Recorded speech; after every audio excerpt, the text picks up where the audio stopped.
evil lights. It is I, Evie Wishes, also known as Eve Wishes, but you can call me Eve for short. And welcome to my stream as I play Help! I tried to summon a perfect boyfriend and messed up, so I summoned a demon instead. Oh, by the by, if you want to make a game, you might want to ease up on how long the title is, because I found it difficult to add the title of this game into my tags and title. I'm only ever able to fit it into the title of my Twitch video. So, yeah. It's long titles are well good and all, but if they're too long, it kind of makes it hard to find the specific game.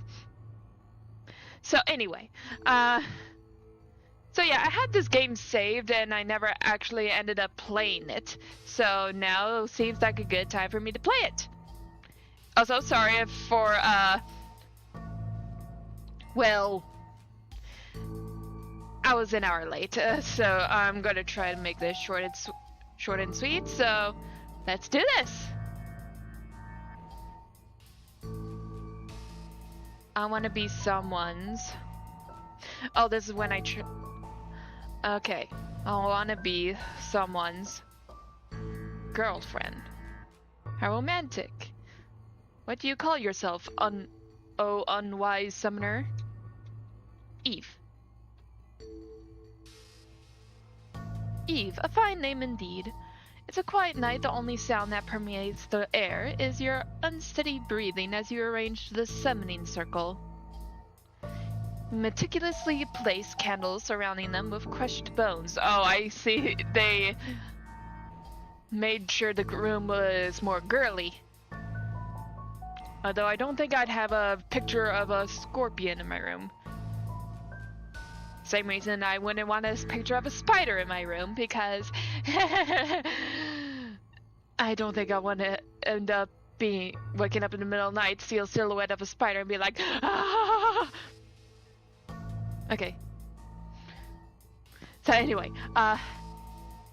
you meticulously place candles surrounding them with crushed bones from last night's chicken dinner. Okay. Though taxing, you miraculously finished the summoning circle with no errors. Which summoning circle did you create? Okay, I'm gonna go with this one.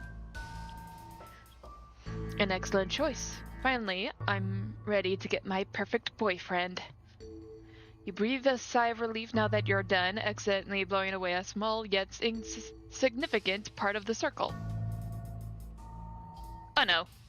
Oh yes, unfortunately you have messed up and something appears before you figure out what to do. You can see a strange glint in his eyes as the demon stares at you. Who knew mortals could look like this? Curious. Its a methodical gaze has you feeling exposed as though it was staring through your skin. You squirm in discomfort, and yet you don't hate it. I do not believe I have ever come across a specimen with a stature such as yourself. Was that a compliment? In other words, you look pitiful. Oh, dang. Someone get this guy out of your room. Like, pitifully cute? Pitiful and pathetic. Pitifully and pathetically cute? He sighs in defeat. If that's how you perceive it. Oof. Fine. So, you think I'm cute? In a pathetic way. A compliment is a compliment, so thank you. The average intelligence of mortals. Are you a representative of that? That definitely isn't a compliment.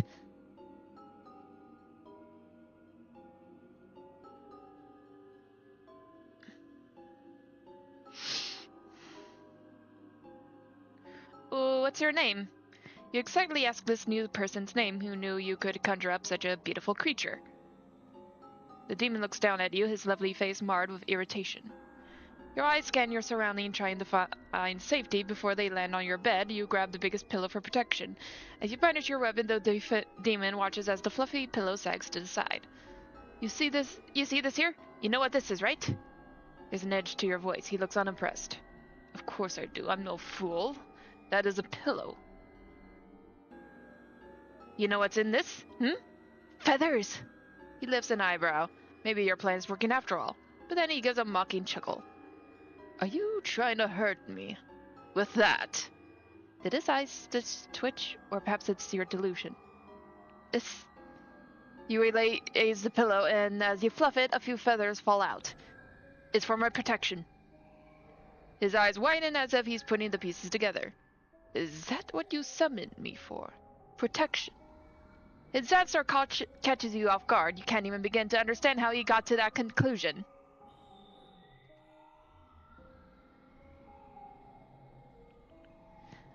I'm gonna see what happens if I try to be honest.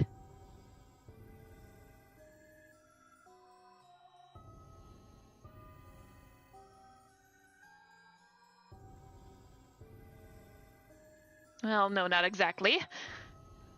The demon rolls its eyes. You hear it mumble mortals under its breath. So you summoned me to waste my time, or... You watch your body shaking as the demon unfurls its wings, picking up a fallen feather. Perhaps as a companion? What? Wait! I don't want that! I wanted something more...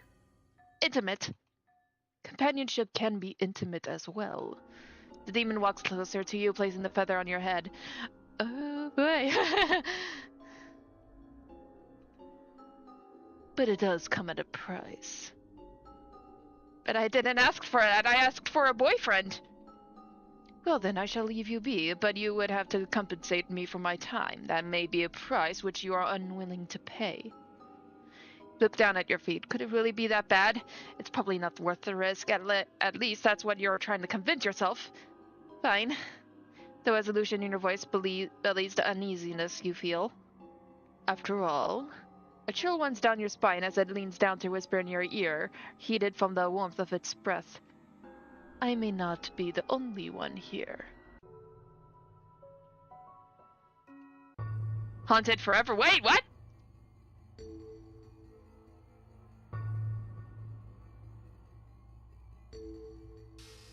So, I'm haunted forever?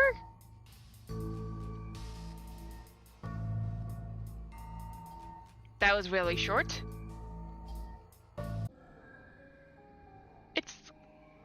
I mean, kinda, but if I had a boyfriend, he would protect me instead.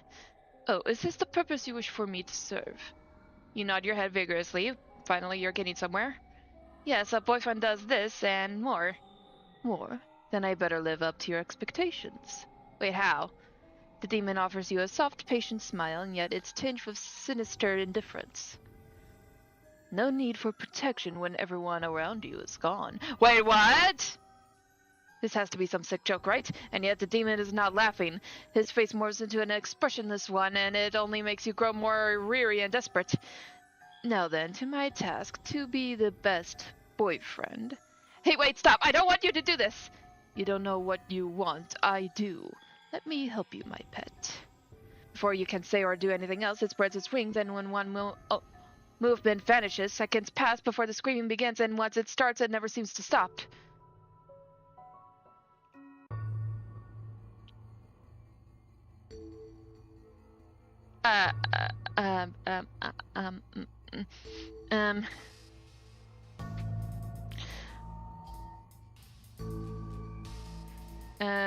It was...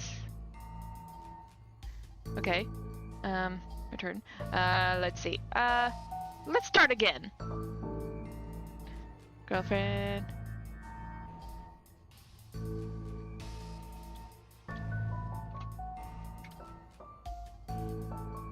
Okay.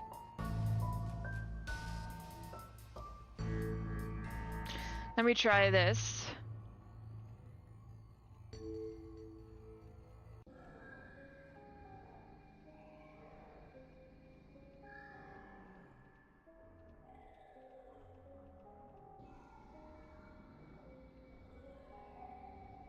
Okay.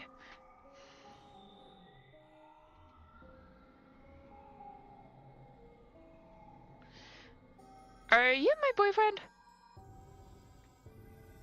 What's a boyfriend?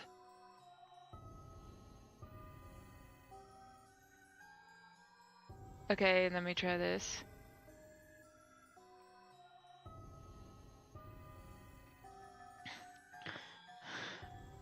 What are you? So, what are you? What else could I be? Well, I wanted a boyfriend. Is that what I'm supposed to be? No, I was asking you. I can be whatever you wish. If what you desire is everlasting devotion, then I am yours. All I need from you is a yes. You think for a moment, something tells you that you really should say no, and yet that side of your brain seems to be losing. You did want a boyfriend after all. Okay, yes, I want you to be my boyfriend. You feel drastic change, but you can't tell what it is or what it is coming from. All you know is that you will never be the same and you will never ever be alone again. Haunted forever. So, am I... So, is... So, is Haunted Forever like the good ending?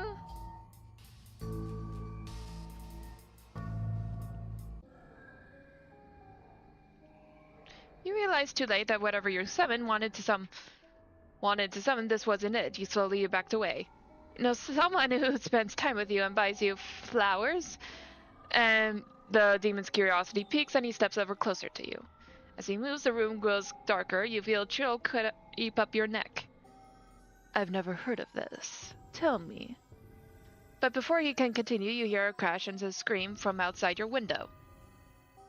Is that your boyfriend? What? No, I don't know!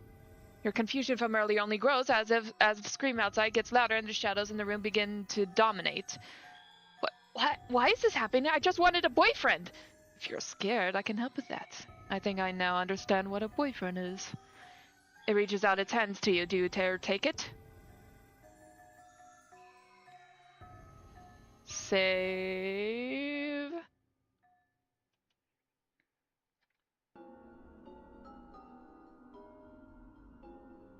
I want to see what happens if I take it. You gingerly reach out your hand and egged on by the screen, now pitch black room. All you can see now is the twinkle of the demon's eye, the closeness causing your cheeks to warm. This is the best choice, isn't it? Ow!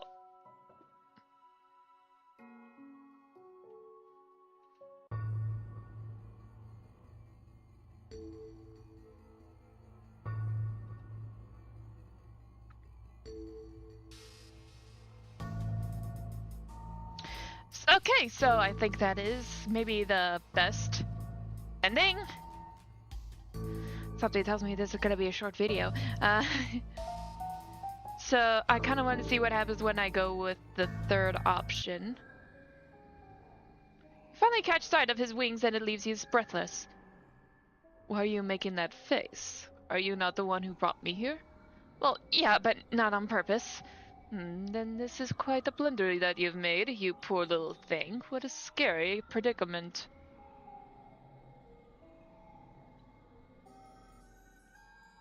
Oh no, he left. Well, I guess you weren't his type after all. Maybe next time don't mess up the summing.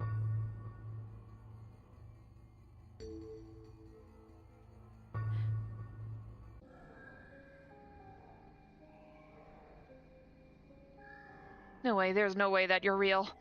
Don't be ridiculous. Am I not standing before you? Yeah, but... And I'd like to make it known that your ability to summon is atrocious.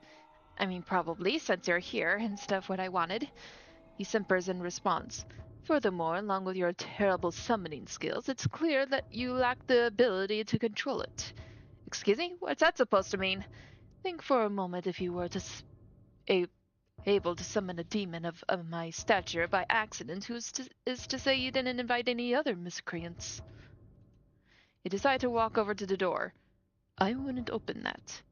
Why? Because you don't know what's on the other side. My parents? I mean, who else could it be? Oh, you naive little thing. You look at the door once more, but now you hesitate to even touch the doorknob. His words from before echo in your brain. But my parents! He looks at you with annoyance. What about your parents? Aren't they on the other side? The demon's expression softens as he gazes down at you. They're not, but I'm here just for you. Take my hand. You look down at the outstretched palm, unsure whether to take it or open the door. Dang sucks, huh? The lesser of two evils or whatever. I'd rather...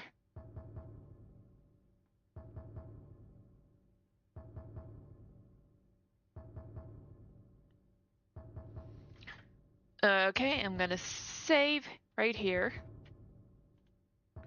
See what happens if I want to be with my parents. Be my parents! You decide to run to the door. It has to be them. Who else would knock? As you open the door, the noise gets louder and louder. I'm dead, aren't I? I told you not to open the door.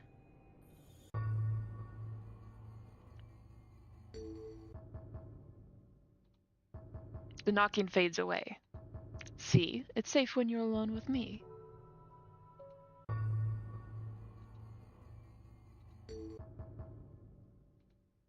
That can't be them. You take his hand. Wonderful choice. I'm pleased to know that my girlfriend has good taste. His laugh, as ethereal as himself, echoes throughout your room. Your heart flutters at the sound. Girlfriend? I'm your girlfriend? You did want the perfect boyfriend, didn't you? And I'm here, am I not? You slowly nod your head in agreement, albeit a tad unsure. So that makes me your boyfriend and you my girlfriend. You turn around and stare at the door while he leads you into a blanket of darkness. The chill from his hand on your back spreads beyond its initial touch as the echo of the knock slowly fades away. You can't help but think to yourself, who was that?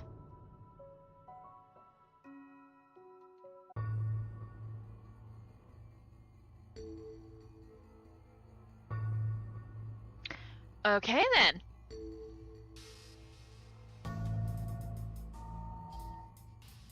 Okay, so let me try this. I want to see who else shows up.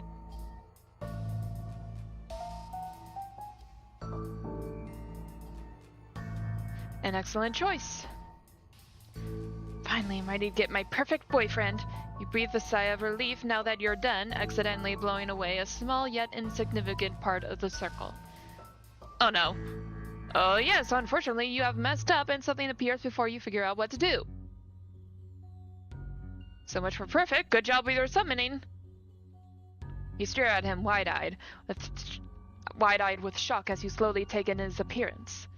He's tall and defined and with a broad figure that has you sweating a little, though you can't tell if it's from nerves or something else entirely. Half of its body is cast in darkness, with smoky tendrils curling up before dissipating into nothingness.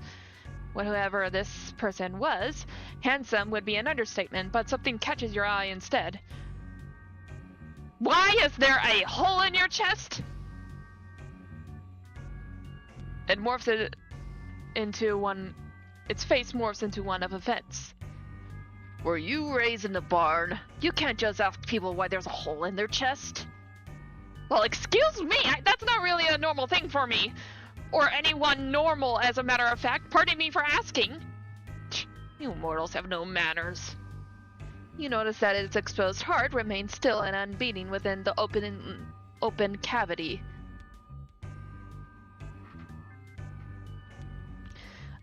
Your heart, it's kind of, not moving. It's because, unlike you, I don't have a soul. It doesn't need to move for me to be alive. Uh-oh. That isn't a very comforting response.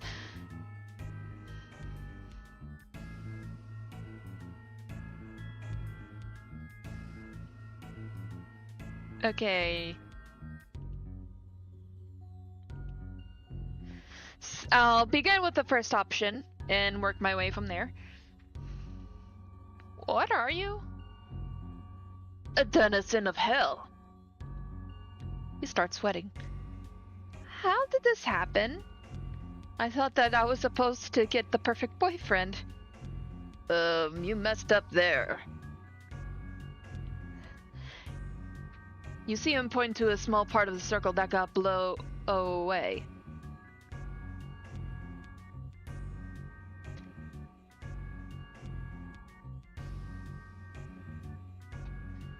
Okay.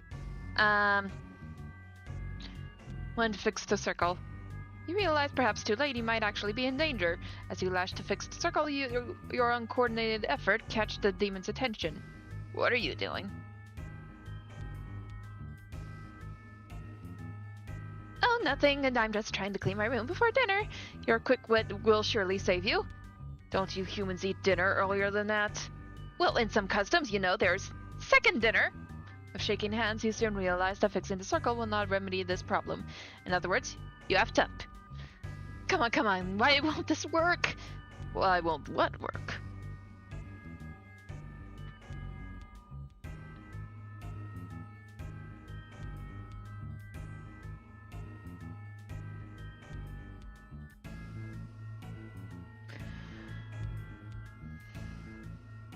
It's nothing, just go back to where you came from. You take a frightened glance up at the demon, you gulp nervously. Are all demons this sculpted? Oh no. He's hot! Your cheeks redden ever so slightly. If you're not my BF, then what are you? The demon pauses for a moment as though contemplating his answer. Are you sure you want to know? Yes. Positive? Yes. There's no going back. The demon's sinister smile has you regretting ever asking. Wait, I changed my mind. Too late. You feel a change. It's searing and painful, like hot metal is tearing into your chest, burning up whatever is in its path. But your head starts to clear and your heart feels vacant. Whatever error used to be there is now gone, and the memory of what you once possessed along with it. You cannot remember who or what you were before that change. All you know is that your existence only belongs to the entity in front of you. Let's go, my dear. For we are now one and the same. So he turned me into a demon, I guess?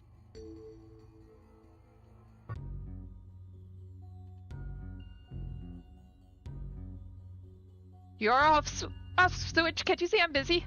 Unfortunately for you, your quick wit has struck a chord with this denizen of hell. You're funny. I think I'll keep you. What? No, I can't believe this is happening. But it is happening. Your screams fall upon deaf ears as you scramble to find purchase against the relentless tug of your body, but it's no use. Your nails scrape painfully against the floor as you are dragged into the fiery depths of hell. But you did manage to fix the summoning circle, so congrats! Dragged to eternity.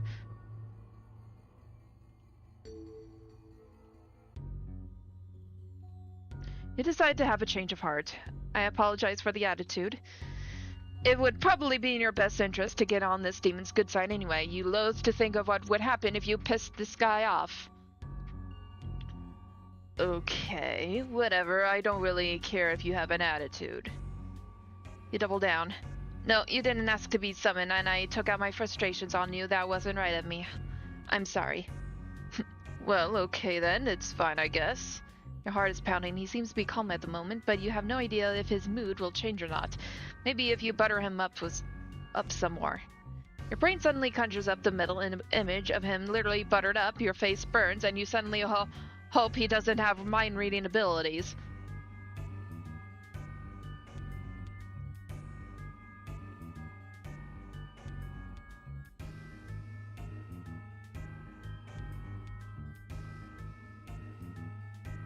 So, since you're my guest, I guess, is there's anything I could get for you? Demon's mouth tugs into a slight smile. Anything? You swallow and you swear you can feel sweat dripping down your face. Yeah, anything. Demon creeps toward you. With each step he takes, you take a step back. I think I'll go with. Your back hits a wall and this isn't good. You're met with a set sharp of teeth, his tongue slipping past his lips to taste your fresh, salty from sweat. You shiver from discomfort and, you know. Hey, back off! Let's keep our tongues to ourselves. Ow! What the? You look down in horror at the sensation of numerous tongues wrapping around your limbs, all emerging from various mouths located across his body. Were those always there? You scream for mercy, begging him to let you go, but they go unheard. The demon pats his stomach before departing from your now vacant bedroom. Okay, so, and now when I got eaten. Okay. So, try to have a friendly conversation. I've been summoned to people's rooms before, but honestly, you're the least bit of an eyesore. Thanks? I guess? You don't look half bad either. Your face is, looks... Don't compliment his abs. Don't compliment his abs. Don't compliment his abs. Don't! You're, you have nice abs. Your face is burning uncontrollably. You're a real charmer, ain't ya? I'm swooning. You cross your arms, face still flushed. You're adorable, Cherry. I'll entertain ya. Why did you summon me? I was trying to summon a boyfriend. Boyfriend? Cute. I wouldn't mind filling that spot for ya, Cherry. Really? Yeah, why don't we seal the deal with a kiss, The demon leans closer to you and grins. You offer him a small smile. Yeah, okay, I'll kiss you. He grins and leans in further, his mask clipping off his face, showcasing his set of sharp teeth before he gently presses his lips to yours. The kiss is slow and tender, his tongue swipes across your bottom lip, and you sigh sweetly against his mouth. You feel a sudden sharp yet gentle nipping sensation against your lip, and you giggle. He nibbles your lip again, but this time a little firmer. You gasp in pain as he bites again, harder. You can taste iron. You pat his shoulder, but he ignores it. A cry leaves you when he bites again. He keeps biting, and the pain is unbearable. He pulls away for a moment, just enough so you can get a look at his blood-smeared face. Together forever, Cherry. Okay.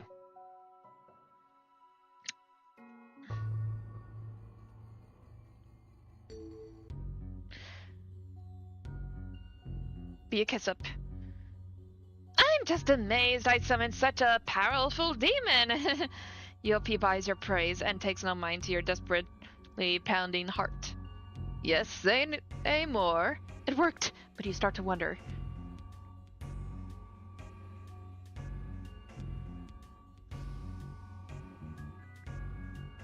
Is it me, or does this guy have more to do with, and...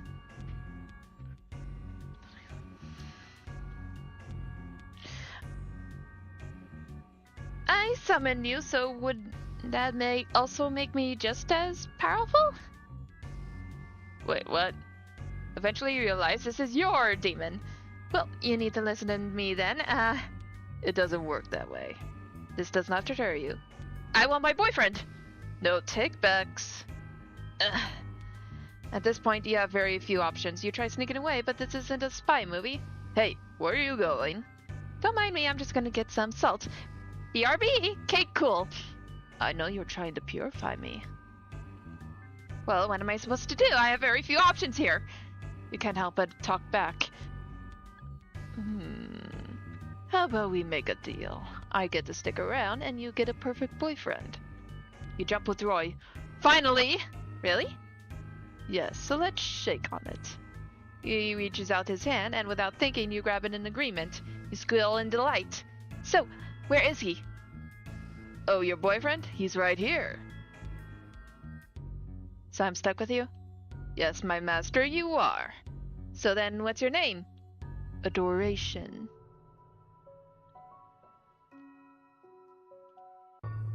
Okay! I guess that's a good ending. What happens if I... So... What did I summon? What did I summon anyway? The man looks greatly offended. Excuse me? You can still feel the fear inside you, but your curiosity gains the better of you. I mean, what are you supposed to be anyway? Don't be rude. You huff in frustration. A conversation like this is unproductive. Is there a way for you to leave or go back to where you came from? Unless I want to leave, then no. So then what happens to me? I can become your master. Are you serious? No! I wasn't finished. I can become your master, or you can become my equal. You don't give it a second thought. Having a demon rule over you is unideal, but being able to be an equal seems ideal. Ostensibly? Equal. I choose to be an equal. Good choice. As searing pain flows through your body, you fall to your knees screaming in agony. I bet you wish you got the right answer in the first place. How could such a handsome face be so cruel? It only hurts for a little bit. As the pain hits its peak, suddenly it feels like nothing. You feel, though serene isn't the right word, more like empty, as if you're hollow inside. That is a strange feeling. Don't worry, my dear, you'll get used to it. So, okay,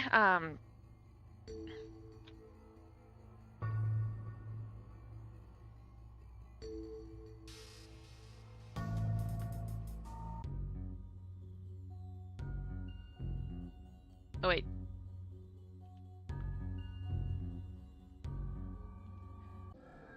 Wait, what?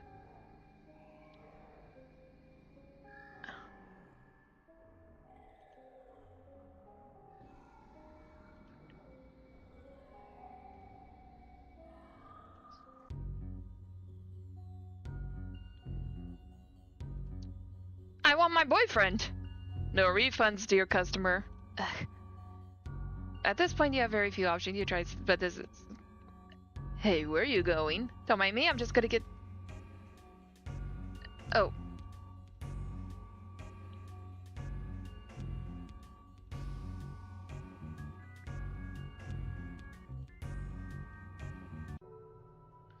Okay, so that's...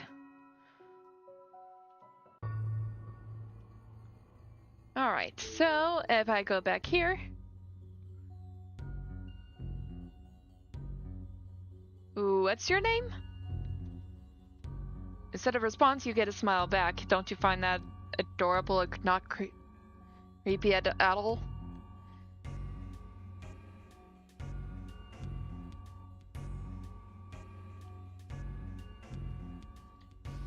You're not gonna tell me? Why would I do that? Then you get the upper hand. Can I take a guess? So out of all the possible names that could exist in this world and beyond, you want to guess them? You're so silly, it's cute. Sure, take a guess. Well then, let's make a game of it. Can I get a hint, pretty please? You bat your eyelashes at him and give a pitiful stare, and it actually works. Maybe, just maybe, he likes you. He must be stupid too. Well, okay, I'll give you a hint. Yippee! Thank you! You feel a bit relaxed and safer. He agreed, so maybe he isn't that bad. In fact, he's sort of attractive. It's an intense feeling towards someone, to the point where you practically love or idolize them.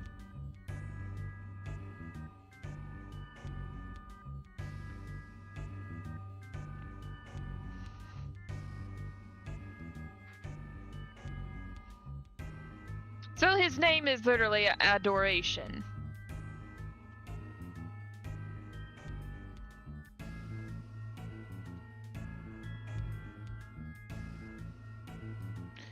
Oh, Adoration! Your name is Adoration! Adoration smiles, slowly melts into a frown. He didn't expect you to immediately get it right. Out of all the words out there, obsession, hatred, elation, God must be on your side. Yippee! So, what do I get? Me.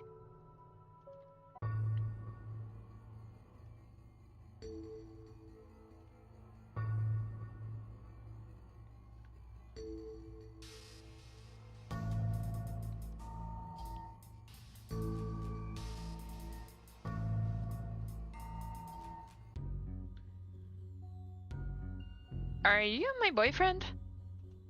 Yes. You feel the panic in your body rise like smoke. No, this isn't what I asked for. And of all the things you could have done, you decide that outrunning a demon is your best option. Get away from me! As you try to run away, like the graceful gazelle you are, you end up face planting. Should have watched where you're going. Ouchie! Oh, did that hurt?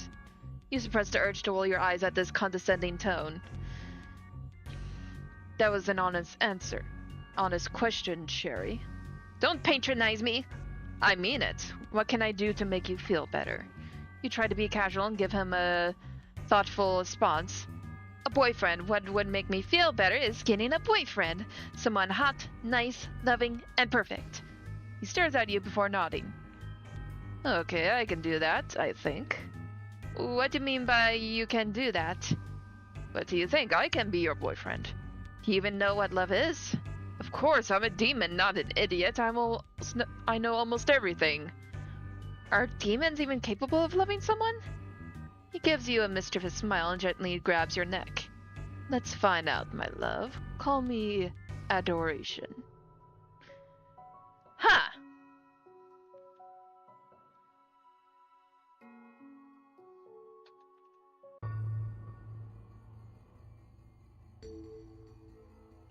Okay, now I'm kinda want to go back to this guy.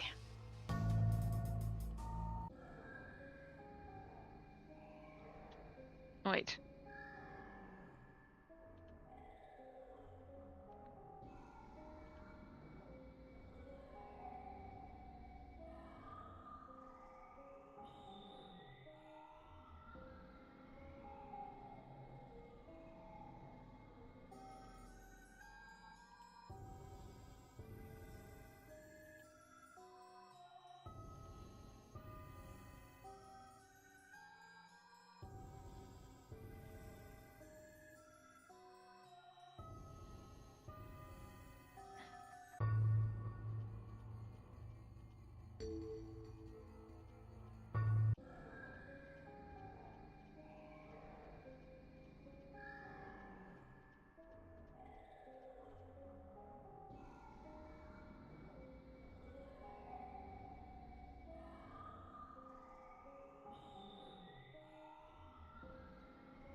Okay, I already went through this.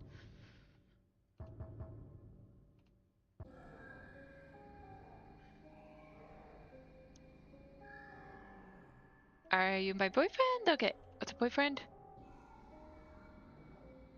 Back away.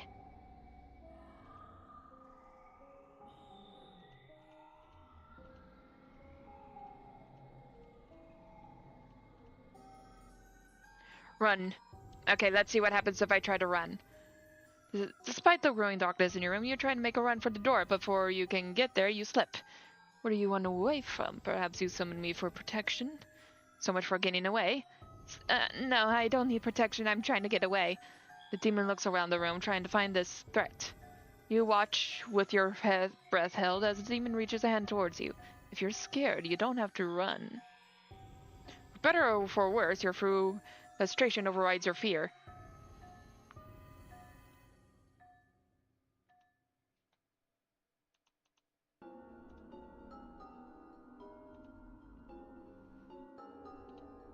No, just leave. You quickly cover your mouth with your shaking hand as the demon only matches your rejection with a vacant stare. Whatever is frightening you, I think it'd be much easier to keep you away from them.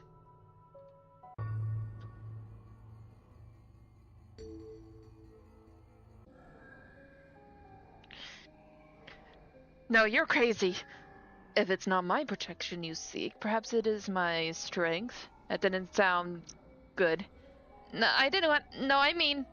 None of the right words tumble out of your fast-moving lips. You watch both horrified and in awe as the creature fully unfurls its wings. I'll simply get rid of everyone who may cause you harm. Isn't that what a good boyfriend does? Oh, okay, so now he learns what a boyfriend is. All it took was your room for him to get it. Funnily enough, he's still here. He still isn't right. No, that is not what a good boyfriend does. Then I'll try even harder to exceed your expectation of what makes a good boyfriend. Before you can say anything, he's gone. His appearance is soon followed by the sounds of countless innocent screams. Okay.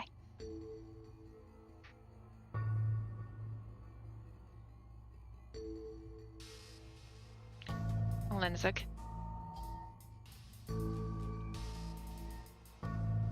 Okay, so that was not even an hour.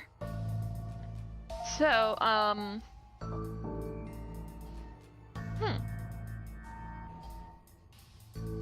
maybe I should try to play something else. This was a lot shorter than I thought it would be. So, yeah,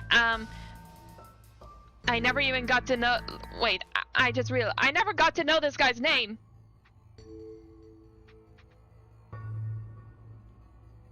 Okay, so let me. Hold on, I want to go back to see. I don't know if I got to learn his name. You excitedly ask this new person's name, who knew could conjure up such a beautiful creature. Demon looks like you, his face marred with irritation. Okay.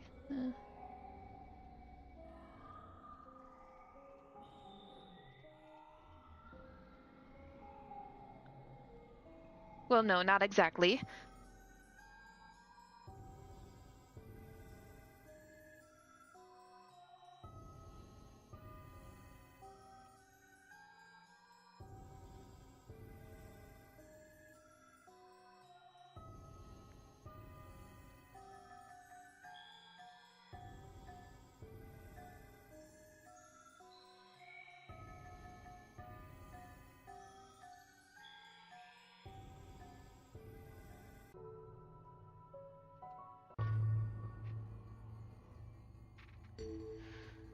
Okay.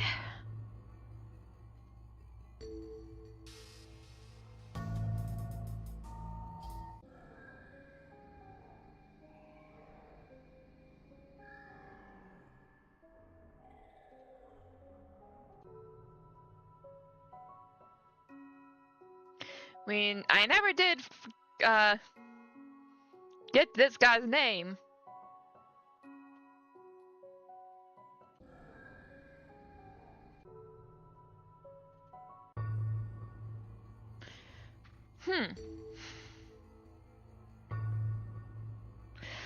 Alright.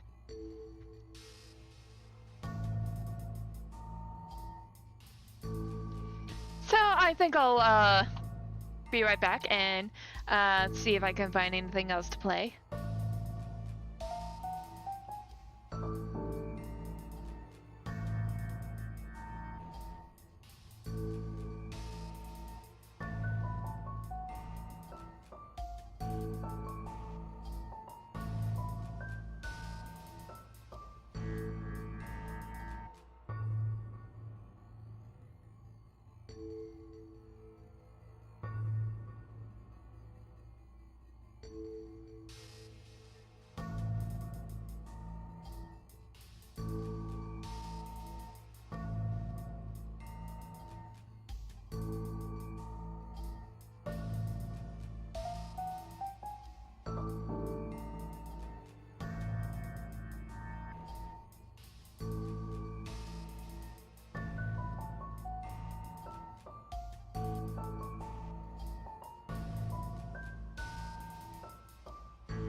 Hey everyone, I am back, and this time I have Cemetary Mary by Arcade Kitten.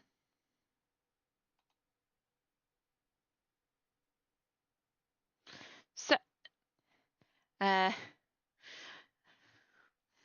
you will recognize the art style is similar to Blackout Hospital, the game that I played last week. That's because it's by the same person, and as you can see, we have the same character Mary here from the last game. I think this might have been taken place before Blackout Hospital.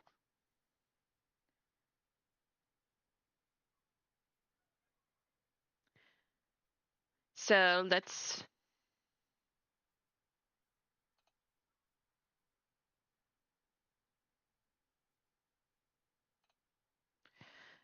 get on with it then. Warning: stalking, kidnapping, strong mild drugs, and smoking blood, murder, suicide, flashing images, and potentially loud noises. Okay. Thank you for the warning. I have never been to a funeral that I didn't enjoy. Okay. That is until very recently. I wasn't quite sure how to feel. It was a beautiful service, and one they certainly deserved.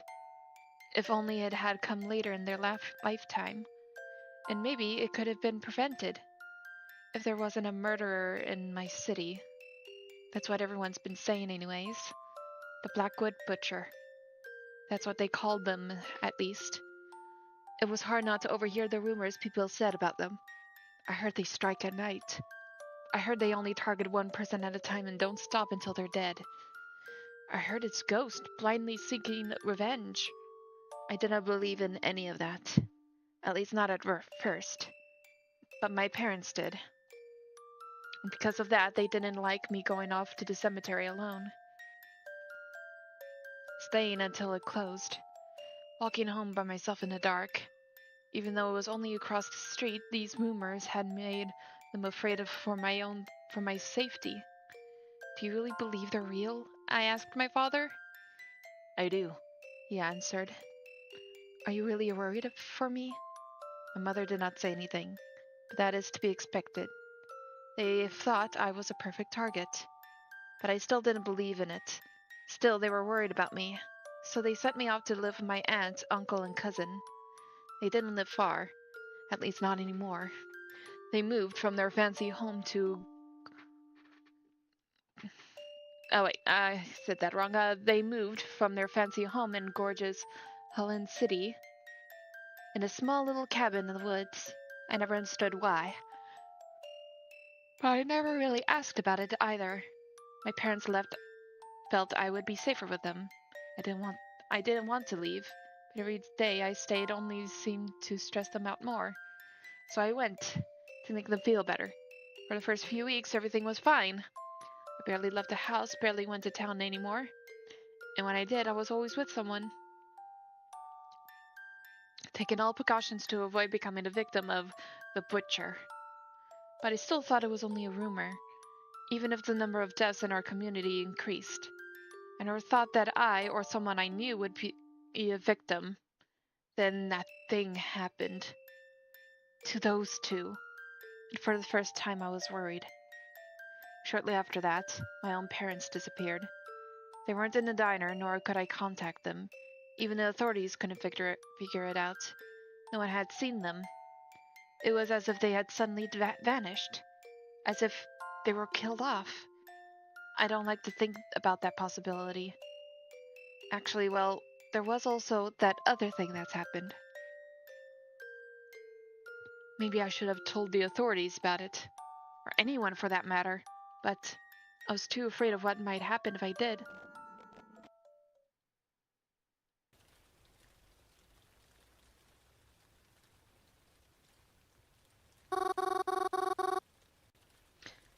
I knew I would fall asleep if I sat down. Is it raining outside? It wasn't supposed to rain today. The light's on outside.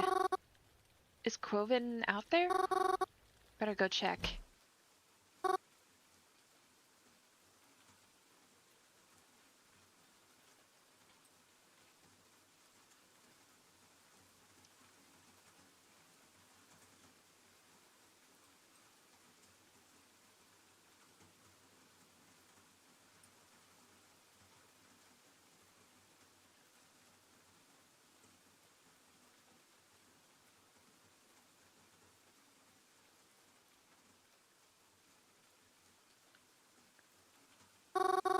Spaghetti, I used your favorite sauce too. Okay, I'll be inside in a second. Just let me put this out. All the food is cold.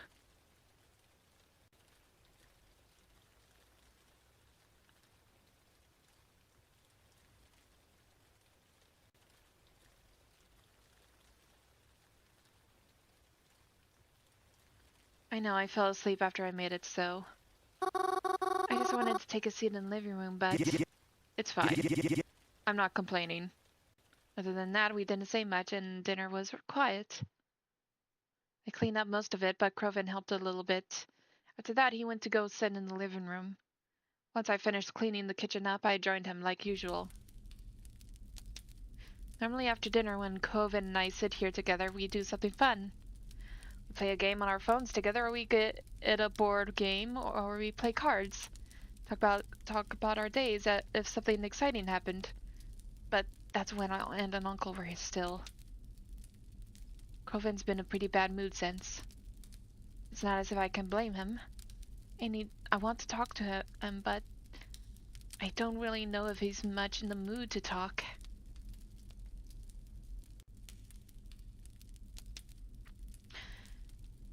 I'm gonna try to... Crow, do you want to talk about it? There's nothing to talk about. I stuck on my old therapist's number, you know? Crovin? Is there a reason she was your old one? I know.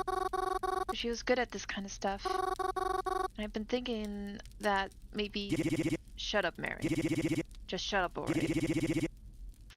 Can't I be bitter over it? Why are you trying so hard to rush me into therapy, huh? Thought you knew about this crud better than anyone, but here you are. I'm not gonna stop being upset just because you miss me being all happy, smiley, and... Good. Can't you just stop trying to talk to me about it? I'll get over it when I get over it. Maybe you get your own life and you'll... Maybe get your own life and you'll stop worrying so much over mine. Sorry. I think I ended up making Crovin more agitated trying to talk to him. Oh well. After a few moments of awkward sitting, I went upstairs and headed to my bedroom. I didn't want to make Crovin angrier than I had already. I brushed my teeth and got changed into my pet pajamas. I stretched out on what you could consider my bed.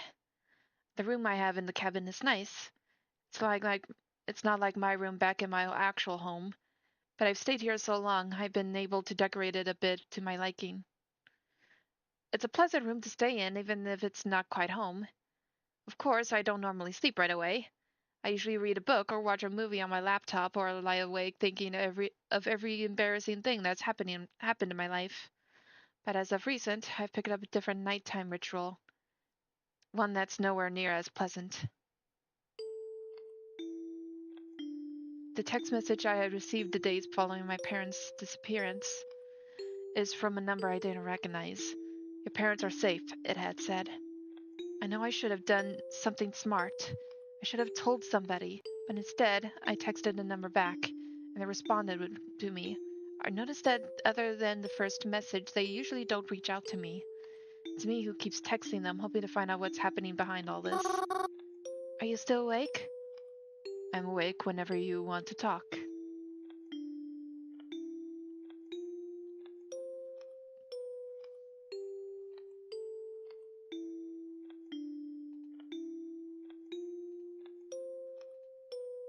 Are my parents still alright? Yes. I'm keeping a careful eye on them. How can I be so sure you can even have them? What if you're just trying to prank me? Why would I do that? Because I'm hoping it's a prank. I'm sorry, it isn't a prank. I can promise that it's all real. How do you even get my number? Your parents gave it to me. Why would they do that? Because they care about you. You must be lying to me. My parents wouldn't do something like that. I'm sorry, you don't know your parents as well as you think you do. What does that mean? Seriously, you freak me out.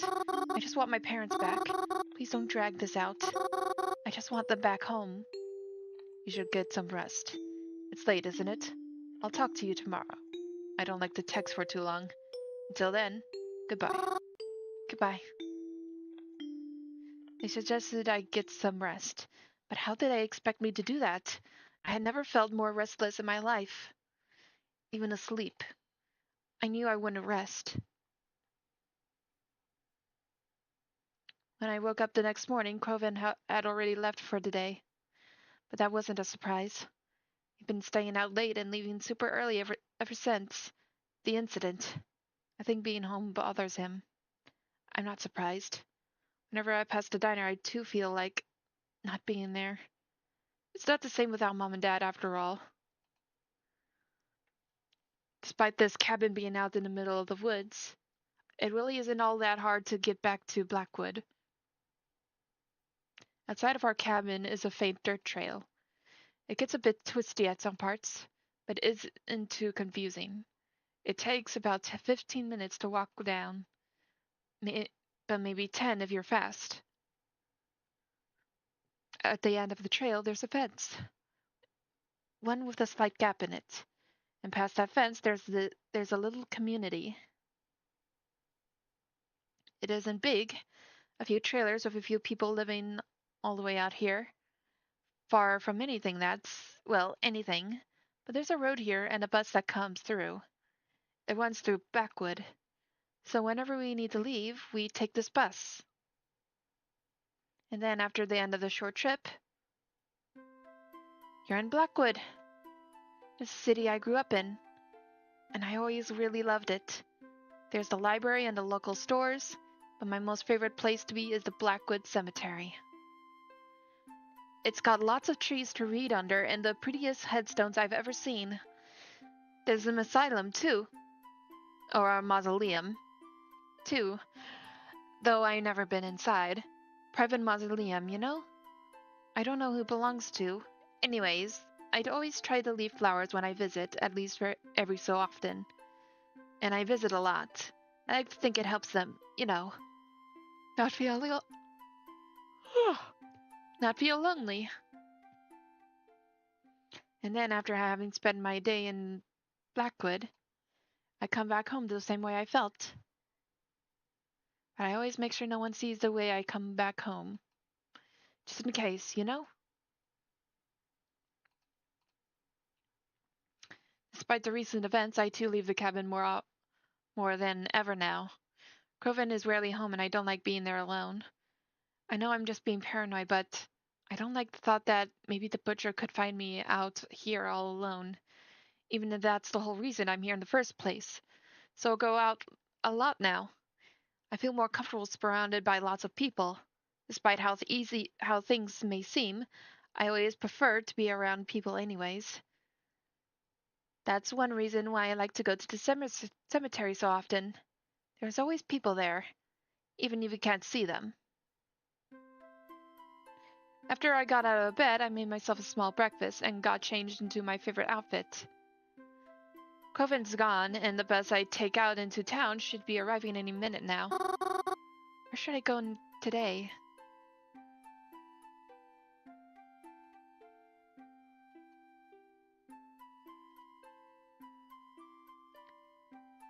The cafe. I decided to go to the new cafe that opened up. Planet Dollars is a popular coffee chain, but we've never had one in this town. Well, until now, that is. I've always wanted to go to one just to try it, Although I don't actually like coffee. But still, I could at least see what they had, right? When I got to the cafe, it was already packed.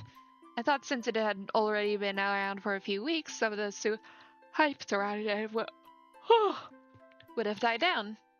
But I guess not, seeing how noisy and crowded it was. Still, at least it was something different from usual. As I said, I'm not particularly fond of coffee, and since I had a light breakfast anyways, I decided to treat myself with a muffin. A chocolate muffin. Because sweet foods are the best. However, I found myself in a bit of a pinch when I tried to look for some place to sit down. It seemed as though everyone's seats were already taken, and I didn't want to walk and eat at the same time. Luckily, though, I was able to find an empty seat.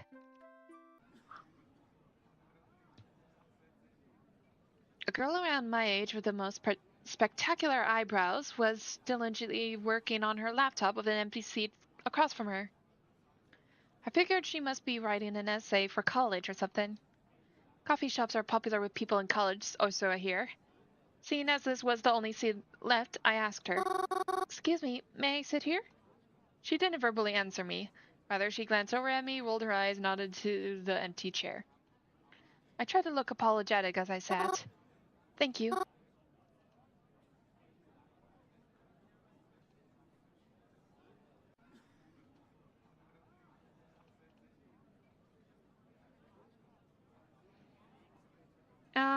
Let's stay quiet and don't want to disturb her.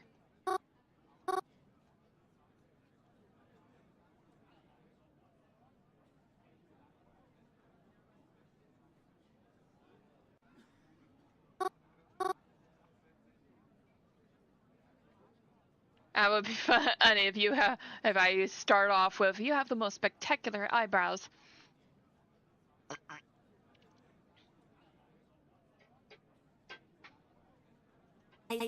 Thanks. So, you're interested in what I'm doing here?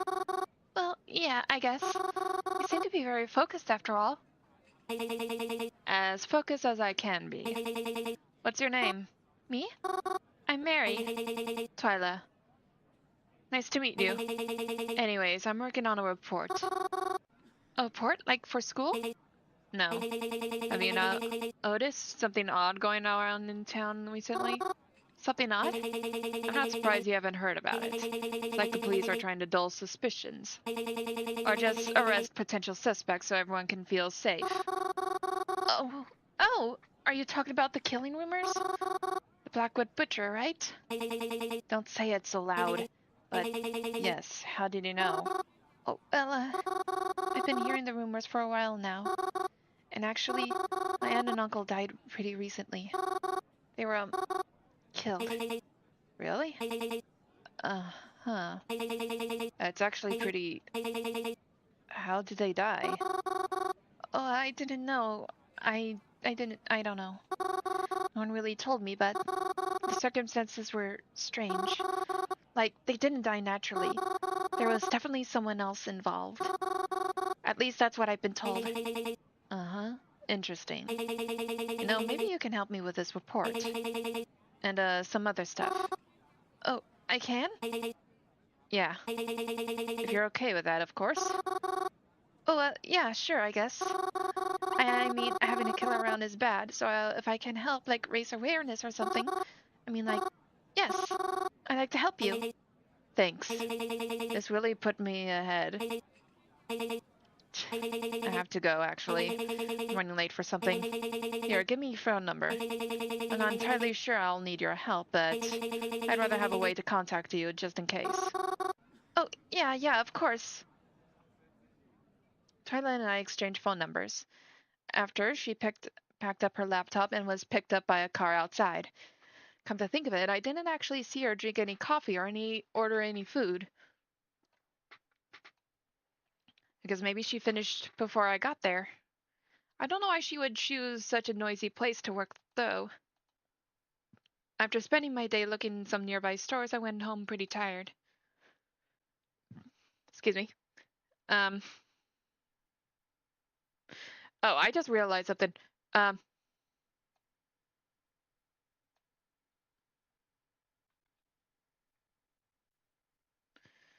And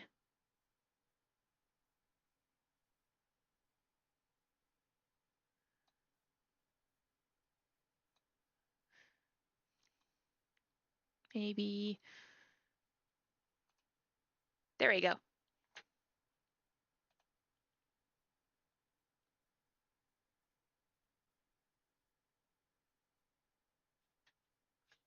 Oh, wait.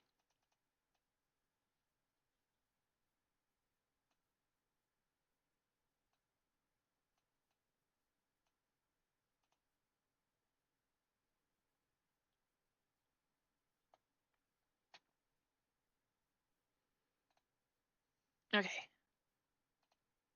I popped myself into my bed and pulled out my phone, ready to continue the nightly conversation. You're there, right? Of course I am.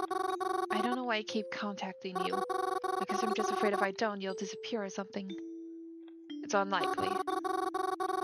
I know you won't tell me where my parents are, but can you at least tell me why you took them? No. Why not?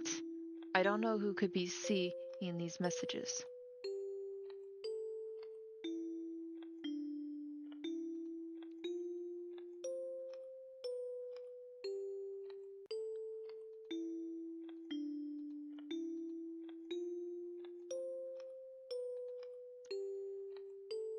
Are you worried about being traced? Possibly. I may even change phones from time to time just to be careful, but you'll know it's me. I don't know if that should be comforting or not. I really don't see how this works. How am I supposed to trust you aren't someone dangerous if you don't give me any info to go off of? Especially when I haven't even heard from my parents. Goodbye, Mary. Sleep well. I felt sick that night as I tried to go to sleep. I tossed and turned so many times, yet I was still too tired to get up and try to do something else. I don't remember when, but eventually I was able to fall asleep. I didn't sleep very well, though. I'm not going back out there. You saw how they were looking at me. I can't do it. I can't. I'm sorry. Maybe it's better if I don't anymore.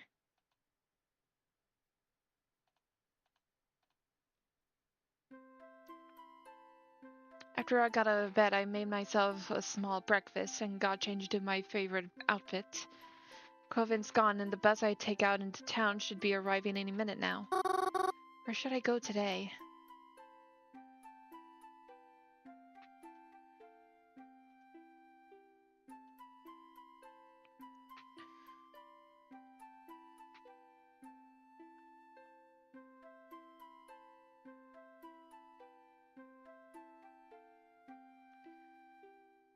Why does this feel with so many choices? I don't know.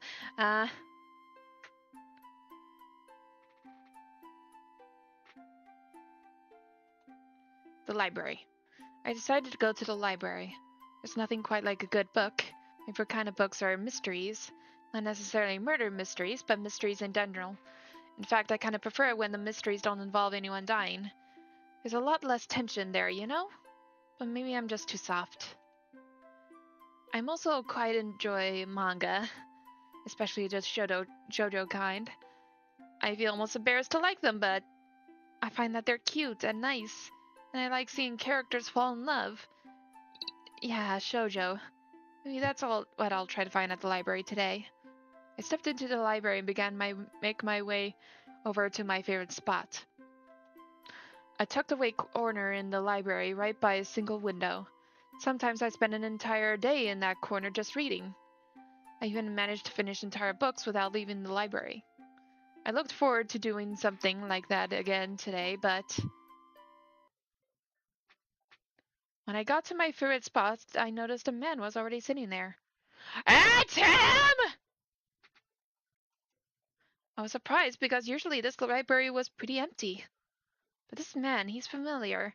I met him before. Oh, my apologies. Did I take your seat? Oh, it's you. Mary. Marianta, yes?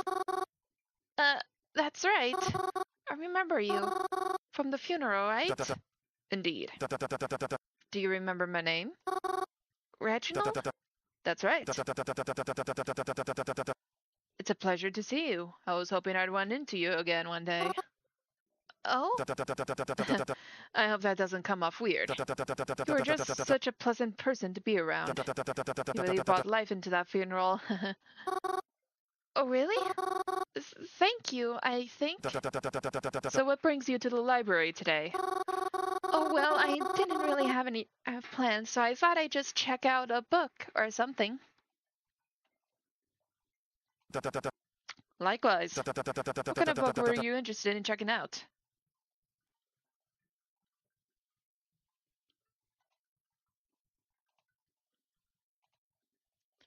be honest, a shoujo. I'm actually here to look for a shoujo manga. A shoujo manga? What's that? Oh, it's like... Do you know what a manga is? I have an idea, but I can't say I ever read one myself.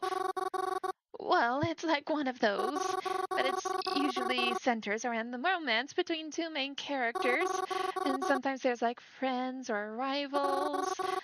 But I like the comedy ones because you get cute jokes mixed into the romance. But sometimes the drama ones are really cute too, and they can get really intense. And sorry, I'm rambling. I'm not good at explaining things. No worries, I think you did a good job. A shoujo. Sounds interesting. Perhaps I'll check one out myself too, later. I'm trying to be more open to new things, after all. Anyways, what are you here to read? Me? I'm reading Manslaughter on the Disorient Locomotive. Oh, I've been meaning to read that one too. Do you want it then? What? Oh, no, that's okay. Please take your time. Just, if you wouldn't mind, would you tell me when you're done with it? You know, so I could maybe read it later? I'm fine with that. Though I've already gotten pretty far in. I don't think I'll be finished by today. You have a cell phone, yes? Would it be alright if I have your number? That way I can notify you as soon as I'm finished. And, well, I'd like to try and be friends, too, if that's alright. Oh, really? Oh, I mean, yeah, of course. Reginald and I exchanged phone numbers. I was shocked he even remembered me. But I'd consider meeting him again a pleasant surprise, and one I really appreciated. After our exchange, I picked out a shoujo book from one of the shelves and began to read it in one of the other spots in the library. I ended up liking it so much I looked for the other books and brought 2 or 3 home with me to read later. After I came home, I had dinner and cleaned the kitchen up. I began my usual nighttime routine. I got changed into pajamas, brushed my teeth, and sat on my bed and texted whoever they are. Hi, it's me again. Are you there? Yes. You're still not going to tell me anything, are you? No. Can I ask you something if you don't give me an answer? Or honest answer anyways? Okay. Are you the Blackwood Butcher? Would I tell you if I was? Are you afraid for their safety? Of course, why wouldn't I be? I see.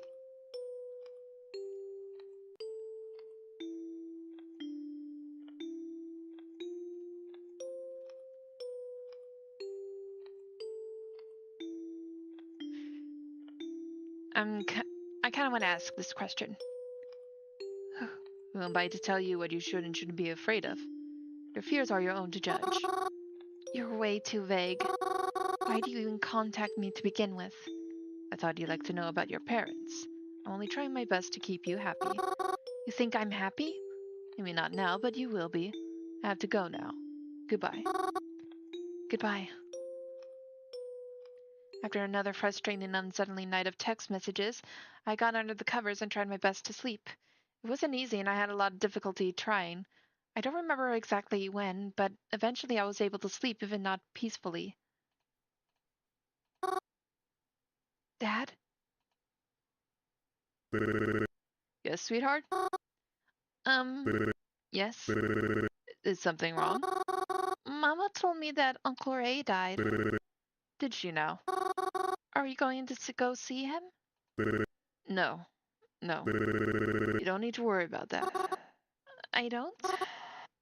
But, listen, Mary. Normally when someone passes, you hold a funeral for them, right? Yeah? The thing about funerals, though, is that they're for people who are worth remembering.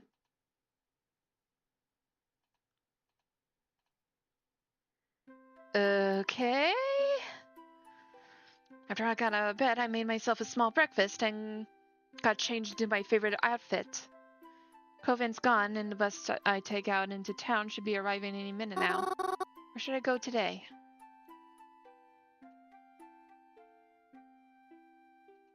I kind of... Part of me is thinking go back to the cafe, but I feel like I should go to the cemetery.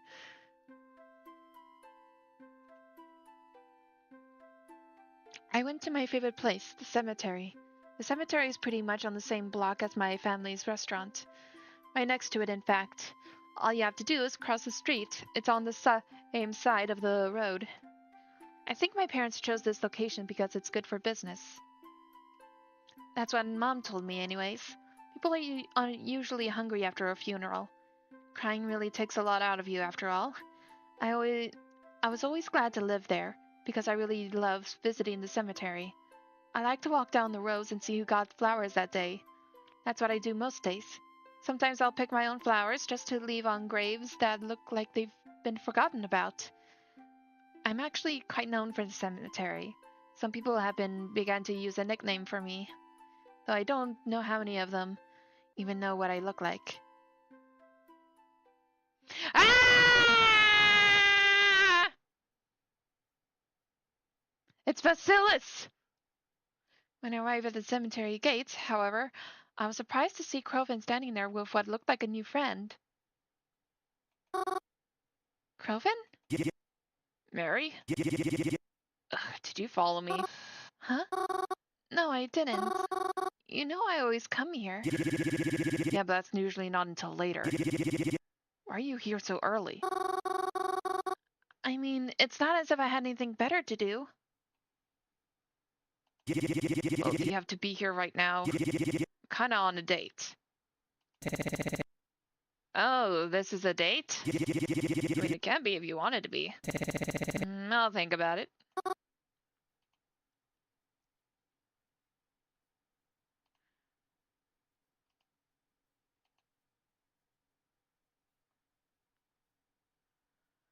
I don't want to sound hostile, so... He's your friend. This is Vasilis.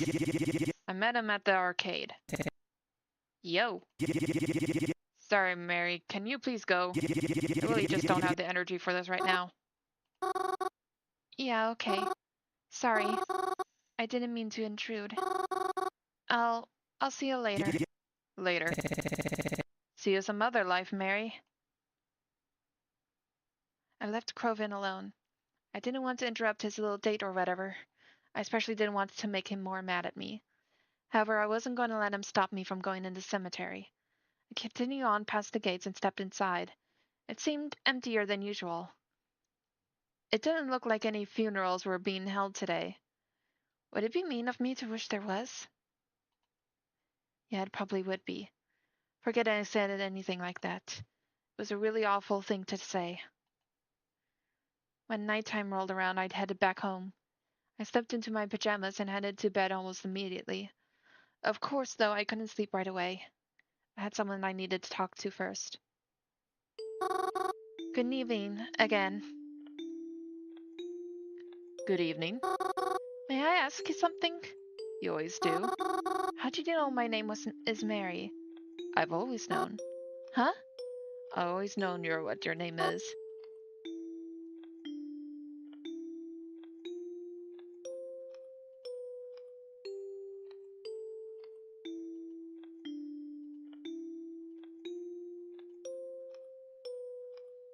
Have we met before? If we did, you probably wouldn't remember. If? So we didn't meet? Take the if as a maybe. We may have met before, but wouldn't make any difference if you didn't remember me. It would be as if we were meeting for the first time. That's weird. I'm uncomfortable. Any updates on my parents? They are fine. Will I ever see them again? Yes, because I'm coming to get you too. I just need more time. Good night, Mary. I went to sleep feeling very shaken that night. I tried not to think about it. I'm surprised I was able to get any sleep at all. I'm surprised I didn't have any nightmares either. Uncle Cross? Yeah, Mary? Uncle Cross, can I ask you a question? Sure thing, kiddo. Shoot. How do you lose your eye? Ah, Mary. That's not... It's fine, I don't mind. I lost my eye in war. You were in war, Uncle Cross? I was. I won't get into the specifics of it, but it was important to me that I protected my family in any way I could. Do you miss it? My eyeball? Yeah. Yeah. You know something? Not as much as I thought I would. I think I would miss you a bunch a lot more.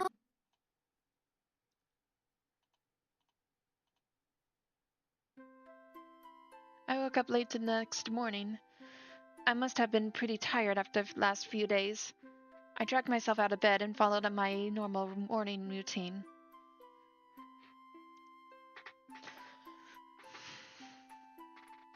I got changed into my favorite outfit, had breakfast, etc. And of course, Croven was once again nowhere to be seen. However, when I checked my phone that morning, I realized he had sent me a message. To my surprise, there were other messages there as well from my new friends. Who should I read first?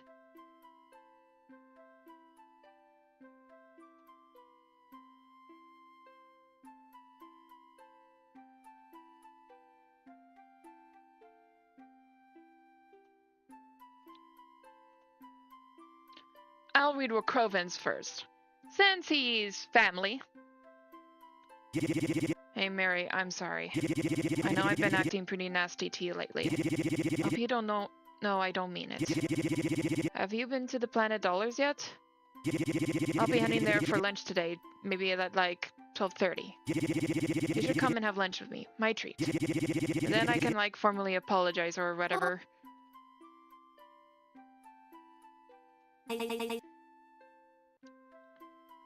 Mary, it's Twyla. If you're still interested in helping me, I'll be at the library around noon today. It should be quieter there. And there's some books I want to pick up for research purposes. Meet me there if you can, but if not, I'll just call you up another time. Oh, so I have to pick between 3 routes, don't I?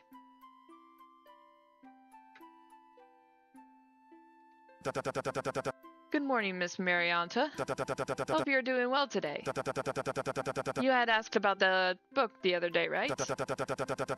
Well, I actually finished it quicker than I expected to. I'd really love to give it to you, but I won't be at the library today. I'm actually going to be at the cemetery. You like that place, though, right? You should come see me, then I can pass that book over to you. I'll be there 1:15 or so. Then maybe after, we can grab lunch or something together. Hope that doesn't come off weird. I like some company for my lunch break. Call me back.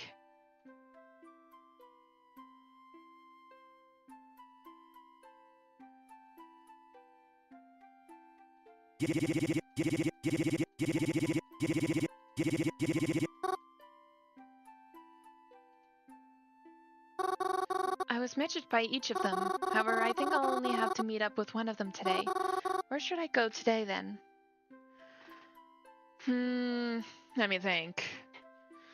I'm brute. I would think I would choose Croven first since he's family, and, well, he recently lost his parents, so I want to see where that goes.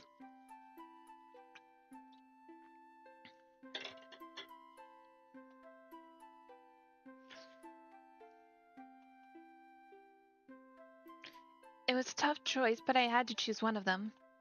I told the others I had plans and that I had to meet with them some other time. Then when noon rolled around, I headed into my destination.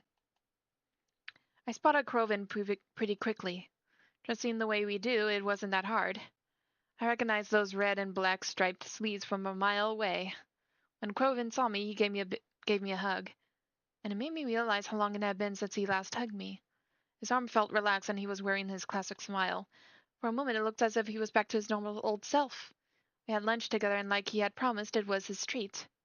And then they said, "Oh, so you definitely dabbed." Of course I did. You know I had to do it to them. That's so you. I know, right? I thought about mentioning how happy I was that he was starting to feel alright, but I was worried that by bringing it up he might get upset again. So I just kept the conversation going. There's no reason to bring it up anyways. So, would you consider it a successful date? Oh, yeah, totally. I mean, they looked ready to kill me by the end of it, but in the fun way, you know? Kind of like how mom looks at dad whenever he makes a bad pun. Exactly. Oh, I'm so happy for you. Do you think you'll take them out again? Maybe. Wow. Going on a date sounds fun. Oh, don't worry, Mars. Someone will take you out too one day. So anyway, do you like it here? The Planet Dollars, I mean. I always thought it was overhyped, but now that we have one, it actually ain't too shabby. Oh, actually, I've been here before. Oh, you have? When? Oh, I was here just the other day because I wanted to check it out. Funnily enough, we sat at this table too. Oh, you did? Wait. Who's we? Did you suddenly make friends behind my back? Huh? Oh! When I was here, the place was pretty packed, so the only empty seat was at this table. But some other girl was sitting here too, and I guess we are, like, kind of friends now? I mean, I just met her, but we're keeping in contact, so... Let me start... Twyla?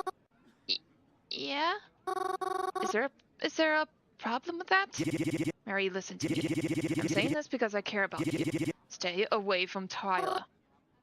Huh? Why? You just can't talk to her, okay?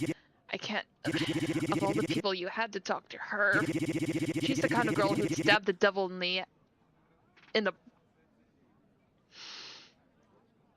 in the back with his own pitchfork. Seriously, you shouldn't be talking to her. Do you know her? Did something happen between you two? You never mentioned her before, and... Mary, please. I know I'm coming off really bad right now. You probably think I'm being a giant jerk. But just don't talk to her. You just can't.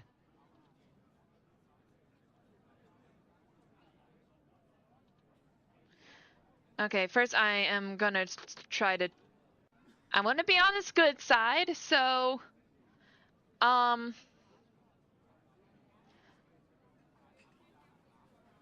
If she's that bad, I'll watch my back. I already promised I'd help her with some stuff, but I trust your reasons for disliking her, even if I don't know what they are.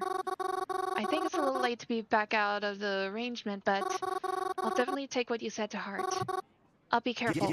Good. You should be. Come on, let's go throw our trash out.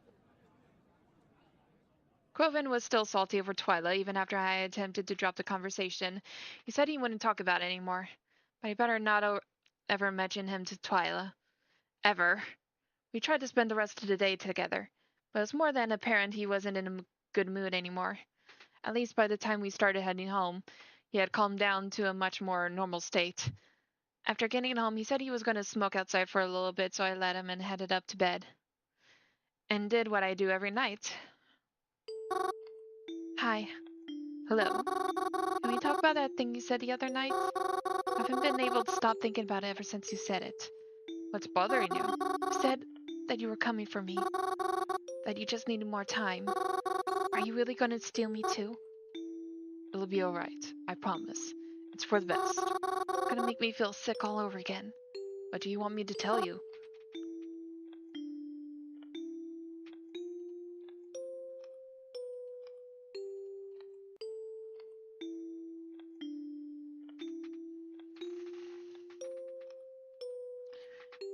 Is that really what you want?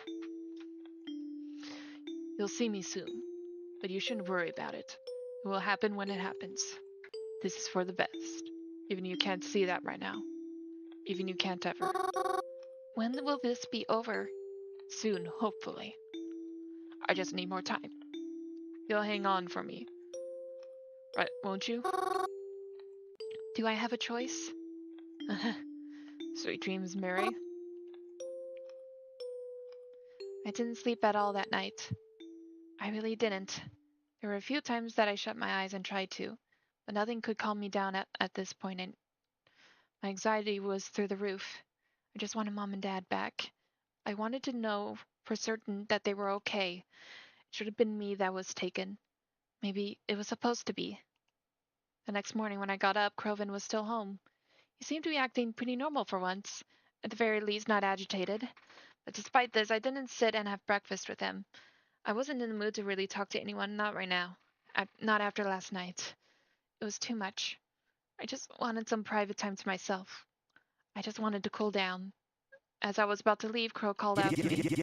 Not eating breakfast, Mars? I responded.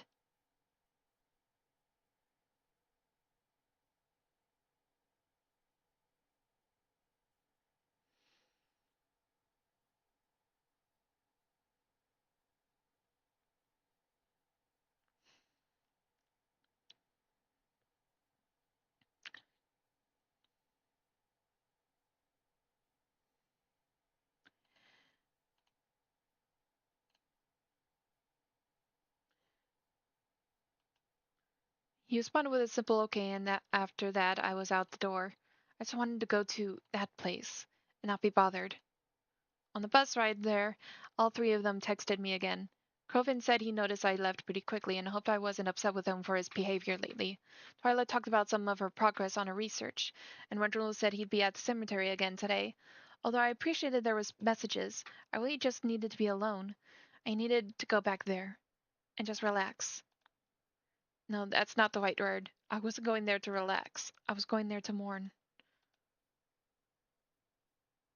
The, the dying red. It's where I grew up. I lived my whole life in this diner. Restaurant? Bistro? I never know the right word for places like this. We always had such silly names for it since it was next to the cemetery. The restaurant in peace. Sometimes the diner. Even just simply dine dead. Always wondered if others caught on. You probably wouldn't know just from looking at it, but there's two floors. The bottom floor is the diner itself. I've eaten there for breakfast, lunch, and dinner. Sometimes all in the same day. The top floor is more like a house, our house. There's bedrooms and a bathroom and even a small living space with a TV. It can be a little cramped sometimes, but it's cozy. No one could get up there but me and my parents, of course. The upstairs is locked, so you need a key. Which I have, of course. After Mom and Dad went missing, the authorities locked this place up, and it's been locked ever since. They don't want anyone going in there, not even me. Because I don't know, it's kind of like a crime scene. Or something. But I still have the key for the front, too. It's my house, after all. I carefully scanned the area around me as I stood in the parking lot. There were a few cars that passed by, and maybe a person or two on the sidewalk, but no one really seemed to pay me any mind. It was still a bit early in the morning, so it wasn't surprising to see so few people out. I looked over my shoulders a few more times to make sure no one was watching me. Then I stepped up to the front door and locked it, and took a step inside, closing the doors carefully behind me. When I stepped inside, I was instantly hit with a wave of different kinds of emotions. I had been avoiding the diner for a long time because whenever I passed it, I would just think of Mom and Dad and feel sad. But now, stepping inside, it felt nice. At least a little bit. Just being able to get in my own house after so long. It was bittersweet. On one hand, I felt so happy to just be home. Everything was just as I had left it. The light still entered in through the windows the same way it always did. It still smelled faintly of delicious food, even though the kitchen hasn't been used in a while. Even Mom's specials board was in the same spot.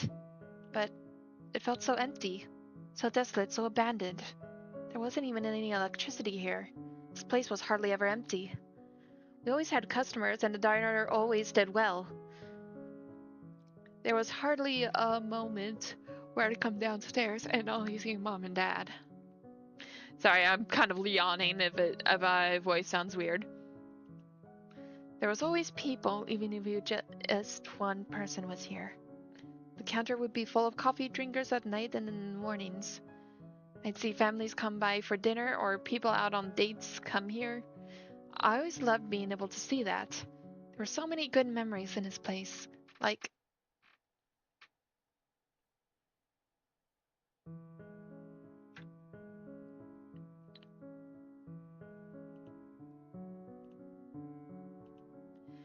time we had a Halloween party. It was more like a trunk or treat kind of thing. We had a bunch of cars lined up in our parking lot giving out candy, and there were a few games to play. I remember Mom helping me put together a little Grim Reaper costume. It was a weird instance where I actually got along with other kids, and even was able to see them considering I was homeschooled. I remember Coven being there too. He was dressed like a zombie, though his makeup got completely ruined when he tried to go bobbing for apples. Bobbing for apples. That's so gross. Who even came up with that? I don't think I could even imagine doing it today. But it seemed fun as a kid, I guess, even though I never did, so I probably thought it was ghosts back then too, I guess. I remember Coven got to sleep over afterwards too. And Mom and Dad kept the Halloween decorations up all day the next day. It's funny, I used some of those decorations in my room too, now. But I remember all the booths and tables and windows being absolutely covered in orange and black streamers. But now it was all covered in dust, and no one's there. Where should I go?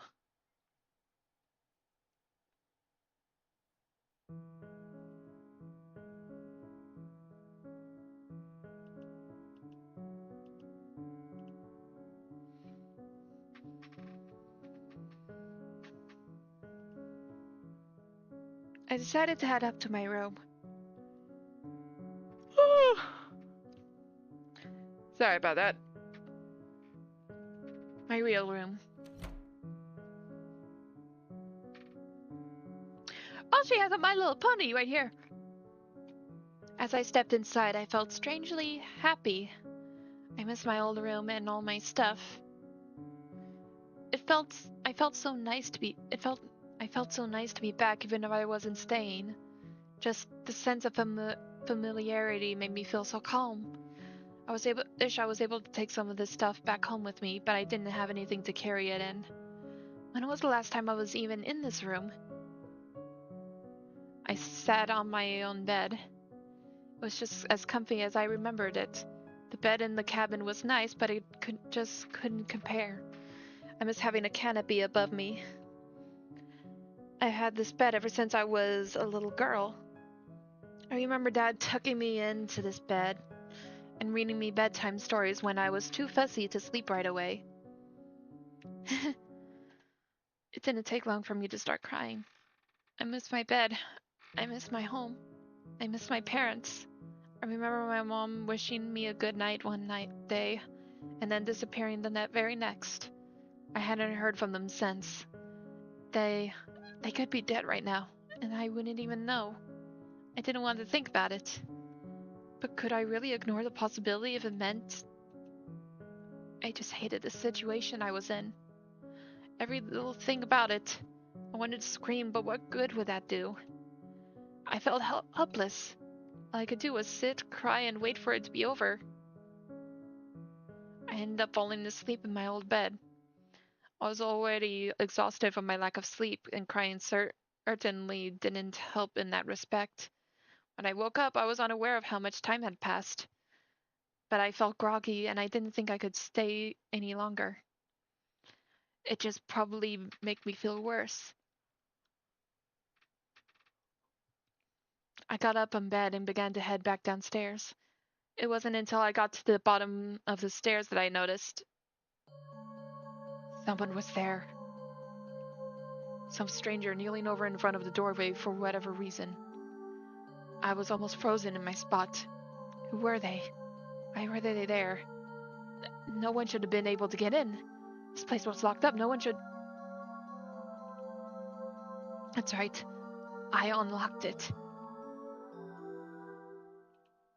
I stood there hoping they wouldn't see me. The way they were dressed with baggy dark clothes and their hood up told me they were most likely bad news. They follow me in here? I wasn't sure what to do. I thought about trying to escape out the back way or sneakily heading back upstairs if need be, but as soon as I took a step back, I tripped slightly and let out a small yelp as I caught myself on one of the bar stools. The stranger immediately bolted outside. Wait! I wasn't even able to get a good look at them. For a split second, I considered trying to chase after them. And even that wasn't And even if that wasn't a stupid idea, they ran much faster than I could keep up with anyways. Panicked and slightly shaky, I took out my phone. I was so nervous I pressed it to my ear without even having dialed anyone yet. But who would I call? The police? No, I can't do that. I was already in here when I wasn't supposed to be. I don't want to put any kind of attention on myself. But I can't just call nobody. I have to tell someone about this. Who do I go to?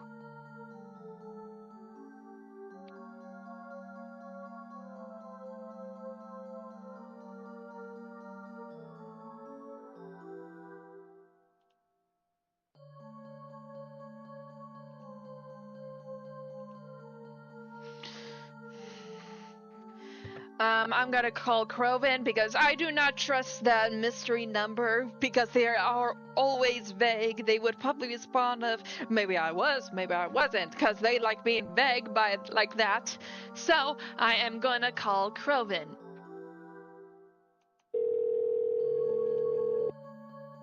He was my family and the only person I could trust with something like this. Please pick up, Croven. As I was beginning to fear Croven forgot to charge his phone or something or other, he picked up. Yo, Croven, where are you right now? Are you busy? Can you come meet me? Whoa, hold up. What's with all the questions? Everything okay? I'm at the diner, and there was someone here. Some intruder. They just ran out, but please, can you please come here? Cool down, Mary. Reel it back a bit. I'll come, okay? Don't panic. Okay, I'll try not to. It felt like an eternity passed before Croven got here. I couldn't really read the expression on his face. He looked kind of concerned, but also kind of annoyed in a way, too. Did I bother him somehow? Still, he calmed down pretty quickly. So we looked around the house together, trying to make sure whoever was here didn't leave anything behind. And they didn't. Except, well, when we checked my parents' room, I noticed one of my mother's necklaces was missing from her drawer. It was the necklace my father had given her for their anniversary a few years back, but she couldn't have taken it with her. I remember seeing it here, checking the diner after my parents first disappeared. Did they take it? The thought put my stomach in knots. To think they must have been here while I was dozing off in the other room. Oh, After we searched every room, we headed back downstairs. Croven gave me a kind of sad look. Are you really okay, Mary? I am now. Thanks for coming. Mars, are you sure you weren't just imagining things? It was probably just an animal that got in, I don't know. I know it's been kind of rough lately, and I know I haven't been helping in that, so look, I'm just saying I wouldn't be surprised if... What? No! Croven, I definitely saw a person here. I swear it. Well, in that case, maybe it was just a squatter. Croven, I really don't think so. The place was locked before. They couldn't have gotten in until I unlocked it. What if they followed me here? You can't know that for sure, though, right? I guess not. Look, you caught me at a bad time, and I really can't do a lot to help right now. Anyways, let's just get out of here and try to forget it, okay? Forget it? Is there anything we can really do at this point? You already called me just because you didn't want to phone the police, right? Look, I'm sorry someone got in, but what do you want me to do about it? Just one guy, Mars, I can't track him down for you. Let's just leave this place alone for now. I guess. We left and locked the place back up, but something seemed off about Croven today. He usually wasn't like this. Croven was always so hot-headed and defensive, especially towards me lately, but now that I'm actually asking for his help, he just doesn't seem to care. I went home disappointed that night. I could barely eat or brush my teeth properly. Almost went straight to bed. But no, I couldn't do that. I just couldn't. Even if I wanted to.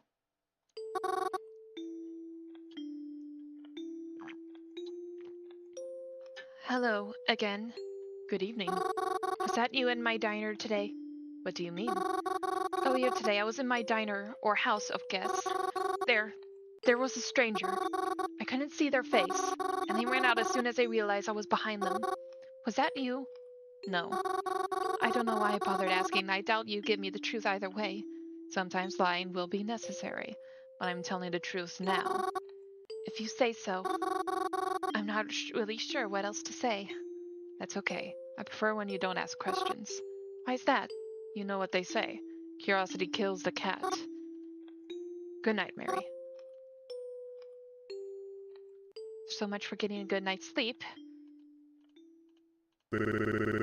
Mary, are you still sleeping? Mary! No, I don't want to get up yet. Let me sleep. I had a long night last night. A long night? You went to bed at 8:30. I didn't sleep well. Well, your mother's making pancakes if you want any. Do they have chocolate chips? Of course, it's Sunday. Okay, I'll be down soon. I quickly got out of bed and got dressed, yawning as I descended down the stairs. Even from the top of the stairs, I could already smell the chocolate. If you don't hurry, I'm gonna eat all of them. Dad! Oh, you know I'm just teasing you. Besides, your mom would kill me if I did. I got downstairs and sat at the counter beside my dad. There was a plate waiting for me, and my mother was behind the counter drinking her morning coffee like usual. Thank you. Thank you for breakfast, Mom. Of course, dear. So, do you have any plans today? No, not really. Oh, is Crowfin busy today? I don't know, probably? Well, we can always do something if you want. We can? Of course we can. Didn't you want to see that new movie? The horror one with the janitor. Why don't we go tonight? Are you sure? Aren't you busy? You know I'm never too busy for my little girl. That sounds really fun, but what about Mom? Are you really worrying about me? I'll be fine, sweetheart. Go out with your father. We can even call up Crow and see if he wants to come too. I've been really looking forward to this movie. I'm so excited now. This morning's been quite the pleasant surprise, but something feels off. Like I'm forgetting something. No, something. Something is weird here. But what?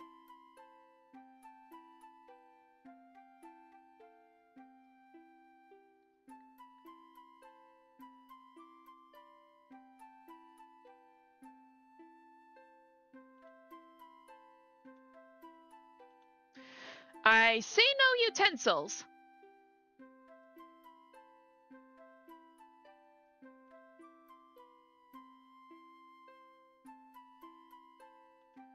I mean, yeah, I don't have a fork right now, but there's definitely something else wrong here. It's way too empty here? No, that's not it. It's Sunday.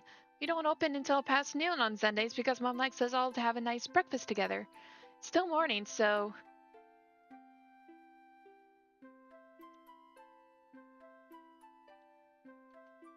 I really hate coffee, but Mom's always loved hers black. It's no different today. I still seems to be steaming. But that's never stopped Mom before.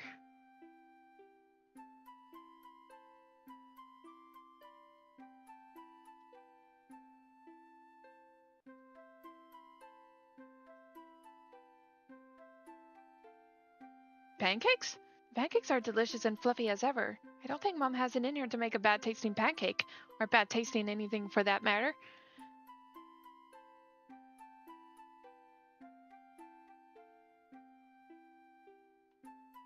That's fine.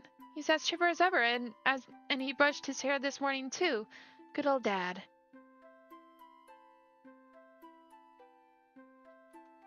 Mom's fine. Mom's always... Wait, Mom can't talk. Mom is mute. Ow!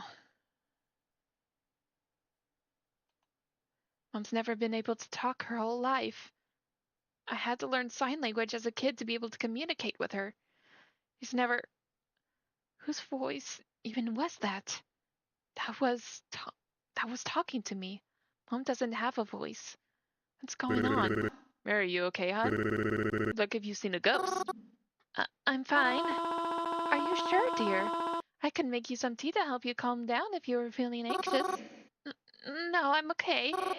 I think I'm just gonna, go to the bathroom. I hopped out my seat and rushed my way over to the ground floor bathroom. That wasn't my mom. Was that even my dad? I was hoping that once in the bathroom I could rinse my face off and make sense of things, but Mom? Mom, what are you doing here? Aren't you just outside? Mom?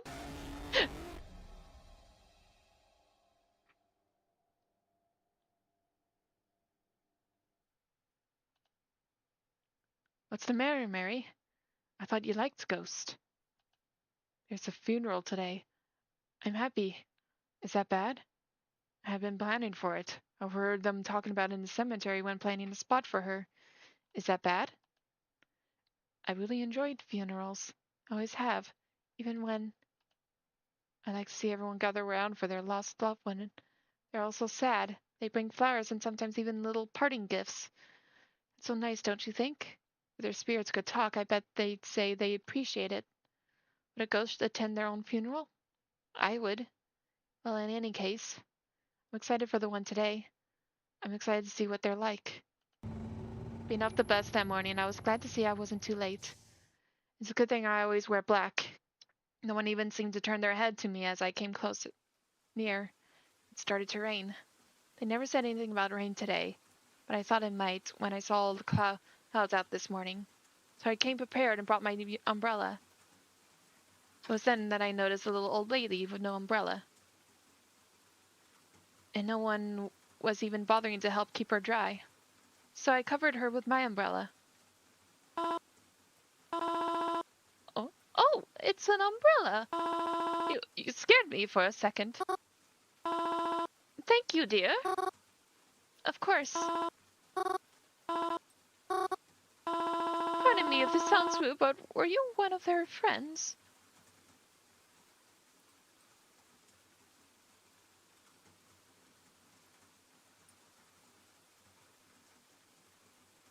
No, at least I don't think so.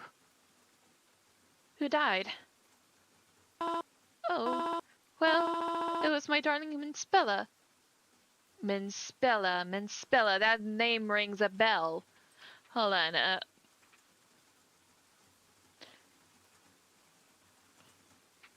was it that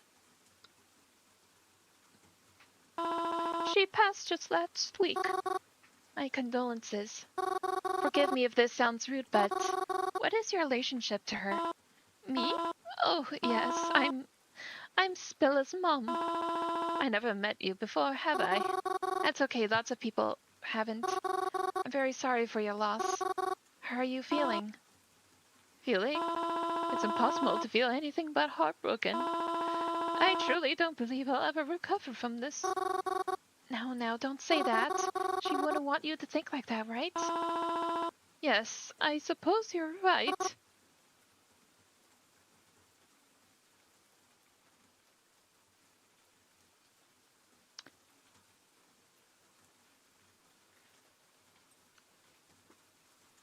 She was young, wasn't she?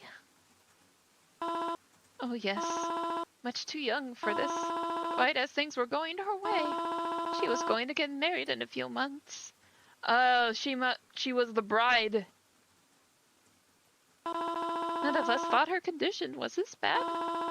It's been cancelled, of course, but at least she's wearing the dress now. I'm sure she looks beautiful. Oh, she was always so beautiful. My darling angel was always too beautiful. She never even got to. Oh, look at me. I'm gonna start crying all over again. I promised her I wouldn't. I'm sorry. Do you think she's scared?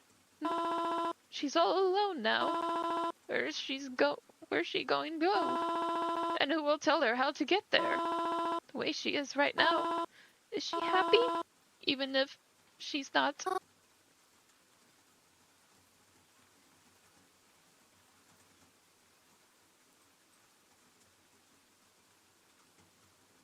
I'm gonna say she's not alone.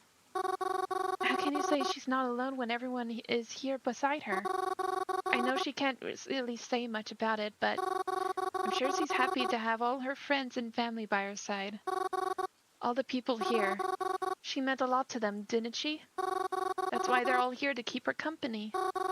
I know lots of people like to think you're alone when you die, but I think it's hard to consider all this being alone, you know? She's not alone when we're all here. Yes. I suppose that's true. We're all together here, aren't we? Then, I suppose I'm glad she isn't alone. Yes, me too. I'm sorry if I've upset you by talking about her so much, miss.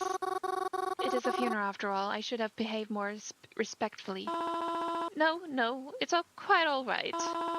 Talking about it has actually helped a little bit. I feel a bit better hearing the thoughts. Is that so? I'm glad then. Yes, thank you. Why, I'm so sorry. I didn't even catch your name. It's all right. My name is Mary. Mary? Mary. Oh, hold on a moment. Do you mean to say you're... Cemetary Mary. I see. My reputation precedes me. Yes, that's me. I see. Thank you, Mary. If Bella was here, I'm sure she'd want to thank you too. She is here, but hearing it from you means enough already.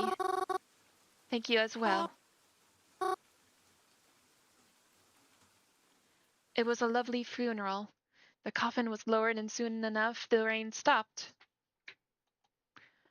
I watched everyone say their goodbyes to her and to each other, and then steadily they left. Soon it was just me and the lady. I'd have felt bad if I overstayed my welcome. I didn't want to outlast her at her own daughter's funeral. So I quietly said my goodbyes and left. But to my surprise, someone was there waiting for me on the sidewalk. Crovin? Hey, Mars. You good? Yeah, I'm good. What are you doing out here? I don't know. I remember you talking about some sort of funeral happening today. Figured I'd stop by and ask if you wanted to hang after. I guess now is after, so wanna hang now? All right. What's that look for? Oh, nothing. It's nothing. It's just, well, I don't know. You've kind of been in a bad mood lately. It's kind of sudden that you want to hang out right now. Is there any reason for that? Nah, nothing special. It's not like I have any other plans today or anything. No one's been responding to my texts, so... Oh, I see. Are you good? Yeah, I'm good. So, we hanging or nah? Oh, yeah. Just, you're not, gonna get snappy with me, are you? No promises. Cloven? I'm kidding. I won't. Come on, let's go. I followed Crovin down the sidewalk as we headed somewhere. Suddenly he wants to spend time with me again. Even though other times it's like he can't wait to get as far away from me as possible. Still, though, I would appreciate the time he wanted to spend with me when he did. We kept walking together. I kind of just let him lead and follow him wherever it was he was going. I didn't even think to ask until we had been walking a block or two already. Oh, hey, where are we going actually? Or are we just wandering? Huh? Oh, no. I figured we could go to the arcade together. Ever since I was there the other day, I've been itching to go back. It's not like I can play the fighting games alone. I mean, I can, but it's not as fun. The arcade? I felt so excited. I couldn't remember the last time I went to the arcade. Or any arcade for that matter. I wonder if it still looked the same as it does in my head. I wonder if they still had the same crane machine. Well, those questions would be answered shortly enough. The automatic doors in front of the familiar brick building began to open up. The bright light from the outside leaked into the dark interior of the building. The arcade! It was just how I remembered it. Except cleaner. And with a new carpet, and I was taller now. Oh goodness, I haven't been to the arcade in so long. Really? My friends and I are here all the time. Honestly, it's kind of no wonder we haven't been kicked out by now. Don't tell anyone, but I cheated at skee-ball last time I was here. Or maybe we can do that today, and rack in some tickets. Then we can finally get that lava lamp from the prize booth. Only if they still have it in the blue color. This is so exciting! What should we play first? I don't know. Why don't we look around and see? I bet that lava lamp is the same color as Bacillus. Coven and I sought out a game to play. We tried to look for ones we could play together since we were both here. It was a bit of a challenge finding one that was free, though. I guess everyone else had the same idea we did to come here today. Say, last time we were here, that's when you met that person, right? Bacillus, I think. Yeah, what about him? Well, how are they? You haven't talked about them since Planet Dollars. I know Scroven's face go a little red. Oh, are you still seeing them? None of your business, Scroven said as he avoided eye contact with me. Although it was a bit snappy, I could tell he didn't mean it maliciously. Eventually, a fighting game opened up just like he was hoping for. So we made our way over to begin playing. Not all that good at fighting games, or video games in general, but I have fun playing them regardless. As we selected our characters, Scroven said he wouldn't go easy on me, so I had to make sure I gave it my all.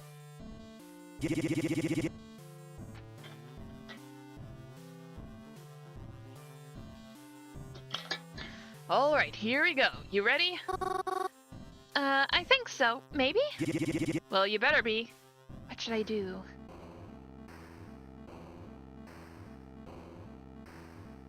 I don't know.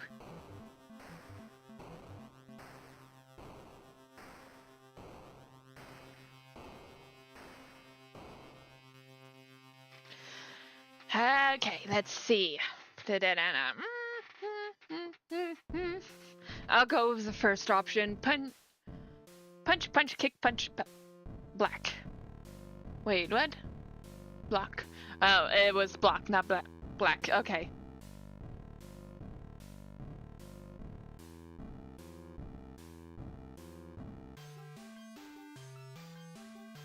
I'm kind of leaning towards this. Kick, punch. Not bad, but I'm better.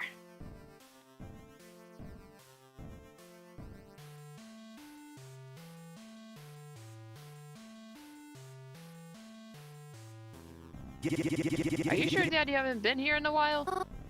Yeah? I don't know. I feel like you're lying to me to make me let my guard down.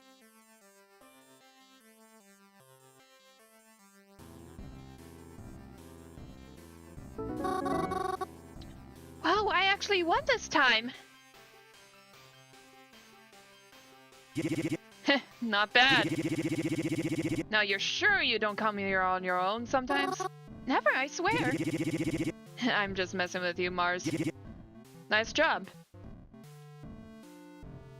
Coven and I played a few more games after that. Some were fighting ones, 1 or 2 racing runs, and all the kind of games you can play with 2 players. Those kind of games don't really give out tickets, though, so it looked as if we wouldn't be getting that lava lamp today. Playing all these games was really fun, but I could see how it was starting to tire Coven out. We were about to leave when I spotted it. I tugged on Coven's sleeve, to which he turned and looked at it. He groaned. Really? A crane machine? You know they're just scams for your money, right? The toys in there are so cheap anyways, and don't you have enough? Alright, fine, I'll try it. Just keep in mind that I'm rusty, okay? Coven and I walked to the crane machine. He reached into his pockets for his wallet as I pressed my face to the glass in excitement.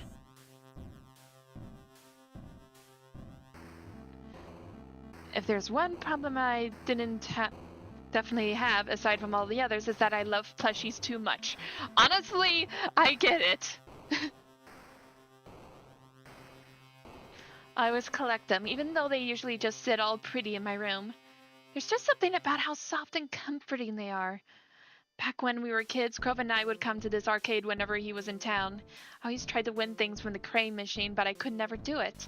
Dad would always try too, but he was like me and could never quite get it right.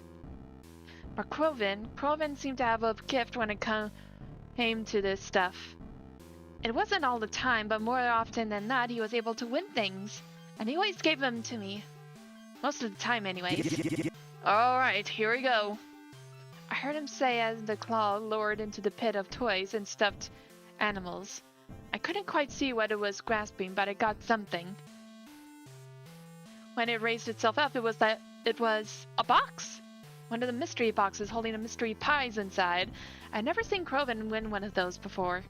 I don't think I've ever seen anyone win one of these before. The box slid down into the prize chute and I took it out.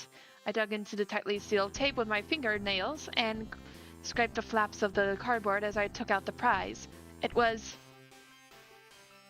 a book? Despite having just come out of the machine, the book itself seemed a little old and worn. The cover read, How to Talk to Ghosts. See, Mary, I told you all these machines are scams. Who wants to win a book?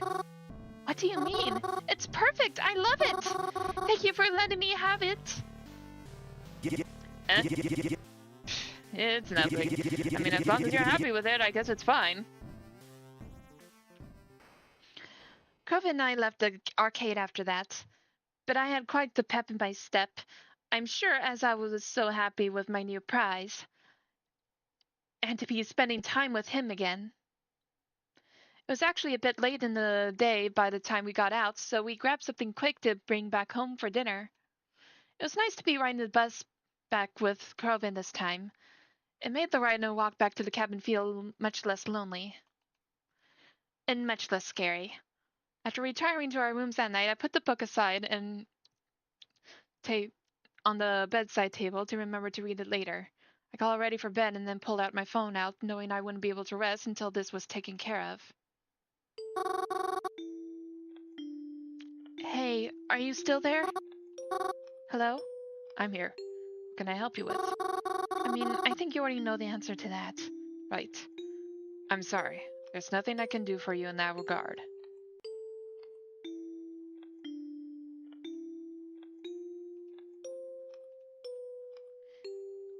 Are they still alright, at least? They are. Yet I never hear from them. Why is that? It's safer that way. I promise you. Why do you even message me in the first place? I thought it would help you feel better. But if you truly want me to stop, I can do that. No, don't. Then I won't stop. I won't stop replying to you. But for now, I have to. Good night, Mary. I woke up the next morning pretty early, earlier than usual, but I didn't feel tired. In fact, I actually felt pretty good. Yesterday was just a bit better of a day than usual, and I'm glad it happened. I tried to be quiet as I walked past Croven's door that morning. I saw that he left it open a crack, so I peeked outside. He was sleeping still, drooling on his pillow, an arm hanging over the side. He looked absolutely silly. But it was nice to see him getting some more rest for once, instead of waiting to get out of the house before dawn. Seeing as he was still home, I thought it might be nice if I made breakfast for the two of us. I went downstairs and into the kitchen and started preparing some stuff with what we had. A while later, I heard Croven coming down the stairs from the humps of his steps. But he still alerted me by asking, Hey, are you cooking something down there? Come into the kitchen. I just finished making pancakes. What kind? What other kind? Chocolate chip, duh. You're right. It was foolish of me to ask. Croven took his usual chair in the kitchen and as I set out plates for us. Do you want milk or water? Milk, of course. What kind of stupid jerk do you take me for? Croven seemed more preoccupied with his phone, but I was in too nice of a mood to care about that. I gave us both milk glasses and put some chocolate syrup on the table just in case. 'Cause, you know, you can never have too much. Croven, are you doing anything today? Hmm? Why? I just had a lot of fun yesterday. I don't know. I thought maybe we could do something again today. If you wanted to. Oh, you want to? I hadn't really been planning on it. Well, I mean, it's okay if you're busy and all. Well, I mean, there's some things I have to take care of first. But will you be free later tonight? I mean, yeah, I guess. I don't really hang out with anyone besides you anyways. Alright, 'cause the gang and I were thinking of heading to this club tonight. The gang? You know, me and my buds. Oh, I've heard you talk about them, but I've never met them before. See? Perfect then. You can come to the club with us, meet them, we can let loose over a few drinks, it's all good. I don't drink, but I do. didn't terribly mind going to a club with Crovin. I'd never really been to a club before, and even though I'm sure I'm not really the kind of crowd they expect to see there, I was always curious to see what one was like, so I looked forward to it. I tried to keep myself busy throughout the day. I cleaned the cabin a bit as it had been getting a bit out of shape, and tried to start a grocery list since I was sure we'd have to go on a run soon. Despite how I thought I might feel, I was excited, actually. I never met these friends of Crovin, but I know that he's known them for a while, at least since he's been living closer to Blackwood, but maybe even earlier. There's been times where Crovin would rush out of the house during dinner just to go meet them. At least I always assumed it was them. He's always hanging out with them as far as I know.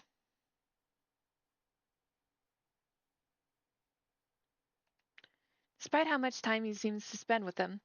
I never met them or having even seen what they look like before. I always hear good things about them from him, though. So at the very least, I trust that they're nice people. I hope they like me. I kept up with Crovin throughout the day. I had to ride the bus into town without him this time, but that was okay. The hard part was following his directions. The club seemed like an awful lot of work to get to, but I was eventually able to find it after I realized it was sunken into the sidewalk.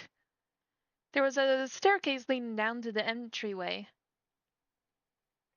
and I heard Crovin yell, "Ah, there she is!" As I cascaded down them and finally met the people I heard so much about. Here she is. Gal of the hour.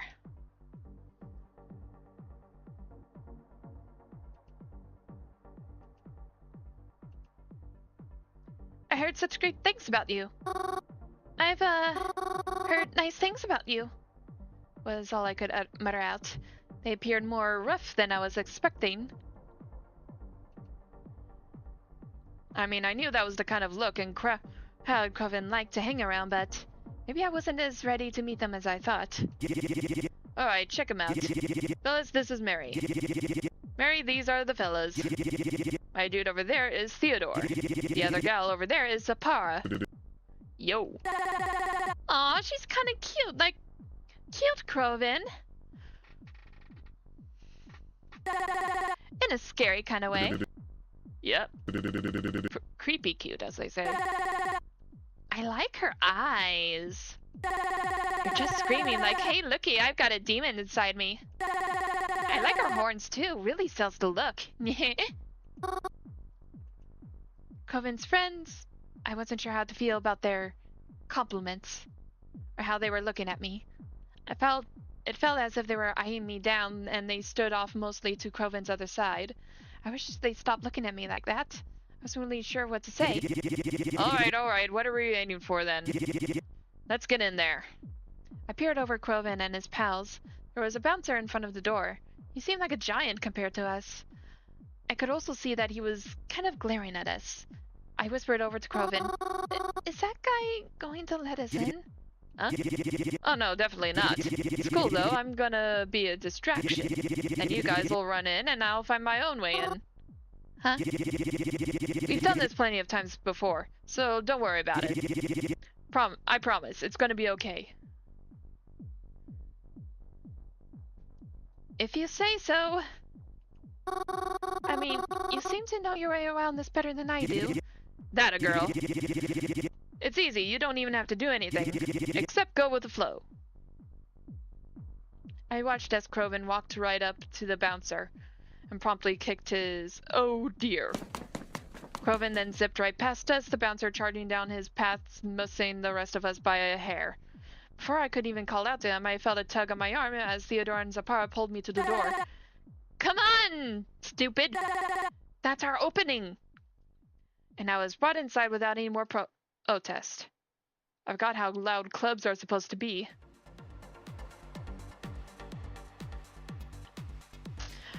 I mean, I have never been at a wed before, and I had expected them to be loud, of course, but I didn't like the way the music felt as it pumped through my ears. It made my bones shake. It was pretty dark, but there were also plenty of colorful strobing lights about. There was a large dance floor and a DJ booth and a bar off to the side, and plenty of people were up and dancing. We had only been in here a few minutes, but I could already feel how humid the atmosphere was. And there was no doubt it would only start feeling more apparent as the night went on. I looked around us. Croven wasn't anywhere, and I was stuck here with his friends. They were talking to each other, but I couldn't hear any of what they were saying over the booming music. They seemed to hear each other just fine, though. Eventually, they started walking somewhere. I trailed close behind them, not wanting to lose them in the crowd of people. He sat down at a table, and I awkwardly squeezed in next to them.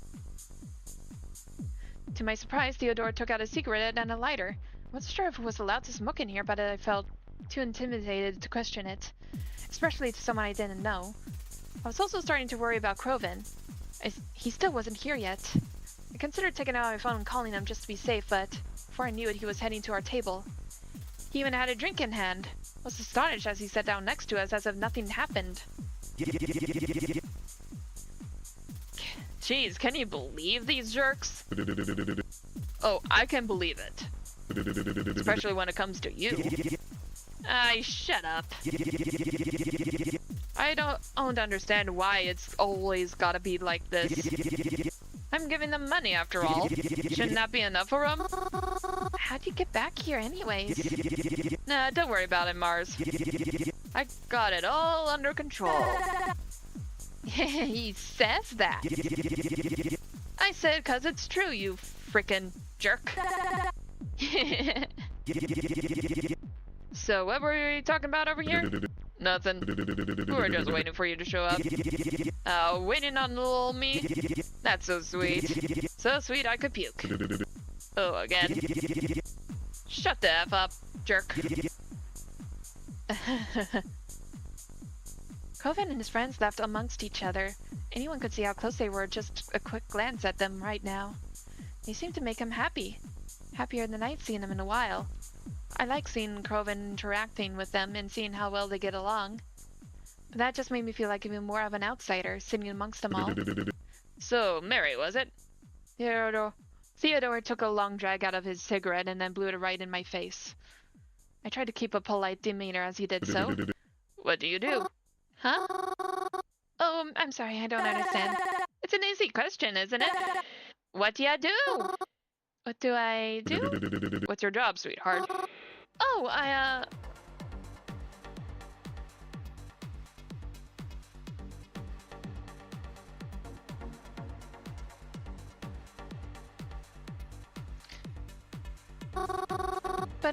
used to be a waitress, but it only lasted a little while. I'm, not the best when it comes to people, I guess. Luckily, I've been able to stay with Croven while I try to sort things out. He's been very generous letting me stay. Oh, Croven's letting you have it easy, huh? You mooch off him, then? You're playing things smart if you are. What's he bought? Hot for you, huh? If it's a jacuzzi, can I try it? Hey, knock it off. Oh no, it's not like that. Unless it is. Does Croven think I'm mooching off of him?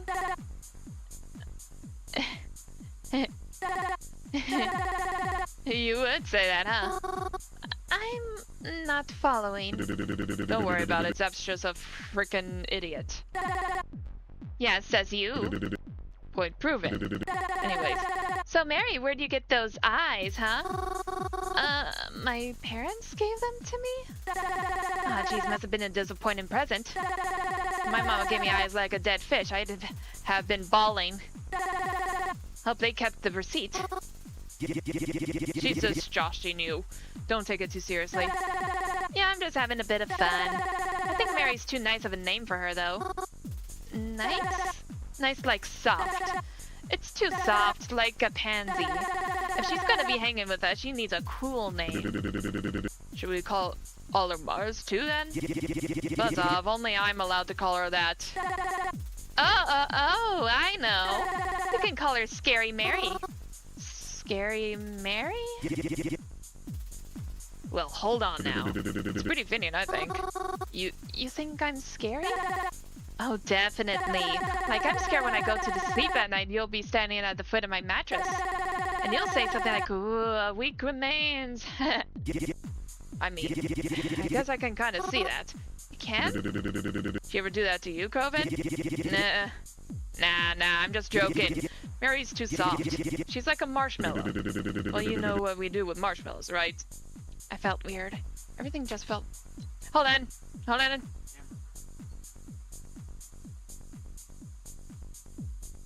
Sorry. Someone came in and announced that my dinner is ready. I'll be right back.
everyone, I am back. Everything just felt like too much. Like there wasn't enough room for everything that was happening. The lights, the music, the people, Croven's friends. It was all a bit too much for me. I need to... Excuse me, I'm gonna go to the bathroom. Oh, that's it! She's like Bloody Mary. Sneaking into the bathroom to take her next victim through the mirror. Be easy on them, won't ya? The lights in the bathrooms aren't that good, and you'll scare the crud out of someone looking like that. I got up from the table and scrubbed my way throughout the crowd and looking for the ladies' room. I'd begun to regret coming here. If it weren't... So, I'm gonna wait for my dog to stop drinking.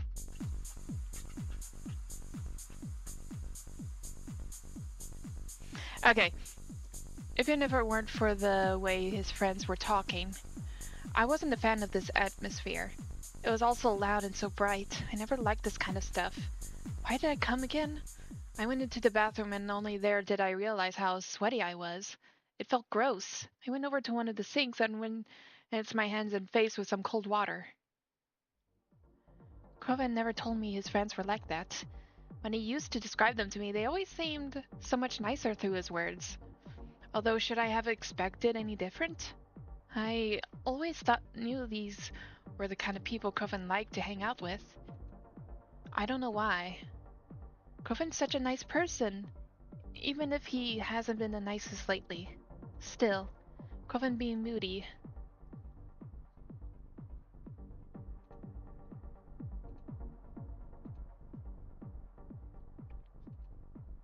Just because he's been cranky lately. That doesn't mean he means to hurt my feelings. I know that he doesn't try to. But these people, I had just met them and yet the way they talked to me, Croven didn't even seem to mind it that much. Maybe I was the problem then? I probably shouldn't have taken things so seriously. Before I could have my thoughts to myself much longer though, someone opened one of the stalls behind me.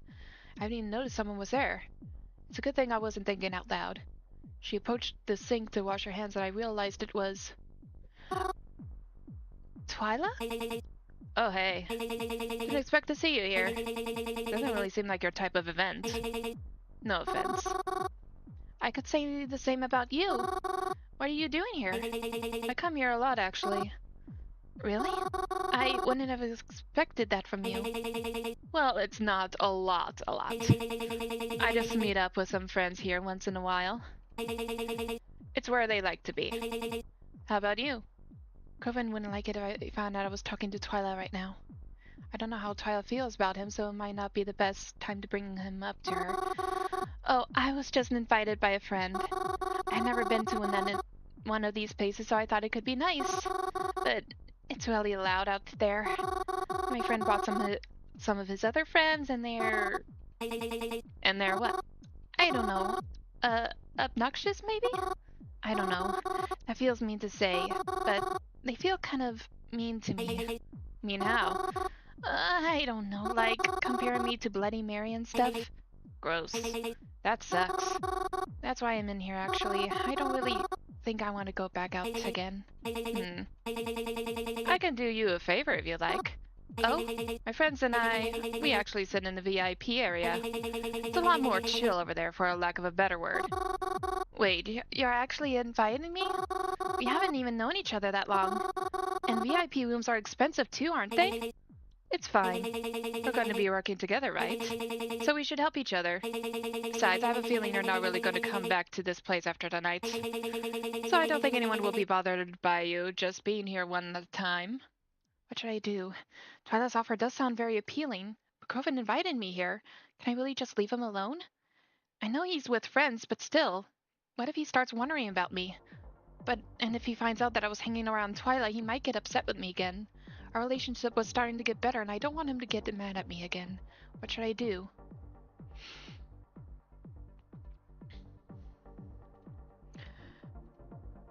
Like I said, I think I want to focus on Croven's route for now.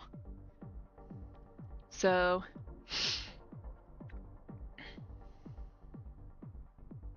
refuse Twilight's offer. That's very nice of you to offer, but I'm sorry. I wouldn't feel right abandoning the people who invited me here. Even though they have been a little nasty. Suit yourself then. Twyla then left out the bathroom without another word. I followed shortly after. I didn't see her after exiting the bathroom again. It almost seemed like there was more people than when I had entered. It caught me a bit off guard, but I tried to keep my composure as I made my way back to our table. Even though I didn't really feel like going back, it was the right thing to do. I was invited here after all. Besides, if I went off with Twyla, Quoven might get worried about me. Because he still cares. Yeah, he's gotta... I returned to the table and Quoven clumsily got up to let me slide into my seat again. He looked intoxicated already. Hey, sorry. Did I miss anything? Nothing much except Quoven downing 2 of those little cruds he's drinking already. Oh, really? I'm waiting for him to throw him up. We're betting on how much he can get to. I don't think he's gonna make it to double digits. Oh, is he okay? I'm fine. Don't even worry about it. I'd keep an eye on him. Yeah, I try to. Everyone's eyes are always on Quoven already. Mary, Mars. Yes? I was just telling about the thing you do. Like, you know it better than me, so... Yeah, tell us. Yeah, something about the graveyard, right? We like that place, too. Oh, do you? Hold on.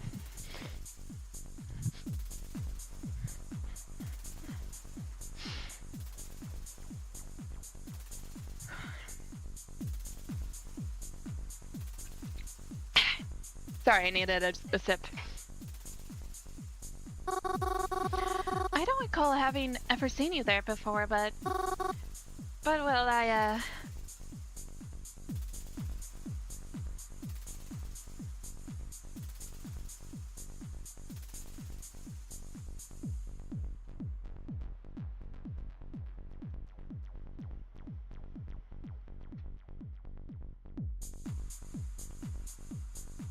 Okay, let's see how they react if I tell them that I sneak into funerals.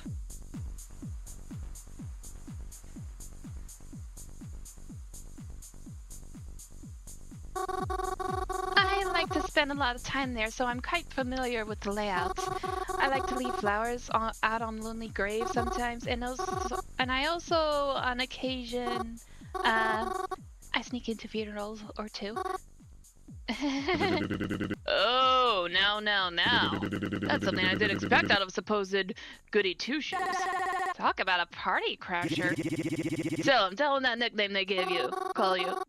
Some folks have started calling me, Cemetary Mary. 'Cause I'm, like, always there. And Mary is my name. Oh, that's you? I heard that name before. I just didn't expect Cemetary Mary to be all puny and polite. Oh? Yeah, I thought it was like some kind of urban legend, you know?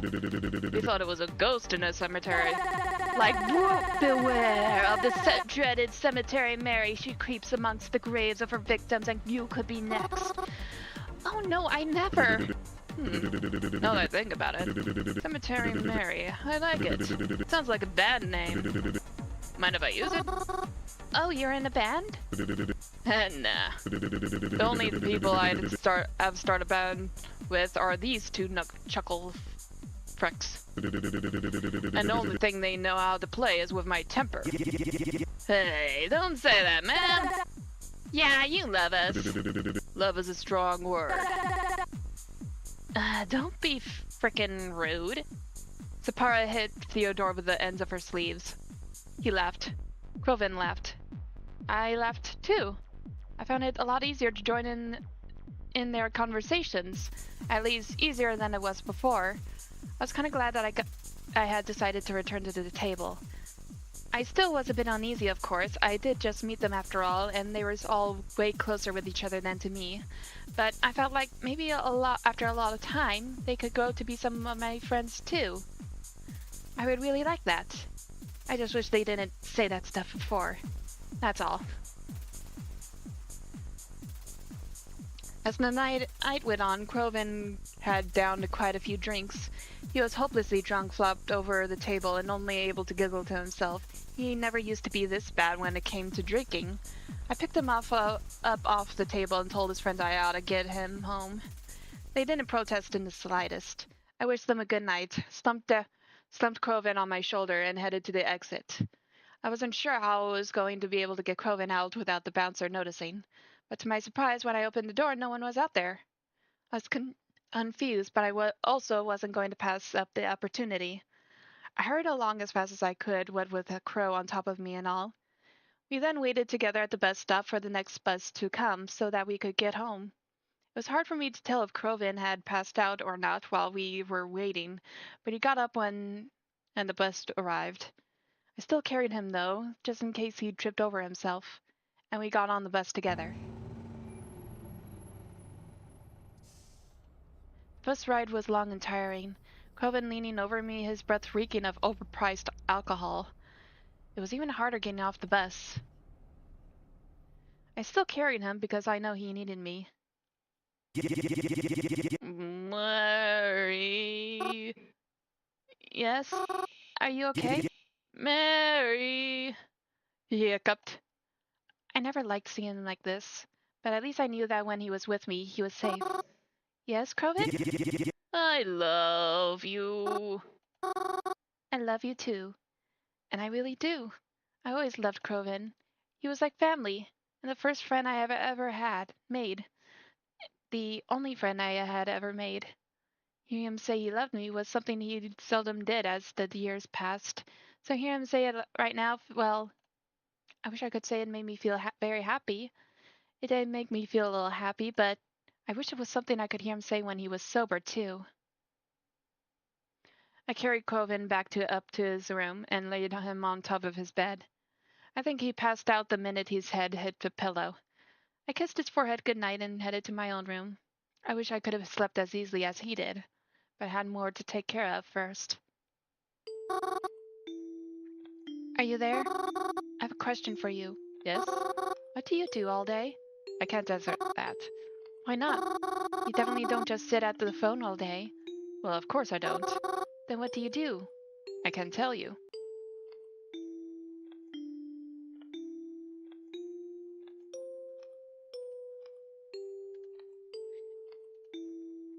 Don't be silly. Of course I'm scared. Really? I have every reason to be. Maybe even more reasons than you do. If you can believe that. You still haven't answered me, though. What is it that you do? I'll look out for you. Good night, Mary.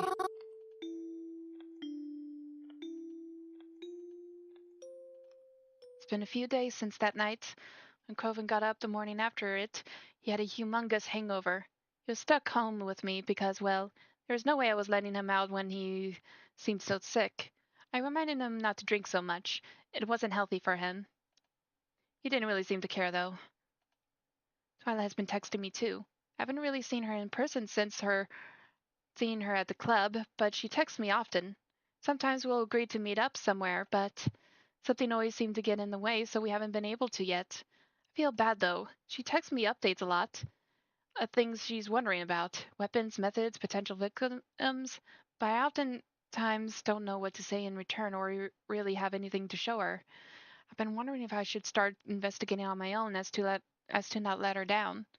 But she seems so confident in what she's doing. I wouldn't even know where to start. And don't even know how I would start anyways. So for now, I've just been staying home. It's been raining a lot too, so it's not the most apt time to be outside anyways. But even though I haven't left the house in a while, I've been able to stay entertained.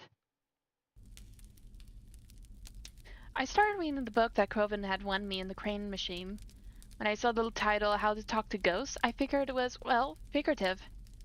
I thought it would be some spooky story with a clever title, but to my surprise, it is written as much as an instructional guide. It's a very interesting read. I'm curious as to how they got all this information anyways. As previously mentioned, ghosts exist on a different plane of existence. That much is obvious.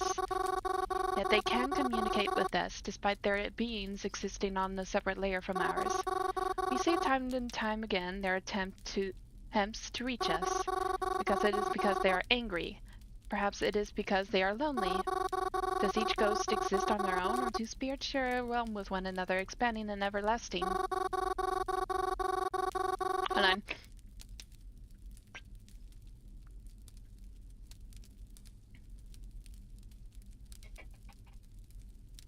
Is there a heaven, is there a hell, or is there only purgatory, stretching for miles beyond what we can comprehend?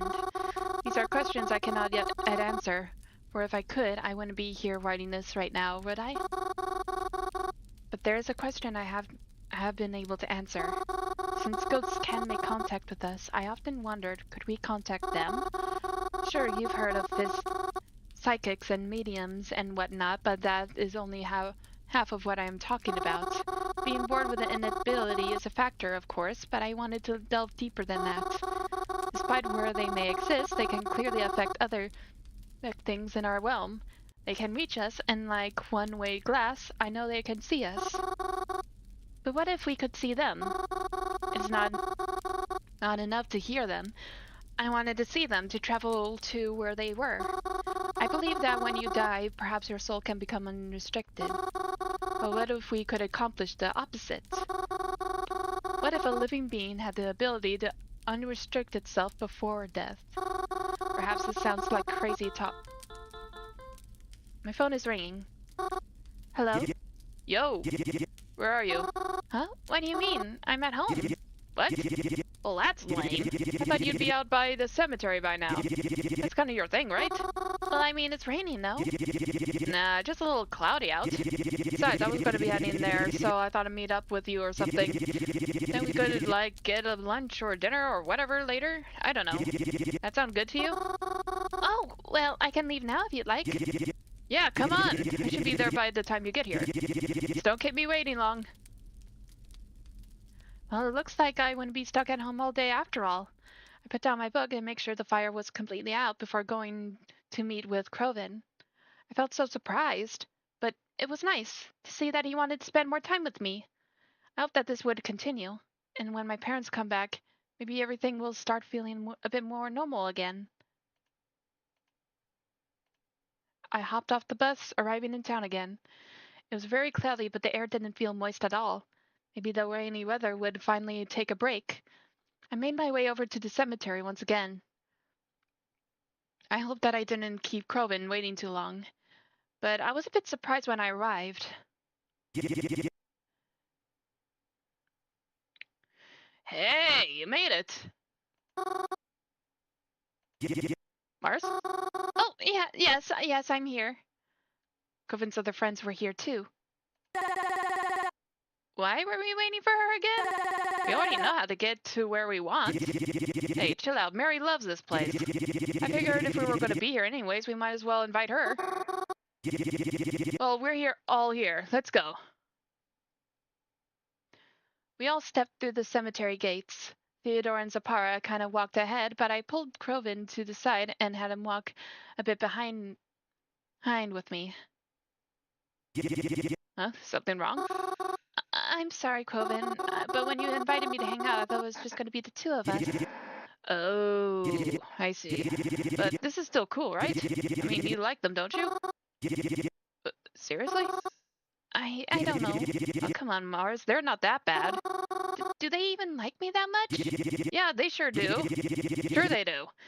Is this about their scary Mary comments?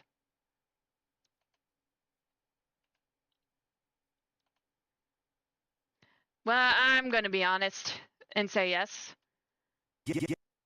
Yeah, I thought so. But hey, they're not like that. Promise. You just met him in the wrong environment, that's all. It'll be fine. Alright. We started to walk closer to the other two again. I know the cemetery like the back of my own hand, but I wasn't sure exactly where we were going. Or rather, I didn't know where they were going. So, do you guys come here often? I spend a lot of time here and all, but I can't say I remember seeing you guys here before. No, not really. That's not quite our vibe, but it's good for a few things every now and then again. Oh, are you here to visit someone then? As if. You never catch me here looking for some overwatered pansy. Even when I'm dead. Oh, then why are we here? Ah, there it is. I watched as Theodora approached one of the old trees near a usually forgotten corner of the cemetery. There's not a lot of graves here, at least not yet, and this tree doesn't provide much shade compared to the others. I watched as Theodore stuck his hand into a hole in the tree. I always figured that squirrels and birds lived in those, so I never went out of my way to bother them. But when I saw what Theodore pulled out, I was very upset, to say the least. What? What is that? What's in there? What, this? It's just the good stuff. Or, well, bad stuff, if you want to get technical. Just needed somewhere to hide it that wasn't home for a while. You know how cops and stupid landlords can be, right? And so you just... You hid it there? How dare you? What's the problem? Not like anyone ever comes here anyways. I do! You can't just hide this junk here! Especially junk like that! What do you think this place is? This isn't just some park or stretch of woods! This is a cemetery!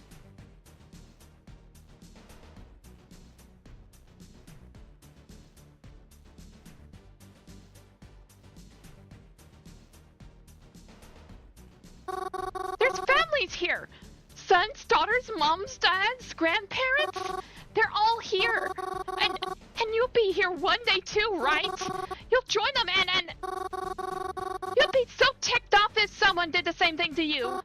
If this is someone's final resting place. How dare you try and taint it? Disrespect it! Treat it this way! Yo, Mars, maybe you can chill the F out a little bit? It isn't that big of a deal. How can you say that? How would you feel if someone came into your home and just started wrecking everything? I bet you didn't think to learn a single name in here. I can't believe you even think something like this is okay. I won't stand for it. Whoa, hey!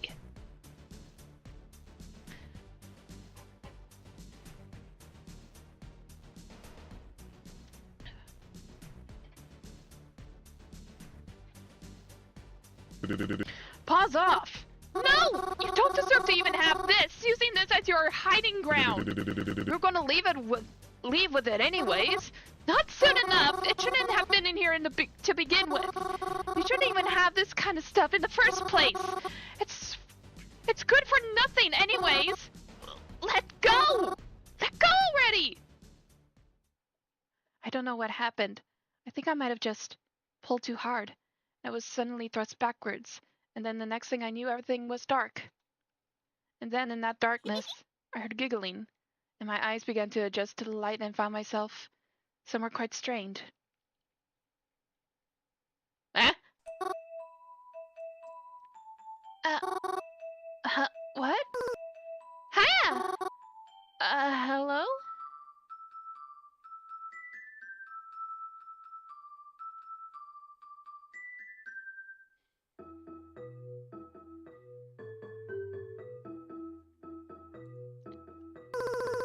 You're on my boat!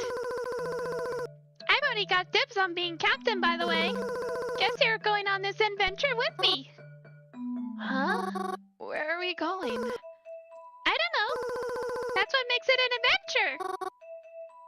Oh, it sounds fun, but I was just with my friends, wasn't I? I was so confused. Where was I? And who's this girl? And are my eyes okay? Yeah, but we're friends too, right? Are we? I'm sorry. I can't say I remember you. Yeah, you do. Come on. Just because I'm a kid doesn't mean I'm stupid. You're always here. I am? Am I? Yeah. You come by to give me flowers like all the time. Huh? Oh, thanks, by the way. I think it's kind of overdue. Thanks? For the flowers, dummy. Mama always taught me to say please and thank you, especially when someone does something nice for you. And I think he wants me, hey, to say thanks too. So, maybe, could I please have a teddy bear next time? Huh? Flowers are pretty and all, but I really, really want a new teddy bear. And I think you choose a really great one, especially with your taste in flowers and stuff. So, pretty please, with the cherry on top and everything? Wait, I'm sorry, please slow down. I'm still a little confused. How did I get here? Who are you? Oh, I can answer that one. I'm Sunny! Some people here started calling me Sunshine, though.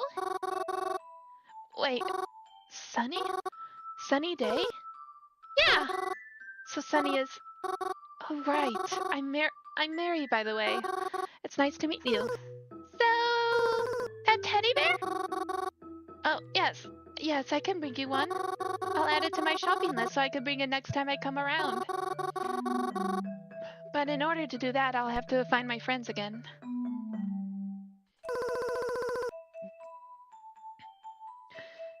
Maybe we'll find them on our adventure.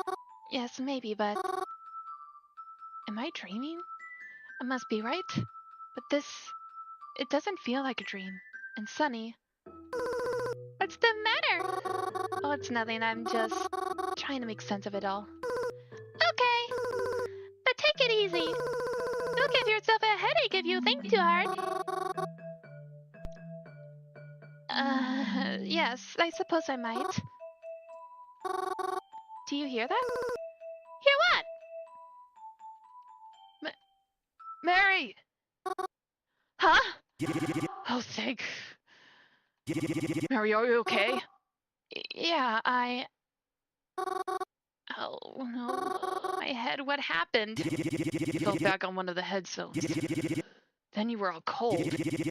Scared the crud out of me. I was going to bring you to a hospital or something if you didn't wake up soon.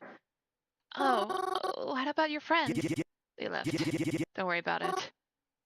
Oh, I'm really sorry. I didn't mean to. I said don't worry about it. We won't hang out here anymore, okay? So just drop it. I promised you lunch, didn't I? Let's go. Coven helped me stand up, and once it was confirmed that I could stand without a problem, he began to make his way to the exit. But I had to check something first. I looked over to the headstone that I had supposedly knocked myself out on. The name engraved on it, Sunny, was what I just experienced. Really a dream? Of all the dreams I could have had, I thought back to that book I read, How to Talk to Ghosts. Maybe, just maybe, I'd have to try and see it again for myself. But maybe it really was. Mary, come on! I'm coming.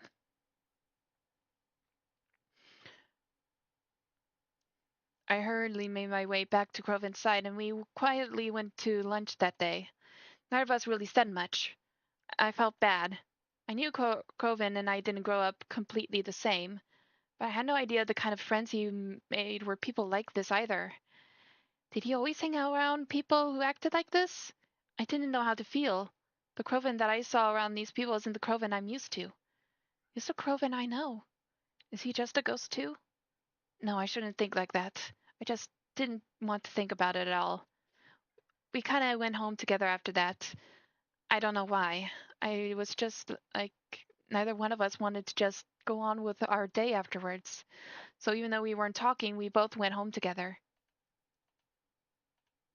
We stayed in separate rooms the rest of the day. Just did our own thing. Neither one of us felt like talking about it. Dinner was quiet, and I think the only thing I heard him say that evening was good night as I retired to my room. If only I was really going to bed then. Hello again. You're still here, right? Of course I am. Is everything okay? Yes. On my side, at least. Is everything okay with you?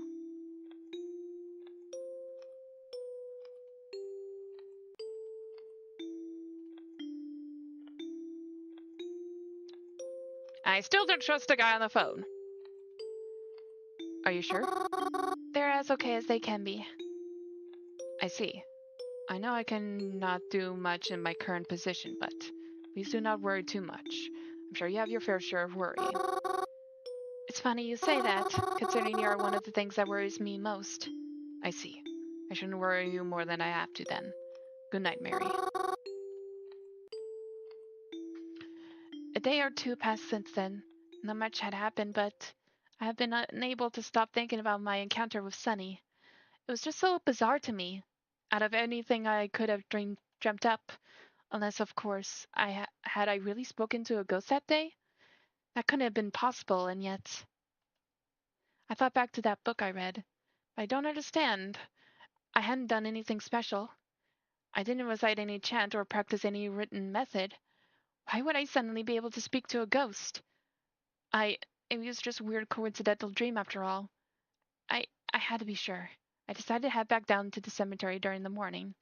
Even though I knew a general area of where everyone was, I didn't really have an idea of who I was looking for. I think it might be interesting. Decided I set myself down by the grave and then shifted myself into a laying position over the top of it. This felt weird, but I had to know. I shut my eyes and tried to think of nothing more than sleep, hoping that I could somehow fall asleep soon, and I'm not exactly sure when, but I did, for I woke up to the sound of a graceful violin. It happened again. Just like with Sunny, I woke up somewhere new. This is a theater, isn't it? It's soaked in shades of green. I've never been in a place like this before. It felt like a dream, yet not quite. It wasn't quite a dream, right? What is this place?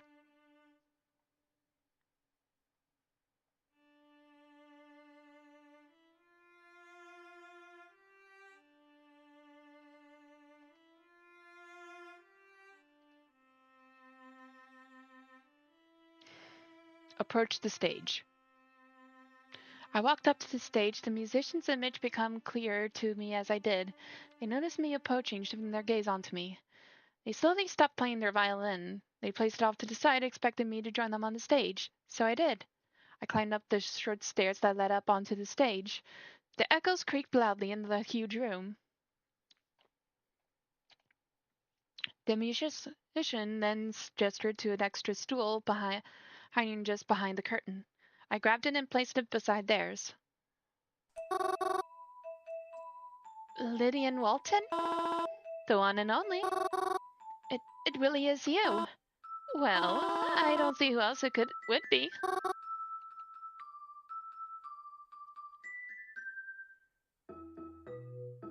Are you a ghost? I don't know. Are you? Me? Why would I be a ghost? You're here speaking to me, aren't you?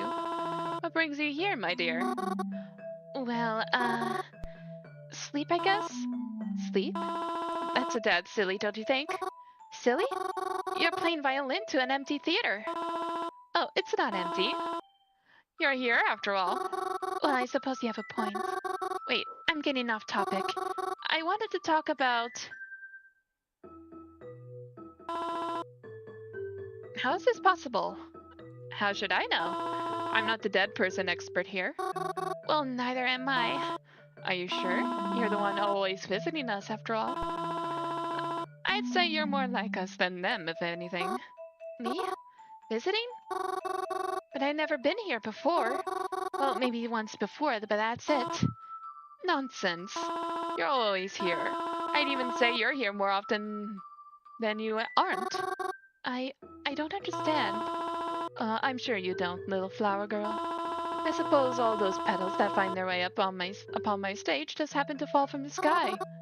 I don't follow. Silly, silly, silly. You're always bringing flowers. Do you think we don't perceive them? Wait, sorry. Are you telling me when I bring flowers, they wind up here? Seems so. Then I really am talking to a dead person right now. Not very quick, are you, my dear? That's alright. Sorry, it's very exciting to be actually talking to you. Yes, I used to get that a lot. Although normally in a different context. Wow, this is so... Wait, I'm a bit confused though. Lydian, you... Yes? Well, it's just that, according to your tombstone and all... Yes, what about it? Well, it's correct.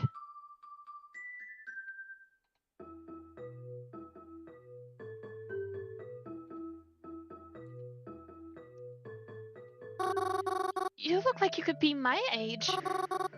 But how can that be? You died when you were in your 70s. It's true. Then, well, I guess I'm just having trouble understanding. Because you seem, well, you look very good for your age. Very funny. But no, it's true that I died in my 70s. I just liked my looks better when I was younger. Can you blame me? I believe this was my prime. Wait, so you're Mary?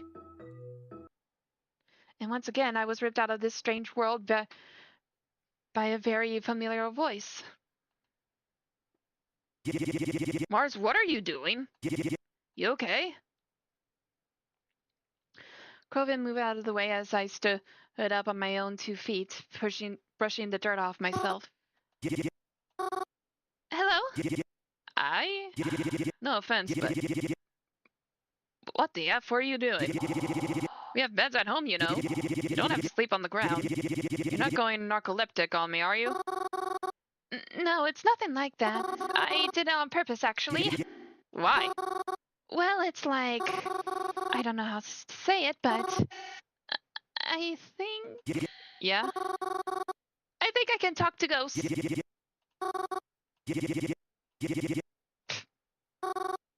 Don't laugh. I'm being serious. Yeah, no, I believe you.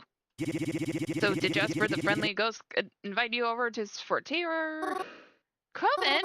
I really am being serious. I swear I'm not lying. If I can prove... Hey, come on, you don't gotta get like that. If you're serious, then I believe you. But, sleeping outside is kinda... a little freaking dangerous, yeah? So maybe, like, don't do that, especially all by yourself. Right. Well... Yo, Crovin! Crovin and I turned our heads to look towards the cemetery gates. Theodore and Sapara were on the other side. Theodore was waving over to us, hand high in the air. Sapara had her eyes gripped tightly around the bars of the gate. She was bouncing up and down as if trying to get Crovin's attention, as if we couldn't already see them.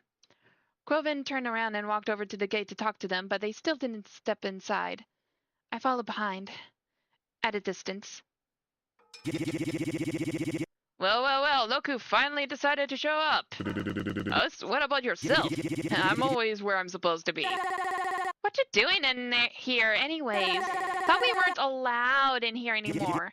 Yeah, but I saw Mars asleep in here and I had to wake her up. Asleep? She a freaking narcoleptic or something? Nah, at least pretty sure she's not. She just thinks she can talk to ghosts, that's all. You're kidding. Hey, don't laugh so loud. Can't you show us then? I want to see. I don't know, let's see. Yo, Mars! Crovin called out to me. You want to show the boys what you can do? Uh-huh. Show us you can talk to ghosts. We're gonna do a haunted... We were gonna go to a haunted place anyways. Haunted? Yeah. We were just gonna mess around, maybe pick up a Ouija board on the way out. But if you can talk to ghosts, then that's just as good, right?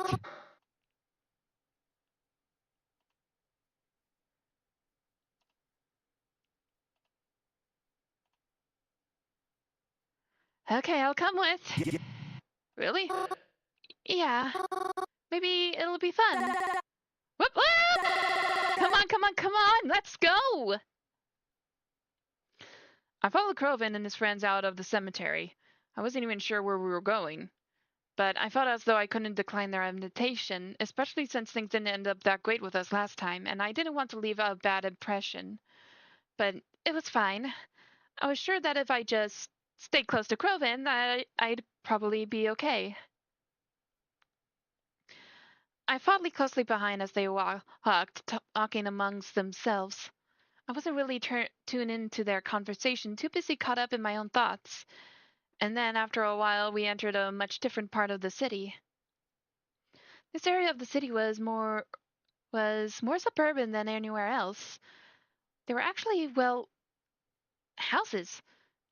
The kind with lawns and stuff, and not just apartments. They weren't anything too special, just standard houses. I guess a house is worth it if you really value your privacy, but these areas of town always felt so out of place.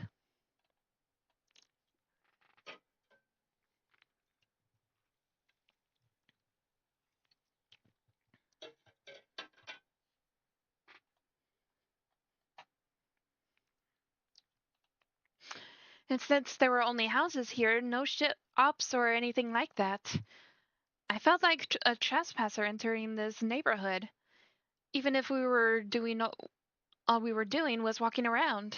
Like I said I stayed close to Croven, and I made note of the house they were approaching, and then stopped in front of. Here she is. This house. It was a bit bigger and nicer than the others on this road. Had it not been for the state of disrepair that it was in, you could see the cracks in the windows all the way from the sidewalk. Not to mention all the tall and woolly grass that probably hadn't been cut in ages. It looked like there was probably some sort of gate or fence at one point, but not anymore. There's nothing stopping us from waltzing right up on up to the front door. This house is haunted? Well, just look at it.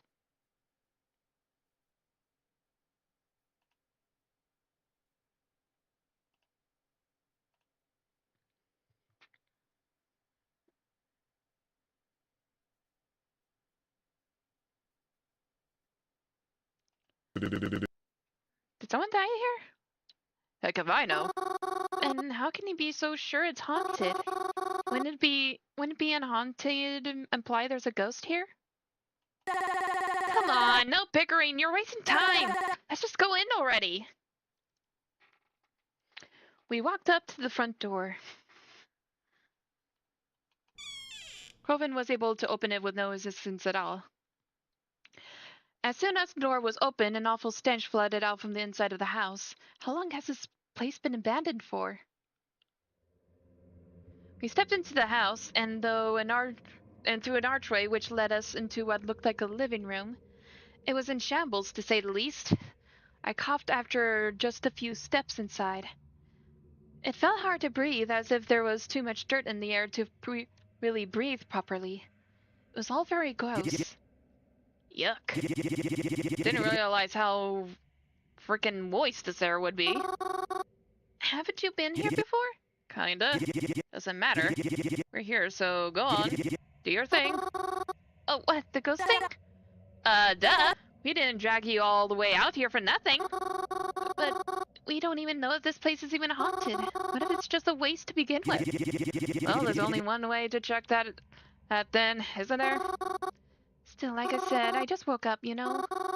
I know I'm usually pretty good at, like, just falling asleep wherever, but I don't think I can fall back asleep this quickly after waking up. Groven can sing you a lullaby. F no. You do it. Oh, Crow, you know my singing voice isn't as angelic as yours. Mars, would you be able to fall asleep if I sing a lullaby? OMG, OMG, OMG, Crow Boy's gonna sing for us? Aha! F you, it's not for you. Croven seemed embarrassed. Lay down on the couch. I'll try singing for you. I did what he asked of me. Everyone is already here, and I didn't want to let anyone down. Besides, it couldn't hurt to try, right? I laid back onto the old couch and closing my eyes, hoping that it wouldn't break beneath my weight. I heard Croven's friends begin to giggle amongst themselves as Croven cleared his voice, readying himself to sing to me. I must admit, I almost giggled myself when I heard him start to sing Mary Had a Little Lamb. Although I'm not sure I would describe his voice as angelic, it was actually pretty nice to listen to. The only songs he usually sings along to are loud punk ones, so it was a nice change of pace. And despite how dank the air was and how itchy the sofa felt, I actually did end up finding myself drifting off to sleep.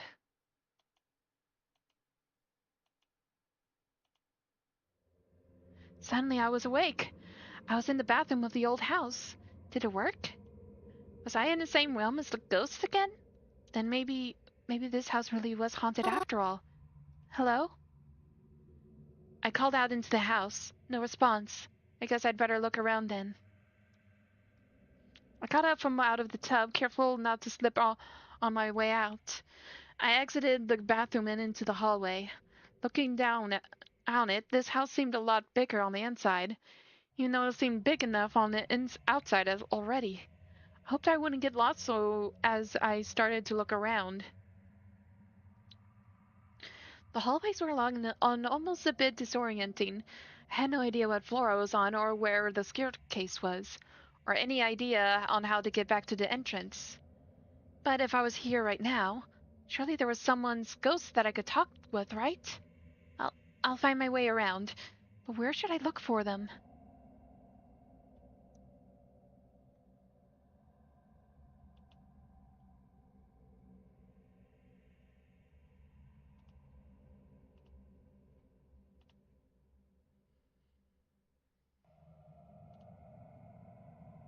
I approached a door that had a crystal knob on it. None of the other doors I had passed had something like this. It must have led to a special room. I grabbed the knob of the door. The crystal felt cool in my hand.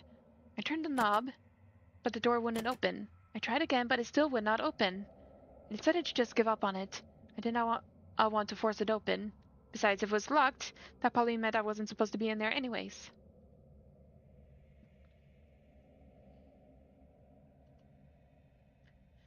I looked towards a door at the end of the hall. It was slightly ajar. I walked over to it and opened it all the way.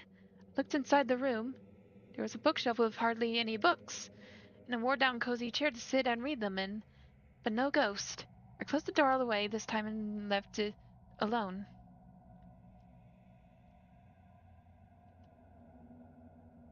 I looked out the window to try to get a better gathering of where I was. Besides, it was probable that the ghost would be standing outside too, maybe in a garden or something.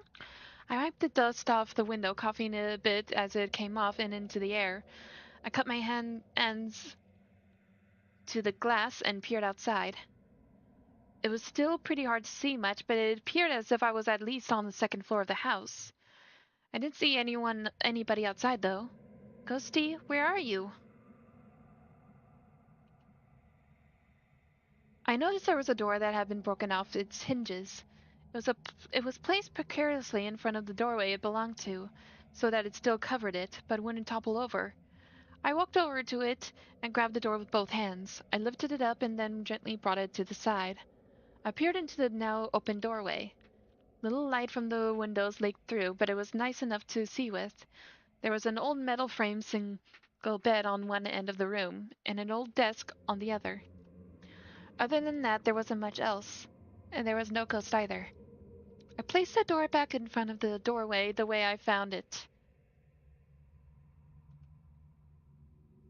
I approached the door with a large crack across the front. I went to go search for the knob. Uh, there is none. It looked like to have fallen off some time ago. I tried to push the door open, but it wouldn't budge. Leaned over and peered into the hole where the knob should be. Nothing. Or rather, it is too dark to see anything. Oh well. I kept looking, but the place seemed completely empty. What was I going to do? Surely it might be waking up soon, and when I did, I'm sure the others would be expecting to hear about what I found. Should I just make up a story of a ghost I met here? I mean, they wouldn't know the difference if I did, right? It seemed like it'd be my only option until... Footsteps. There was someone here after all. I heard them run away from my direction. Wait, come back! I followed after them. The direction they ran to. It led me to a door. When I opened it, there was a staircase behind it leading upwards into what looked like an attic door. Well, there's only one thing to do here. I climbed up the stairs and opened the attic's sole door. Upon reaching the top, I was confronted with another open doorway. Light was leaking through it. Was there a window up here? I walked closer, turned the corner, and then...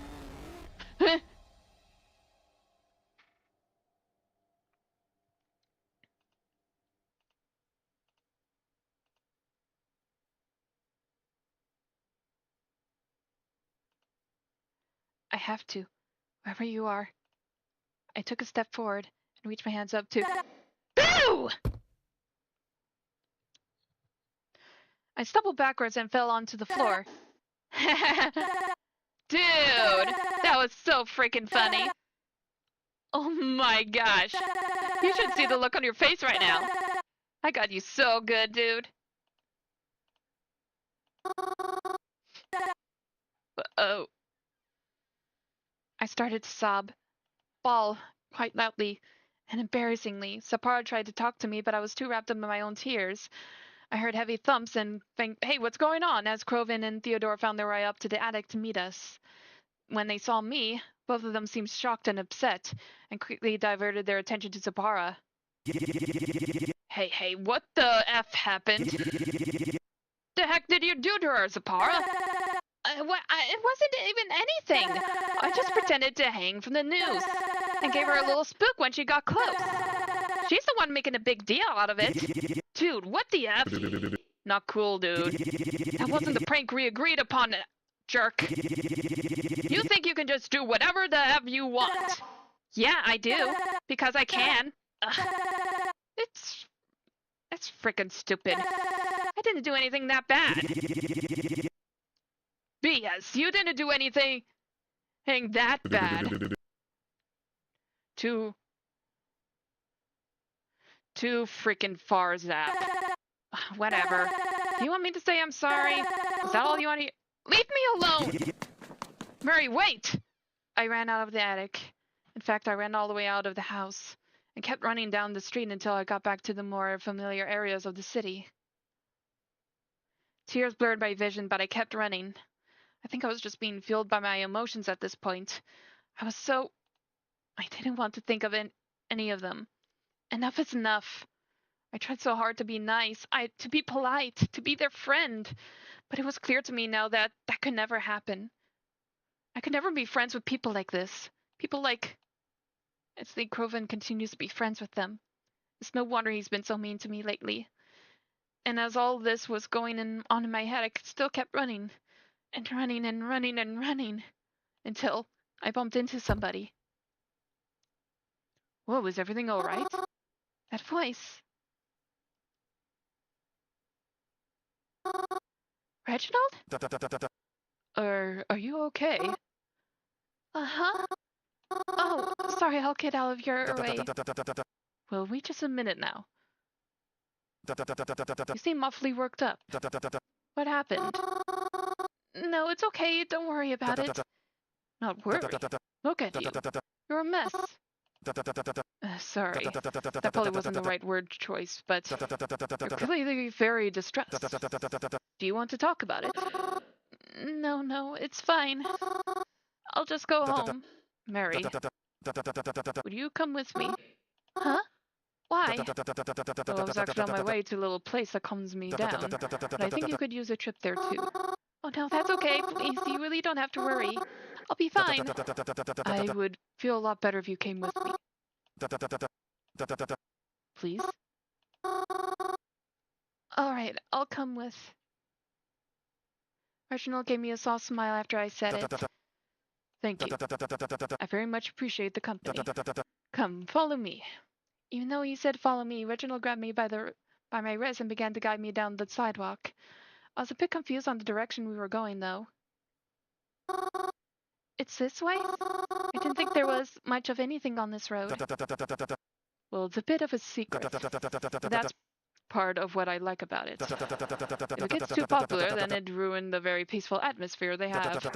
I think it's better if less people know. But I think I can trust you not to tell anyone about it. Oh, all right. I kept walking with him, and eventually we reached a more desolate area of the city. There was no one walking the streets, and all the windows of the buildings we started to pass were all dark. No one had any of their lights on. There were no cars in the street either. It was strangely barren around here. Say, what street are we on again? Are you sure we're going in the right direction? Yes, no need to worry. We're almost there. Okay. Then, at a certain point, Reginald stopped walking. He looked down into a dark alleyway, and then walked into it. Well, aren't you coming? I felt pretty weird about walking down into an alley with no one around, on a street I'm unfamiliar with, but he was waiting here for me.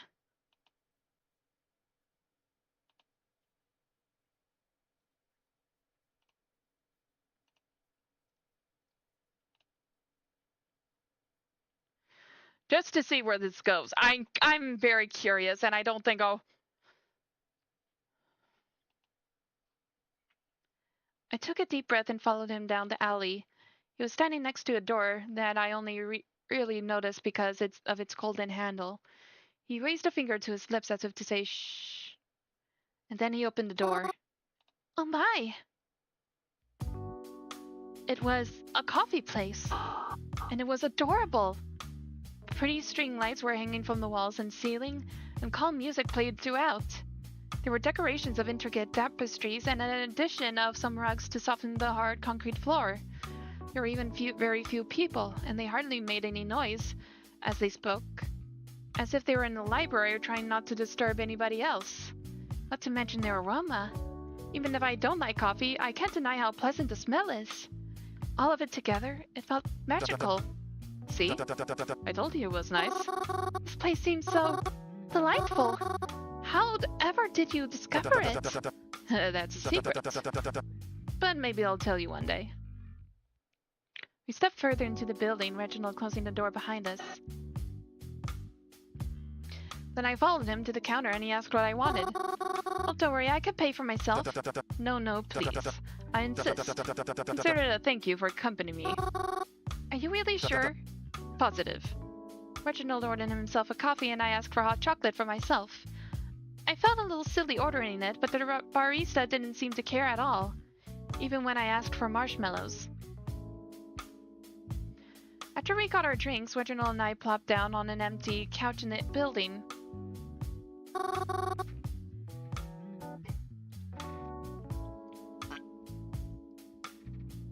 You got a styrofoam cup? Paper, actually. And no worries, it's recyclable. I think the mugs they offer here are cute, and better for the environment. But well, how do I put it? I'm just particular about using the same things as other people, that's all. Believe they even allow you to bring your own mug, but that's a little silly, isn't it? To bring a mug from home, because I would still need to wash it afterwards. And I'd look absolutely absurd carrying a mug down the sidewalk. You got a point there. Anyways, are you feeling any better? Oh, me? Yeah, I guess so. I'm not crying anymore, so that's a good thing, I think. Thank you again for bringing me here. No need to thank me. I'm just glad you're feeling better. But if it's okay to ask about now, what had gotten you so upset in the first place? Well, I guess it's okay to talk about, especially since you wouldn't know these people anyways.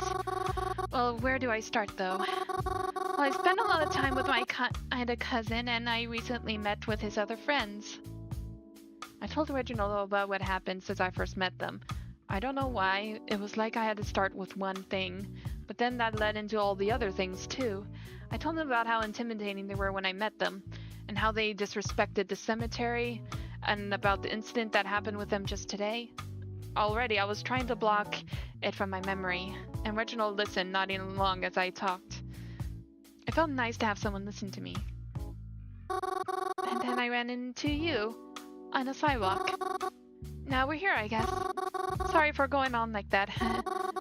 I just wasn't sure where to begin. Or end. Why are you apologizing? I'm actually very happy you told me. It's not good to always let things weigh on you. You know, Mary, I must admit, I'm not at all a violent person, but oh, how I wish I could teach those adults a lesson right now. Where do they get off thinking that kind of behavior is alright? No, it's okay.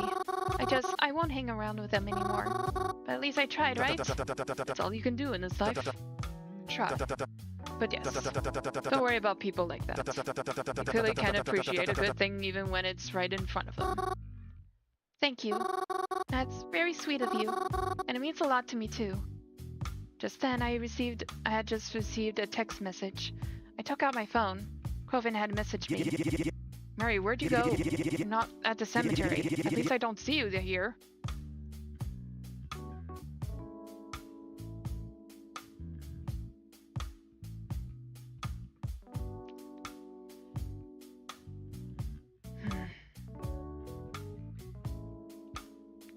Actually, I put my phone away without responding to him.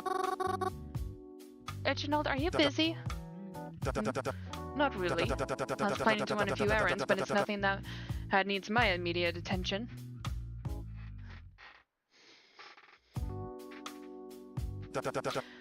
Why do you ask? Can I come along? You want to run errands with me? Yeah, I don't really feel like going home. At least not right now. Well, if you're you're more than welcome to come along. I would more than appreciate the company. Thank you again. I spent the rest of the day helping Reginald with his errands. It wasn't anything too big. We bought some stuff from the hardware store. Things he needed for a bit on the DIY car repair. Wrenches, screwdrivers, antifreeze, oils. But nothing too big to carry. I as well helped him pick up a few groceries. I was running low on milk and eggs, but he picked up some strawberries too before they go out of season. It wasn't anything too exciting, but it was nice to be able to do something simple with him, and enjoy completing these simple tasks with someone who wasn't trying to trick me or make me cry. Before he knew it, it started to get dark. I told Reginald I ought to get going. Get home safely then, all right? I promised him I would, and then went to catch the next bus home. Well, at least my day wasn't completely bad, or at least that's what I thought initially. But once I made it home and opened the door to the cabin, someone was waiting there for me, and he was not happy. About frickin' time you got home! Where the heck were you? You didn't answer any of my frickin' texts! Of course I didn't. I'm mad at you! You're mad at me! I'm the one who's supposed to be mad here! Do you have any freaking idea of what could have happened to you? It can't be any worse than what you and your friends did to me! Is this really what this is about? Get the frick over it, Mary!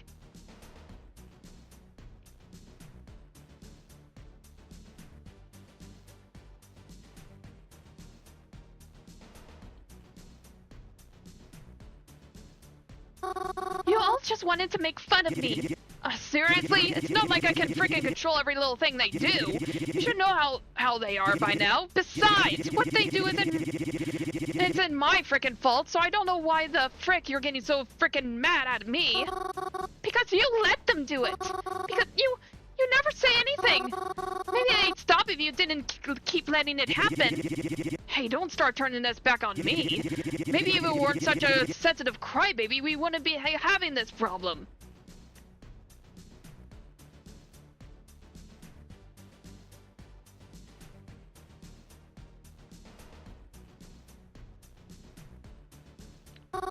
There you go! Making fun of me again! Don't you have anything better to do? Oh, give me a break. You know, maybe that's why you're so mean to me lately. Huh? Come again? Frick is that supposed to mean? Hanging around such awful people. No wonder you become such a bad person. Oh, really now? That's how you feel?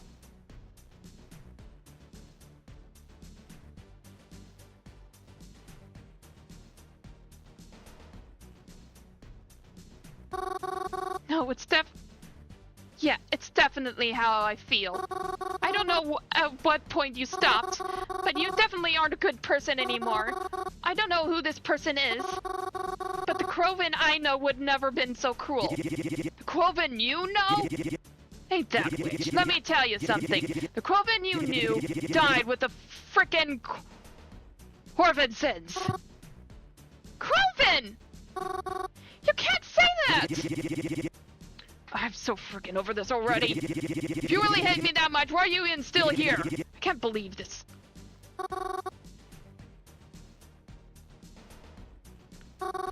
Then maybe I should just leave, if that's how you feel. Maybe you should. Take all your stupid freaking garbage with you. Coven stormed off after that. I went the other way and marched upstairs. I felt like crying all over again. But I think I used up all my tears for the day. I was going to text the number again, because, well, it's what I always do before I go to bed. But when I opened my phone, I was surprised to see I had a few messages from someone else. It was Twyla. I hadn't really seen her since that night at the club. Hey, Mary.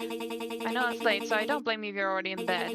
But I figured I'd ask you anyway, since it's not overly time sensitive. I'm going to be at the library tomorrow looking for anything I can find that might help with our town's little problem. I feel like you could come and help me research if you're up for it. Yeah, I can come help. I think that's a really great idea. I'll be sure to be there first thing tomorrow. Well, I don't know if I'll be there that early, but I'll be sure to see you there. I had agreed to meet with Twyla. Maybe part of me did in spite of Croven. But it would be nice distraction, I think. A distraction from all the bad stuff that happened today. And I wouldn't have to think about it tomorrow. When I got up the next morning, I hurried myself out of the house. I wasn't even sure if Croven was still home, but I wasn't going to stick around long enough to find out. I headed to the library as quickly as I could that morning. And even though Twyla said she wasn't going to be around so early, she was still there when I arrived. Twyla, you're here already? You're already here? Oh, hey. Yeah, I'm here. I thought you said you wouldn't be here so early. I don't think it's super early. But that's not the point. You're here to help me with research, right? Oh, yes, of course. Just tell me what I need to do. I'm gonna need you to fetch some books for me. Twyla handed me a list of books she needed. I worked in the library before, so I know they're here. I just wanted you to pick up a few for starters. Alright, I think I can do that. Yeah, I should sure hope so. I took Twyla's list and began to grab the books for her. There were a few psychology books, but also some filled with, like, periodicals? Is that how do you describe them? I don't know. But what I did know is that if I kept carrying so many books at once, I'd topple over. It's happened before. I began to hand them over to Twyla. She seemed very focused as she took the books from me. Sometimes when I hand her a book, she'd slide one over to me with the pages open. I would close it and go to return on the proper shelf. It was only after a few books that I realized she was probably anticipating I read the passages she had opened to. Oh well. I kind of just continued fetching her books and shelving them back again absent-mindedly. It just seemed like the best thing for me to do to be able to help.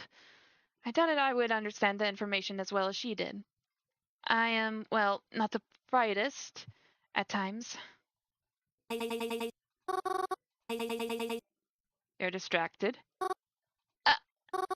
Am I? You certainly seem a bit out of it. Is everything all right? Well, I had a fight with my friend last night, and we still haven't made up. I see. Well, that's not going to help us here.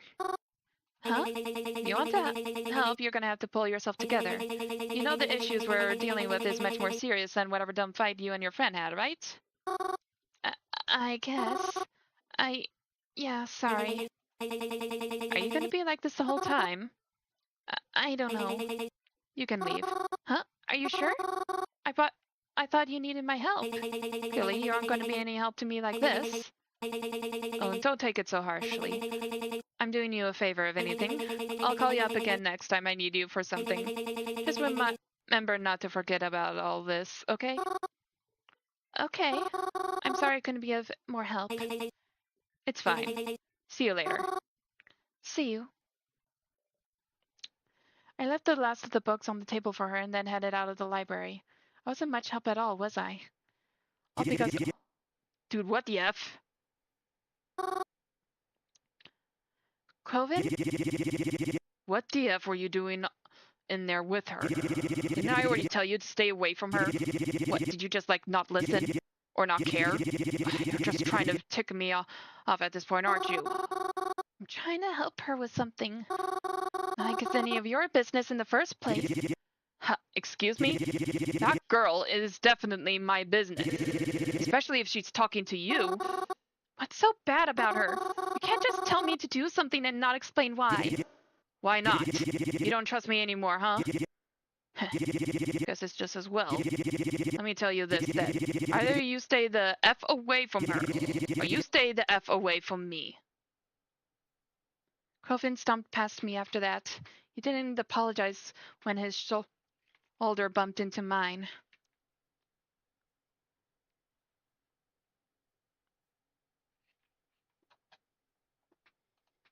He just kept walking. I hoped that wherever he was going, it wasn't home, because that was the only place I wanted to be right now. Even if it seemed like he would prefer I not be there anymore. I want to ask you something. You always do, don't you? Please. Apologies, it wasn't meant to appear sarcastic. Go on.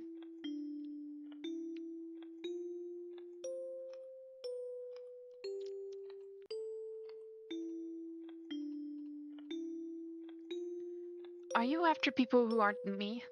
Or do you know who I'm with? How do you mean? Like, do you know about other people connected to me? And if you do, are you coming for them too? Please? Yes. Wait, yes to which question? I'm sorry. I have to go. Good night, Mary.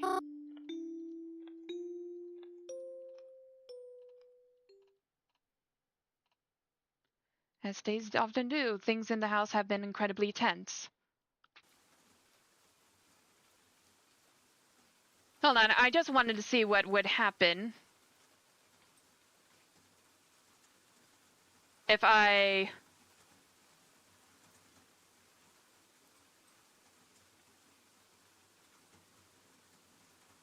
load this.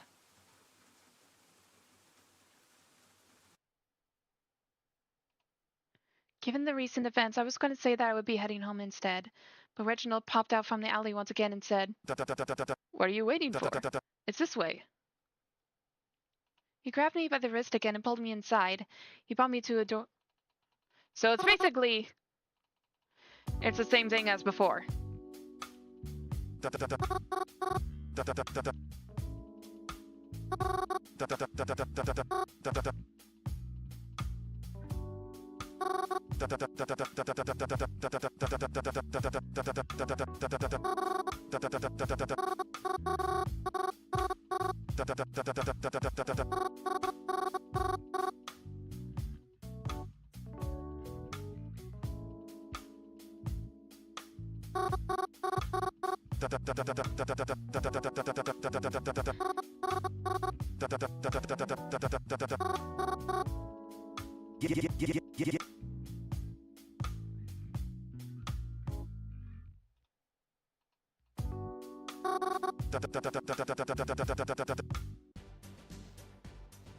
Okay, so basically it's the same as before.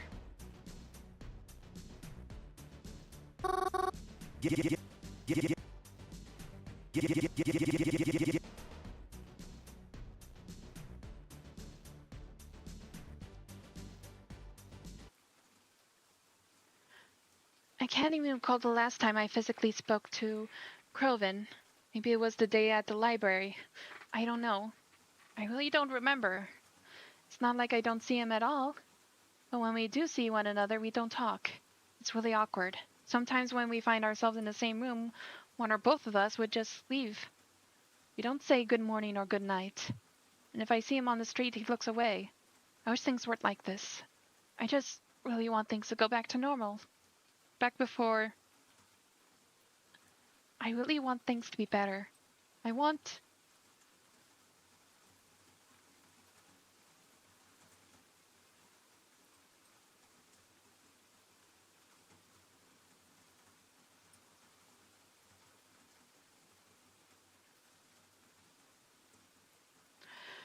really want him to apologize because, again, she was really hurt and he just hushed it off. And you can't really blame her for being angry.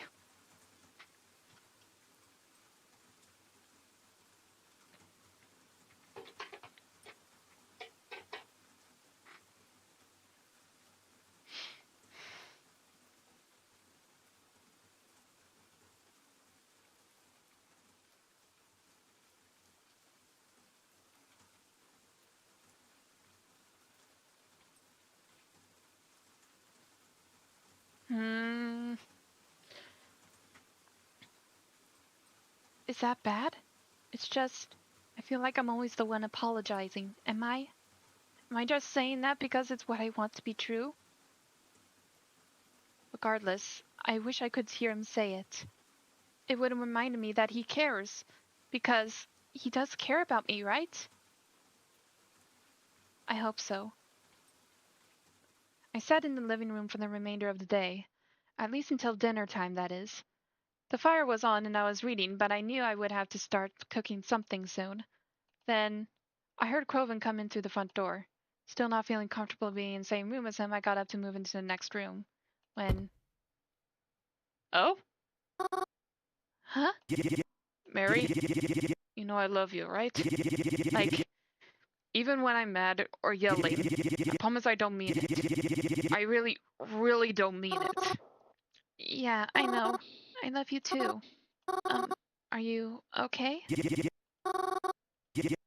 No. Theodore died. What?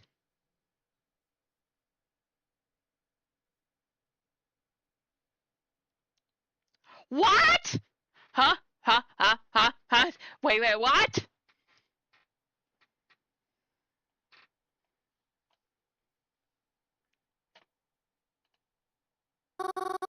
Oh, Crow. I turned around to hug Crow and properly this time. I didn't ask him what had happened. He didn't seem to be in the mood to talk about it, and I don't think I was either. I helped him prepare the service. Or perhaps it's more aptly to say that I prepared the service because he asked me to. You're so passionate about it. He told me, so I know you'll make sure he has the best one. It was just, I don't know if passionate is the right word.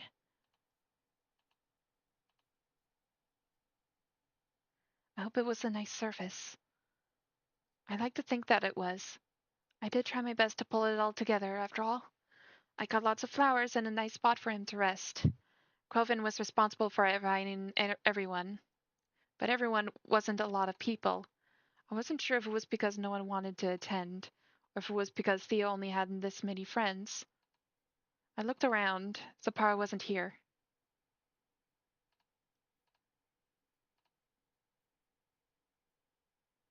Eventually, everyone began to leave. But again, everyone wasn't all that many people. Before I knew it, it was just me, Croven, and Theo. Wordlessly, Croven sat beside Theo's freshly dug grave. I did the same. Normally, I enjoy funerals, or perhaps it's better to say I appreciate them for what they are, but this one was hard to appreciate. I couldn't find a trace of pleasantness in it, not even a little bit. It just felt sad. Croven?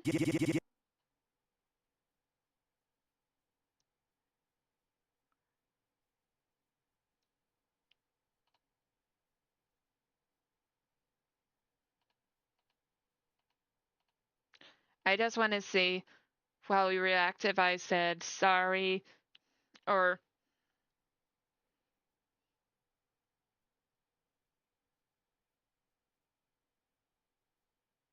there's nothing to be sorry about. I... Croven? I don't want to be I don't want to upset you, but if it's okay, I want to try talking to him. Mary, this isn't the time for that ridiculous. I'm being serious. I promise to you that it works. And I've never been bad at on my promises before, have I? Please, just give me a chance. Fine. If you're so insistent, then go ahead. But when you wake up, I want you to tell me something that only Theo will know. Because if you can't, I really don't want to hear about this ever again. I understand, but I won't let you down. I lay down atop of Theodore's grave. I could see Croven wince as I did. Hopefully it will be over with quickly, and hopefully Theo would be in the mood to talk to me.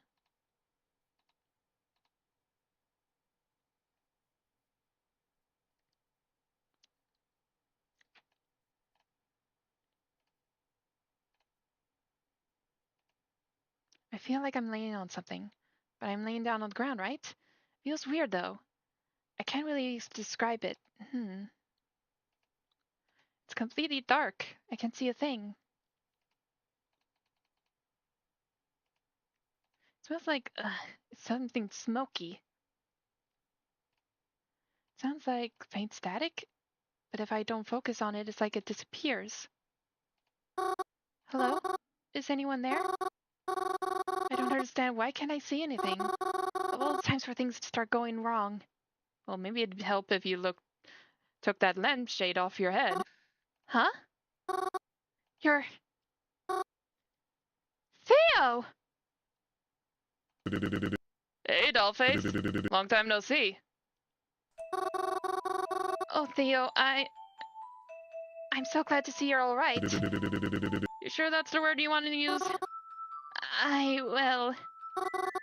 I suppose you're right. Still, it seems like you're okay. Wherever this is. Where is this? This is where me and Para live. At least it used to be, back when I was alive with you all. Oh, you lived here? Hey now, I know it ain't the prettiest, but it gets the job done. I suppose so.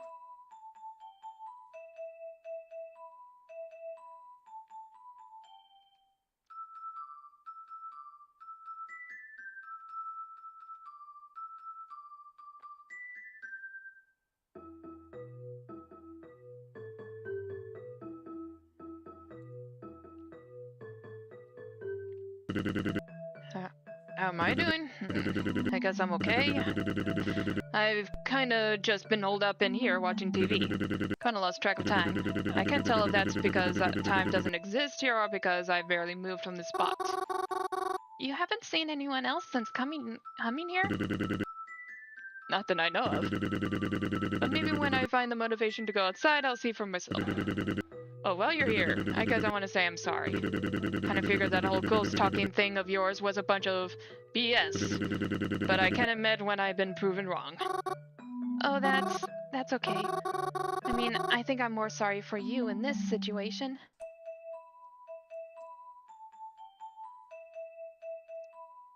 What do you remember happening before this? Before? Well, it goes like this. Crow was having a rough time. Wanted to talk about you. He wanted to talk about me? Yeah, but I'll come back to that later. So he reached out to me and Zap, wanting to talk about it over drinks and all. Of course, we accepted, so we spent the night out with him.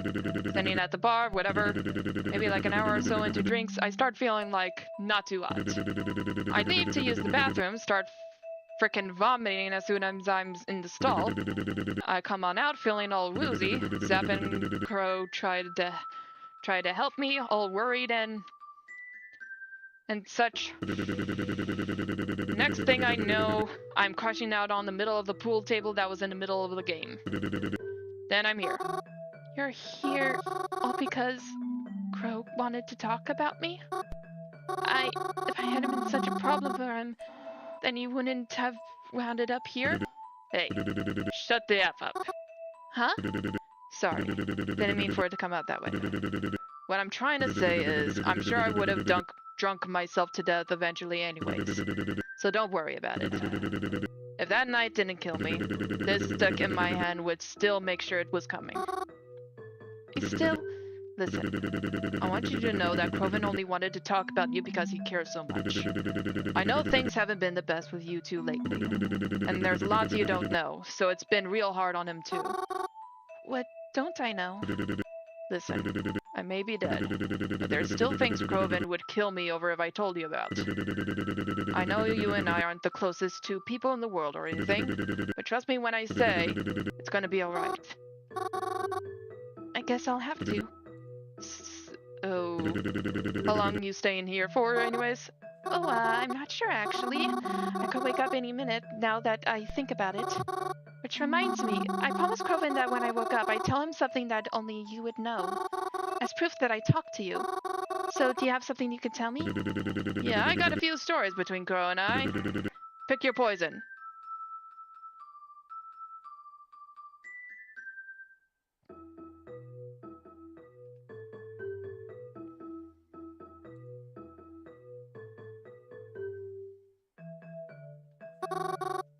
spiral staircase story?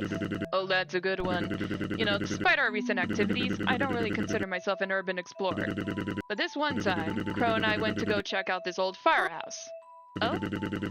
Yeah, I don't remember why exactly. Maybe just looking for a new cool hangout spot? Anyway, so we get up in there. It's actually surprisingly well lit. There's a lot of windows. The place is completely abandoned. I'm talking like almost nothing but walls and the floor. Doesn't seem to excite Croven any less, though. He's acting like we just found a pot of gold or something. Anyways, further to the back, there's a staircase leading up. Spiral staircase, because, you know, firehouses did that, I don't know. Croven gets, like, so hyped. I'm starting to think the only reason he wanted to go there was to slide down the fireman's poles. So he rushes on over there, steps in onto the staircase. He steps in, whole thing just crumbles. Wait, what? Was he okay? Well, yeah. Yeah, he was fine. Well... Huh? Okay, see, this is why it's a story. Thing crumbles, Croven falls off. I rush on over, see what's wrong. Man, I don't know how. This kid somehow managed to injure his face, even though he fell on his butt. Wait, like, where on his face? Like a broken nose? Yep. Told me he got all busted up, dropping the weight on his face. Nah, he's just a frickin' idiot. Anyways, his frickin' nose is bleeding. He's swearing up a storm. I don't think I laughed that hard in years. But I clean him up, get him some medical help, and we never went back. I could tell, though, that he was still kind of ticked. Like, he definitely wanted to go down those fire poles. So I took him to a playground after and told him he could slide down on one of those ones. As you can imagine, he wasn't too amused.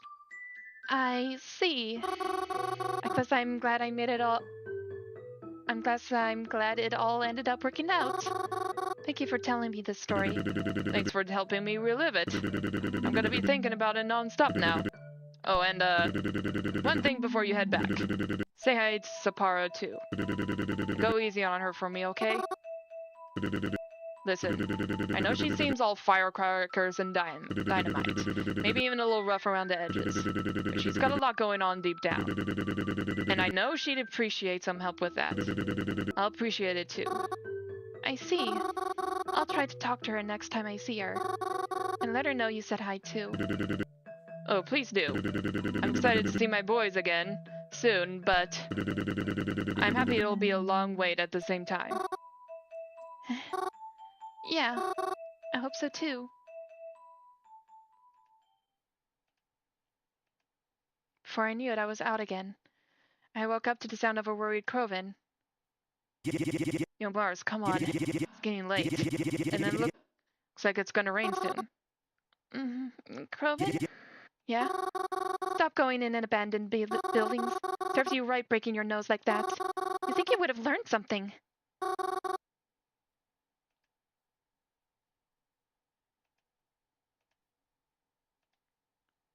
It's a beautiful day today.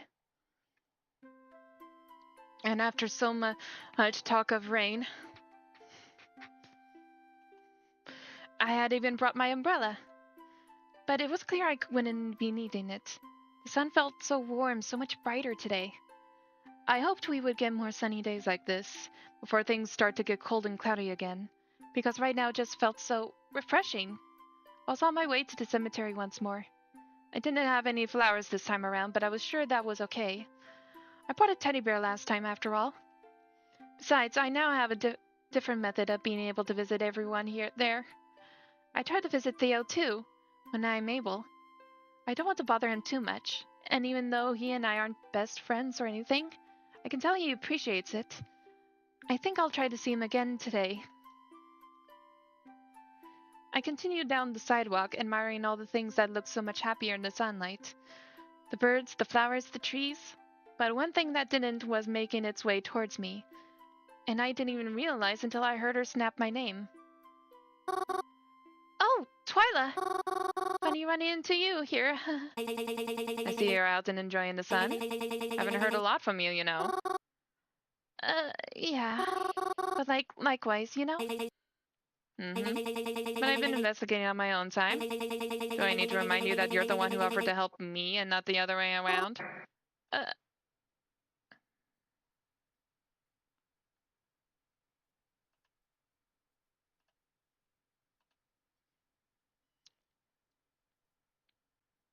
I've been really busy. Okay.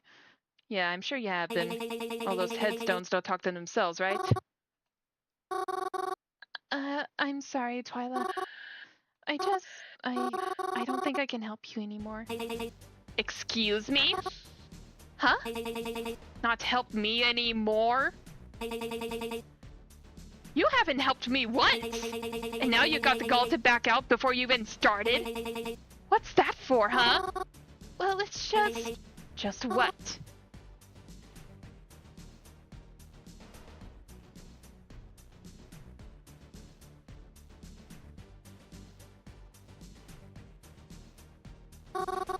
I just can't. I'm sorry. It's too much. It's all been too much. The situation, the intensity, I can't catch a killer. I shouldn't have told you that I wanted to help. I'm sorry. I'm really sorry. I hope you can understand. Oh, I understand.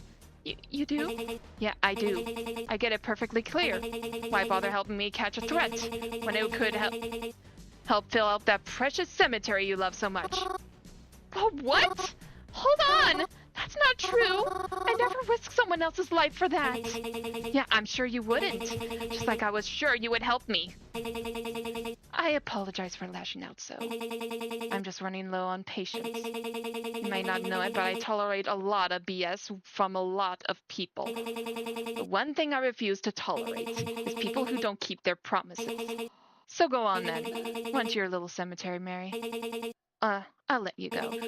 But I'll make sure you keep that promise eventually. Twyla angrily brushed past me after that. I felt hurt, to say the least, hearing what she thought of me, but I couldn't help her anymore, and had to come out eventually. At the very least, it was something that I got over with, and I couldn't let it ruin today.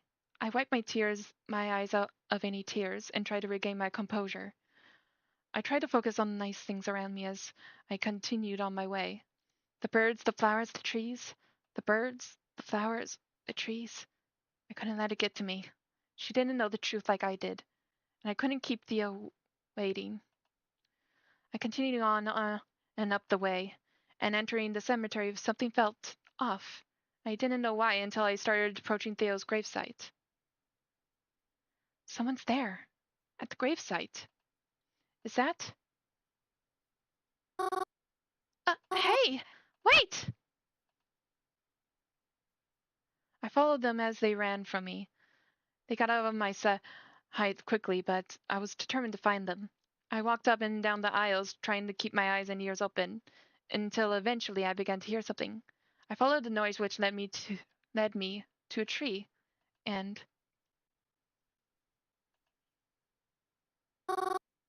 Sapara?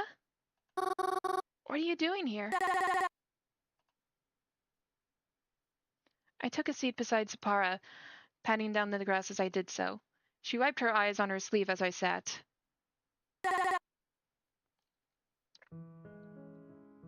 Hi, Mary. Hi, Sapara. Are you alright? Yeah, why wouldn't I be? Don't I look fine? You,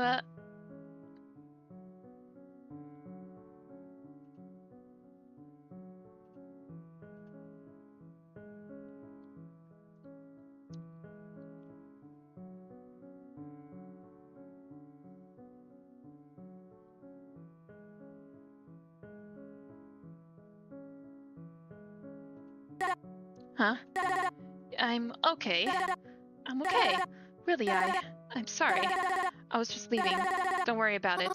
Sapara, I was surprised that you, what? You didn't show up to his funeral and all. I couldn't. Why not? You didn't want me in here anymore. And after the last incident, I promised Thea I would respect your boundaries. But I guess I broke that promise anyways, huh? I wanted to leave before you saw me, at least. Sapara,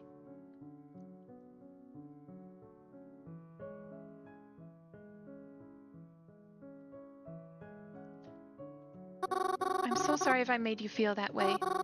No one should ever be prevented from seeing their loved ones. It's fine. I had already accepted you enough. It's just nothing's been the same now that he's gone. And I'm not sure it ever will. It still feels so unreal. I walk into our place and I'm ready to start, like, I don't know, hitting him with my jacket sleeves or stealing his hat and running away with it. And now when I'm come home, it's all by myself. But all the stuff still smells like him. It smells just like before we left for the bar. His mug is still in the sink because he said he would wash it later. And his hamper is still full because we were going to do laundry together. And the TV remote is still stuck in the couch because that's where he last touched it. He was my best friend, and he's totally gone now.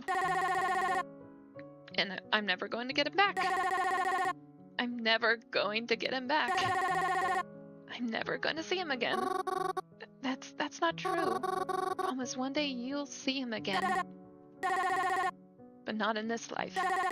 Isn't that right? I don't know what to do anymore. I don't feel like myself. At least, not without him. I'm all alone. You're not alone.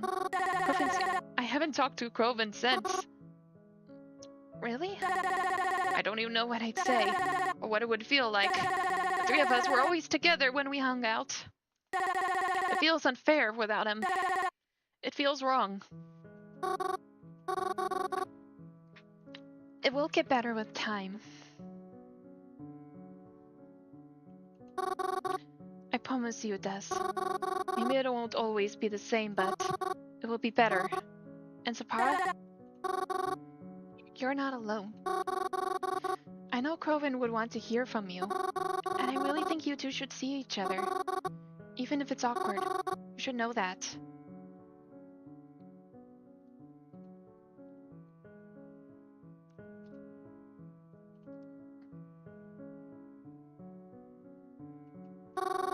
And I am too. Even if I didn't always think you were the best person, that's just because we didn't get along doesn't mean that I can't help you through this. So, thank you, Mary. I could really use that support right now. Yeah, of course. It's gonna get better. I promise.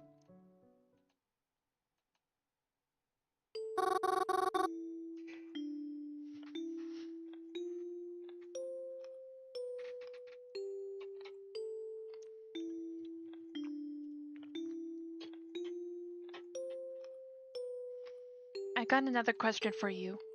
I thought you might. Have you ever lost someone? Why do you ask? I just want to see. Of course I've lost people. I don't think there's anyone alive who hasn't lost someone. I probably lost more than you could fathom. It always starts the same.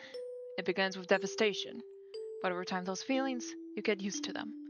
It's like a blur. You stop worrying about who died and start worrying about who's next. There is no rest. So you become someone who doesn't need rest. Because it isn't going to stop. You just have to be ready for the next time. That sounds heartbreaking. It was. And it's why I'm fighting so hard. So that you don't wind up like me. It's been a few days. Despite what happened at the funeral, Croven hasn't really left his room.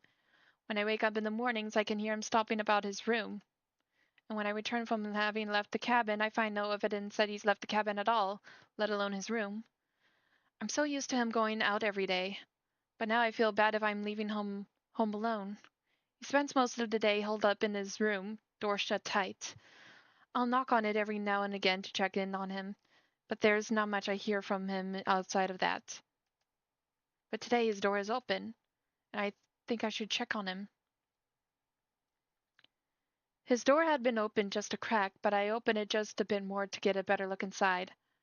He was sitting on top his bed, and without even turning to face me, I heard him say, "I know you're there, Mary. Come on in." I stepped inside and took a seat on the end of his bed. He didn't seem to have much of a reaction. "It's getting a bit late. I'll probably start dinner soon. Sounds good. You really shouldn't be smoking inside, you know. It's a lollipop. Ah, I see.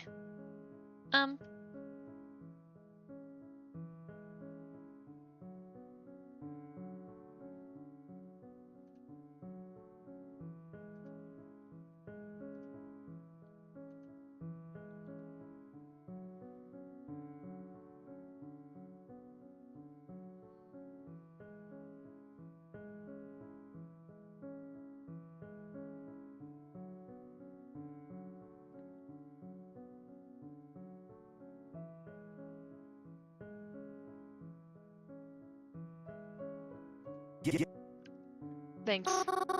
I haven't seen it before. Is it recent? Yeah. That person you met, Vass? They wanted that time we met at the arcade. Said they had no room for it and insisted that I have it. Hope you don't mind that I didn't give it this one to you. I know you like connecting toys, but... Oh, no. I totally get it. Don't even worry about that. Yeah, I know. Oh, alright then. You finally hung up your signed poster.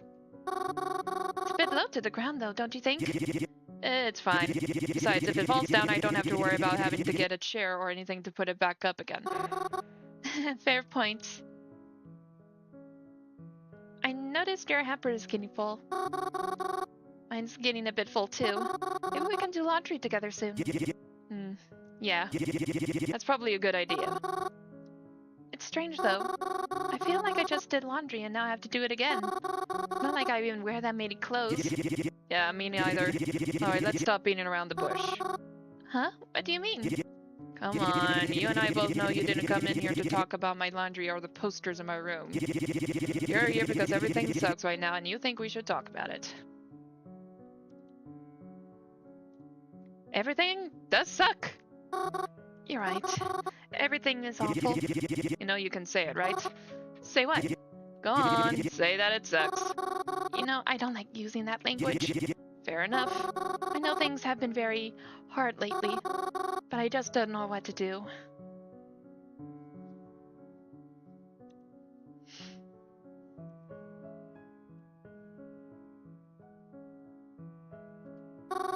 It's just one thing after another. Is it ever going to stop? It will eventually, but you won't have to worry about me. I'm fine. You aren't fine, and I'm not fine either. I don't want the cycle to continue, where all we do is feel miserable again and again. Mary.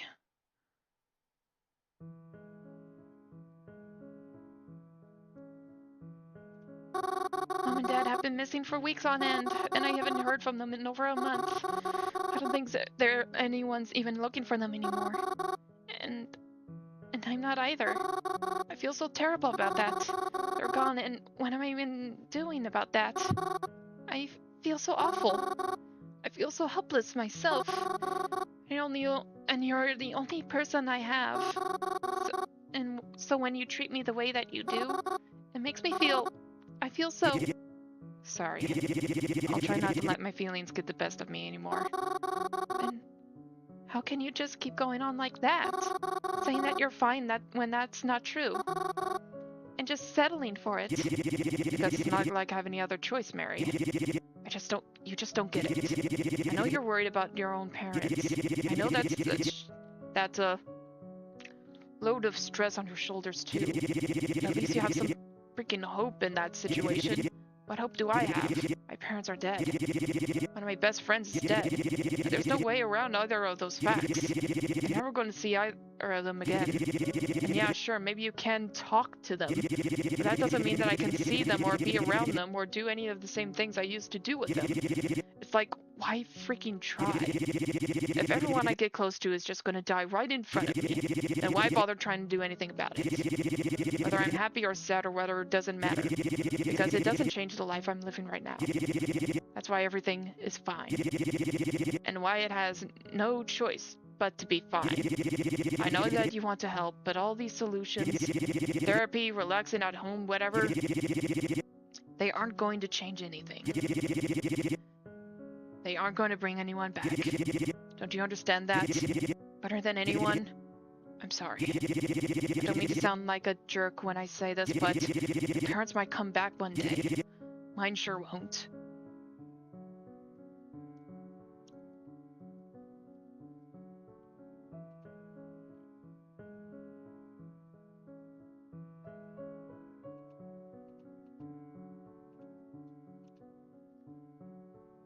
You can't stop living.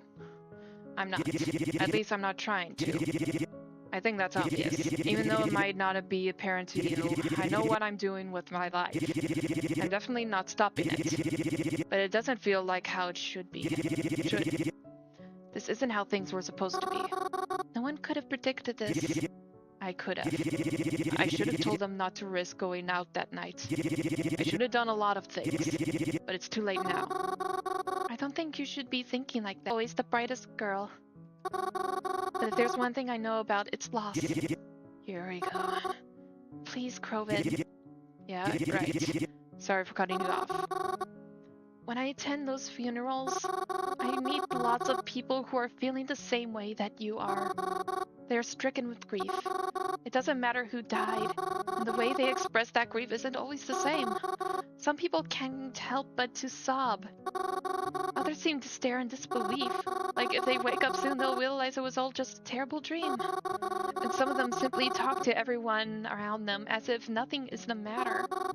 But you can tell they'd rather be seeing their loved ones in different circumstances. I don't see these people for very long when I'm there. But I know that a lot of those people have been getting better since that very day. It's why we have funerals. To start the healing process with closure. But despite its name, closure is just the first step. I know that everyone deals with loss differently, but I know that grief won't last forever. I know that processing it doesn't have to be so miserable either. So please, let me try to help you. Maybe if together, we can acknowledge and embrace the circumstances we're in, it'll be easier to get past them. But what if I don't want to? Crovin, move on from it? Get past it? It's not just the same as forgetting. The reason you go to all those funerals, the reason you visit all those graves, isn't it because you don't want anyone to be forgotten about?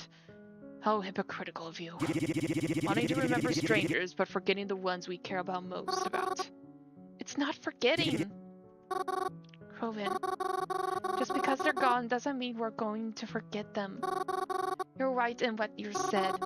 I don't want anyone to feel forgotten about. It's why I visit them. But feeling better about it isn't forgetting. Wanting to live a happy life isn't forgetting. I mean, do you think your parents would want this for you?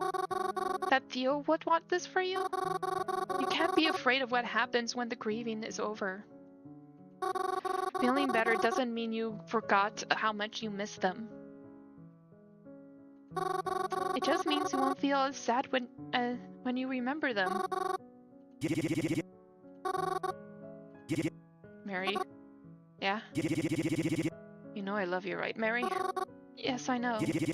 No, you don't. Come here.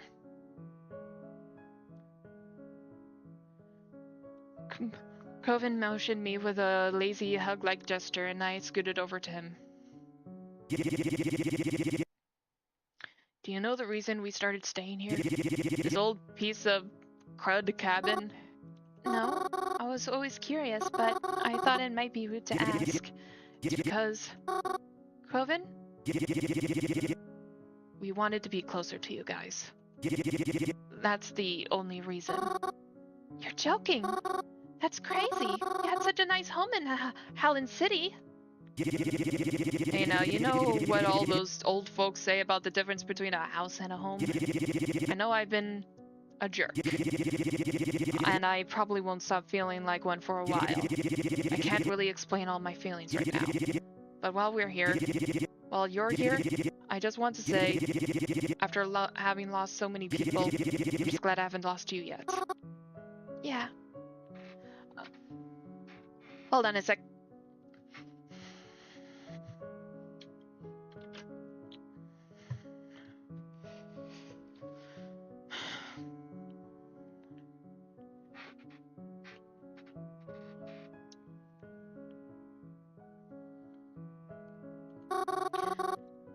glad I haven't lost you either.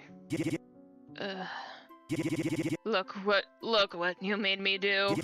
You know I hate all that dumb, sappy crud. And you got me over here monologuing it. I'm sorry. Yeah, can it, Mars? Blech. That was so sappy I could put it on your morning pancakes. Hey! Don't let it happen again. I won't.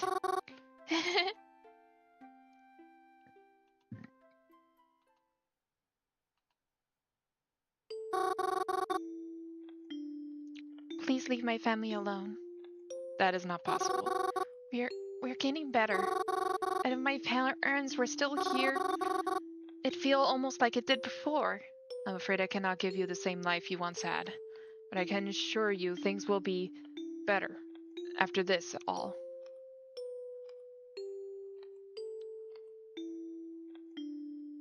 How can you make it better? I can't explain it. At least not now. But whether you believe it or not, I will get there. And so will I. This is for you. And you'll see that soon. Good night, Mary. Good night. Thank you.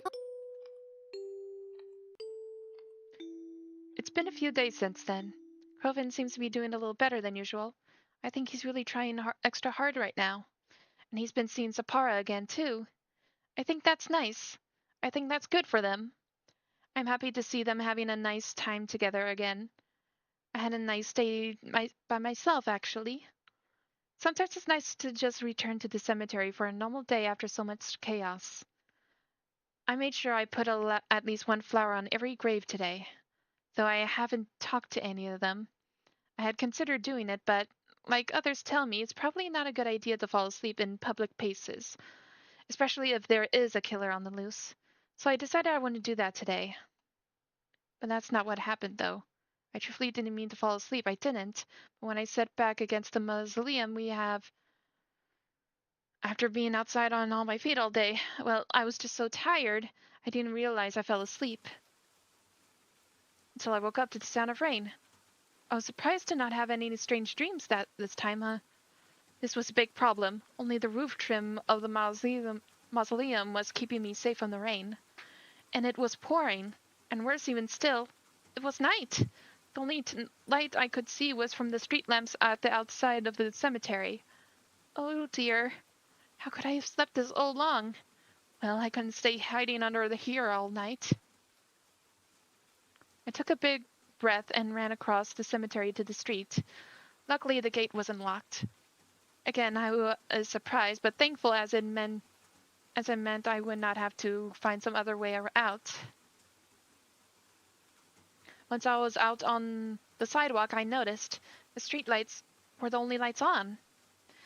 Everything else seemed closed. How late was it?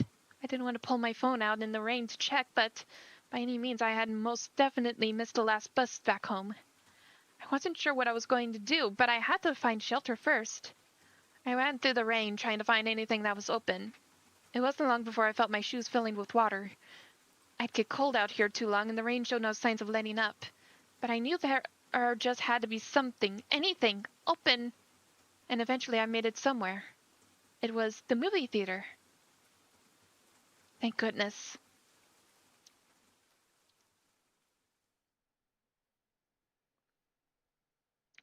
I rushed myself inside and took a seat beside the posters, waiting to dry off and take my phone out. Just as I had suspected, it was pretty late. And knowing the usual times of the cinema, I could tell it wasn't going to be open much longer. What do I do? Even though I wasn't sure how he could help me right now, I had to at least try calling up Crovin.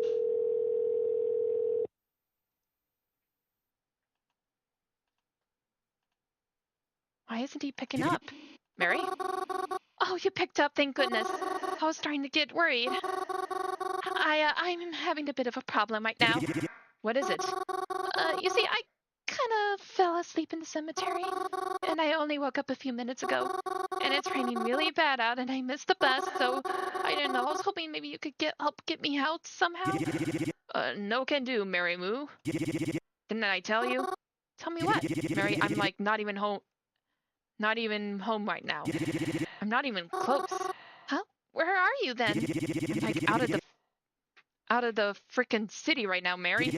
I had these plans with these friends. It doesn't matter. I swear I told you. Oh, I don't remember. Look, bottom line is there's no way I can help you from here. What am I supposed to do then? Frick, Mary, I don't know.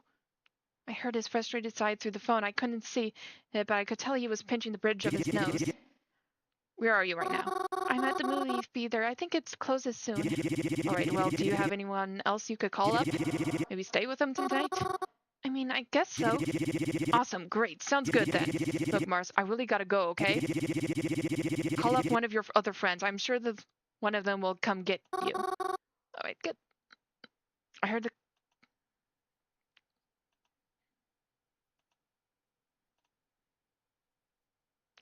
I do not trust Reginald after what happened at Blackout Hospital. And I know Twyla was...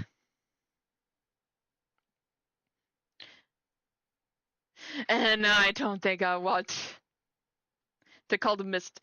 Oh my gosh, no matter who I pick, it's gonna be bad. It's gonna be bad.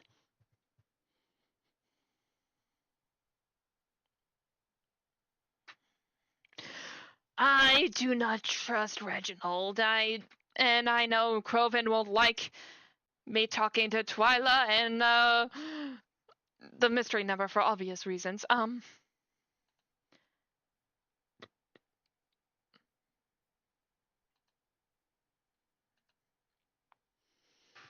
Reginald, Twyla, mystery number.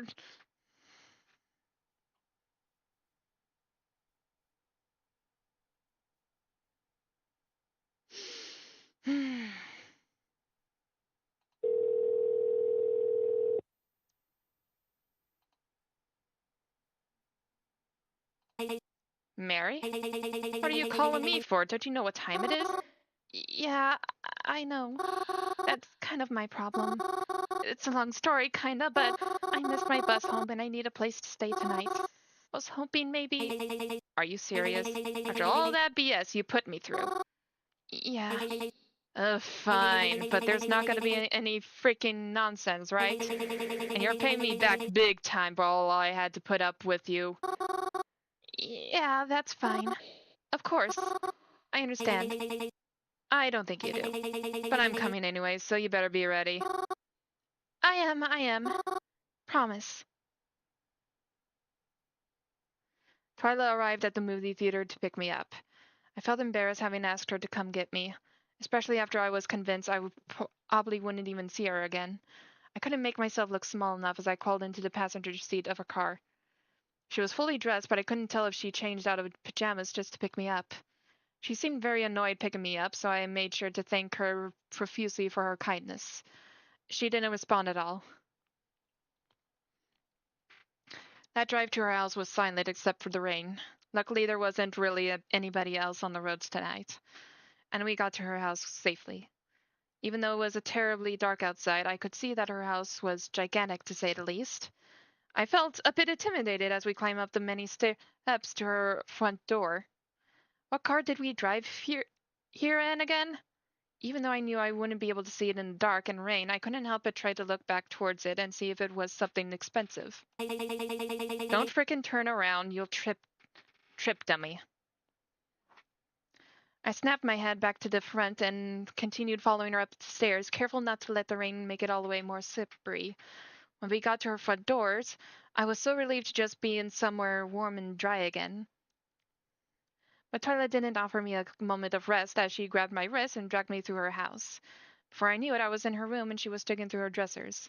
And before I could even process the space I was in, Twyla threw a pair of pajamas at me and barked, "There's a bathroom down the hall. Get changed." And I followed suit. Though I do wish she gave me permission to use the shower. Going to bed with that icy rained on feeling is less than ideal. But I suppose I shouldn't complain. She's doing me a favor after all. The clothes she gave me as second skate Amy seemed to fit well. We are around the same size after all. After getting changed, I returned down the hall and to her room. I'm glad I was at least able to remember what room it was. I knocked before entering. When I did, I saw that the lights were already off and Twyla was wearing pajamas of her own. She was sitting in her bed, only being illuminated by the light from the laptop that sat in her, well, lap. She didn't even seem to acknowledge me as I entered. Despite the darkness, I was able to make out the shape of a blanket left on the floor that wasn't there before. I guess that's where I'm sleeping.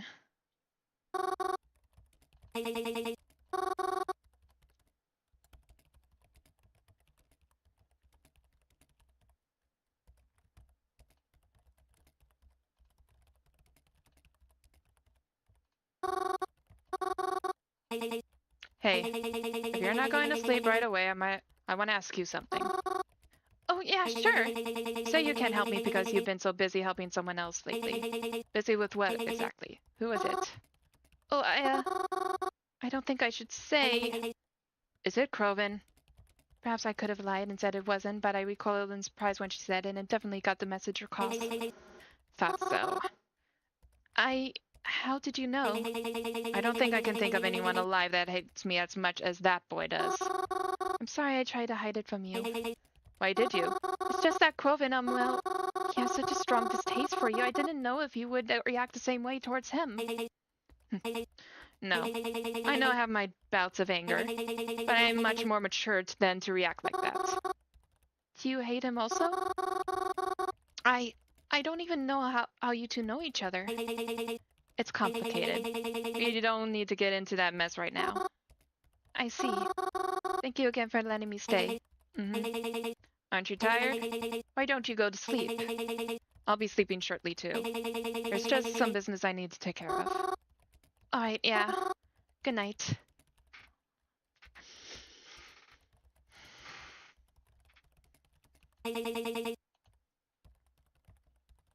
I lay down and tried to get to sleep despite the hard floor and Twyla clacking away at her keyboard. I did manage to get to sleep eventually. When I woke up in the morning, Twyla wasn't in her bed. In fact, it was even neatly made. I stood up and looked around. When I did, I saw a note left on her bedroom door. I couldn't help but to read it in Twyla's voice. Mary, I'm not really comfortable leaving you alone in my house, but I don't have any other choice.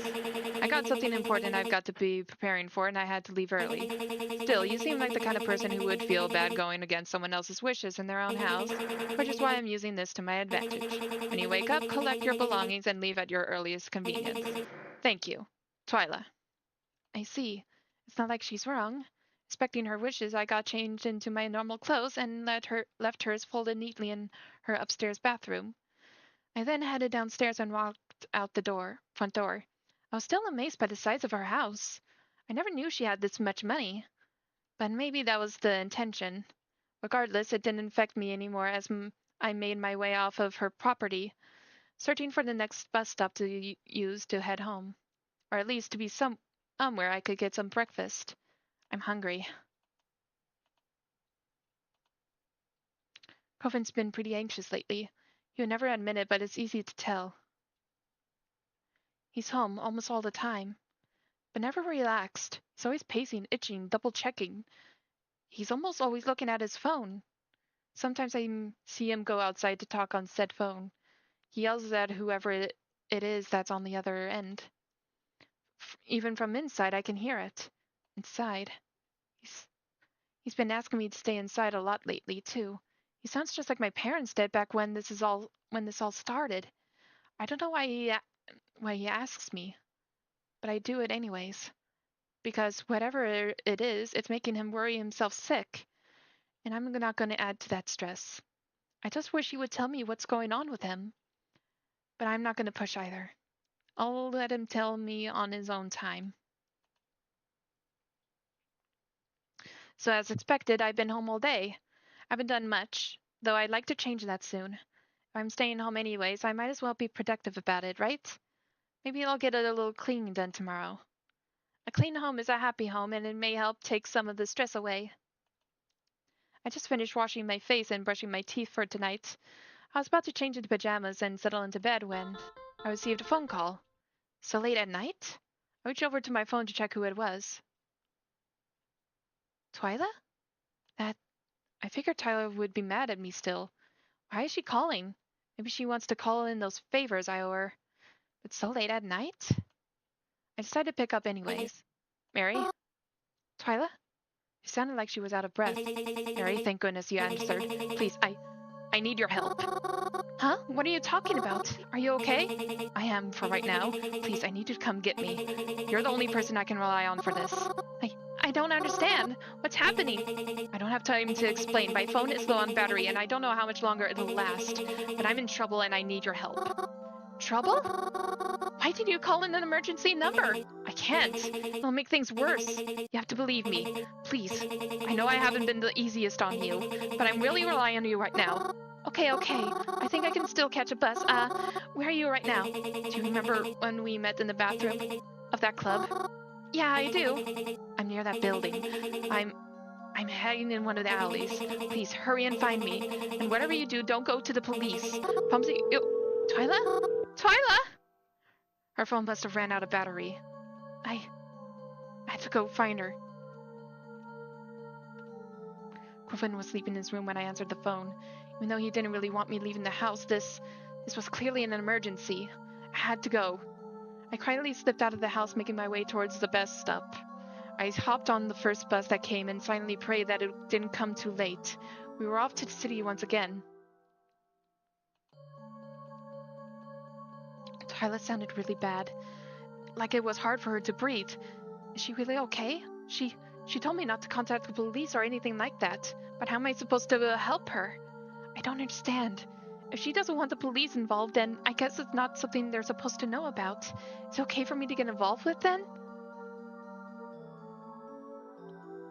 I hope I wasn't making a mistake. There was hardly anyone walking amongst the streets tonight. In fact, I think I may have only seen one other person out here tonight. It was eerily quiet. I had to find Twyla. Per her instruction, I made my way towards that hidden club building. I just hoped she was still there.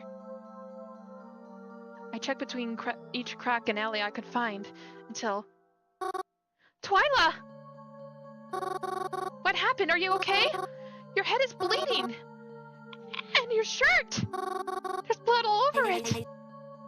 I'm fine, she coughed. She sounded hoarse.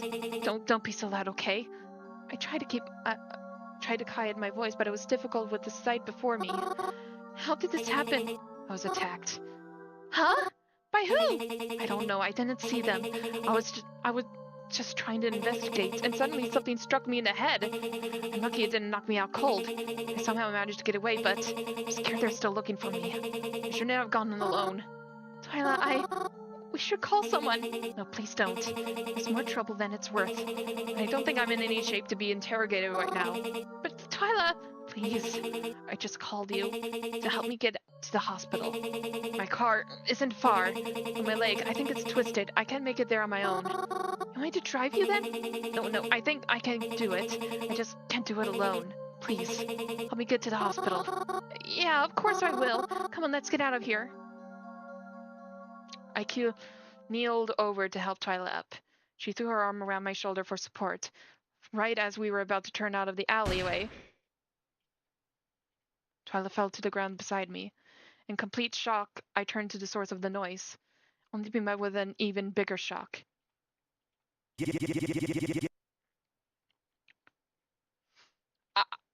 How frickin' stupid do you take me for? Croven? Mary, we're leaving. What? You just... I shot her in the leg, she'll survive, but you won't if you leave with her. Huh? She's trying to trick you. She's really good at it, too. But maybe if she were better at it, I wouldn't have been here to stop her. I don't understand. What's going on? I'll explain it later. But we need to go. Now. This is all too much. You just shot somebody. I didn't even know you had a gun. There's no time for this. You're coming with me whether you like it. I don't think so.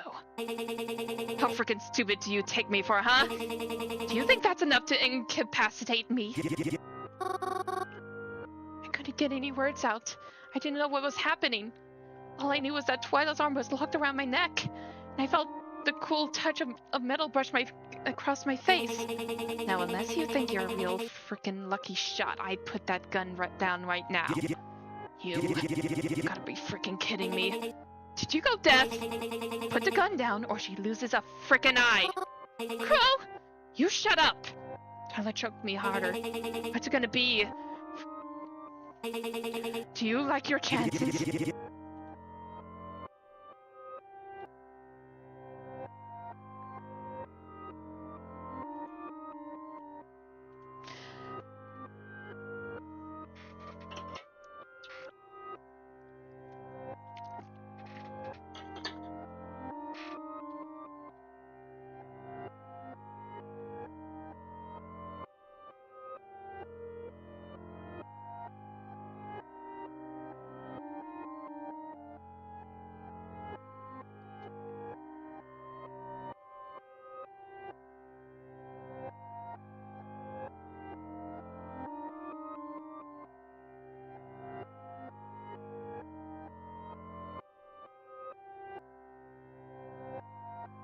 I don't know!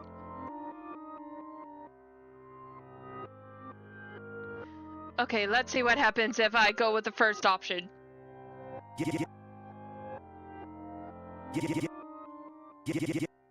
Mary, I can't do that. I'm sorry. I really tried.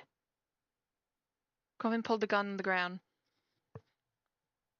Twyla pushed the knife closer to my face. I felt its teeth slightly press into my skin.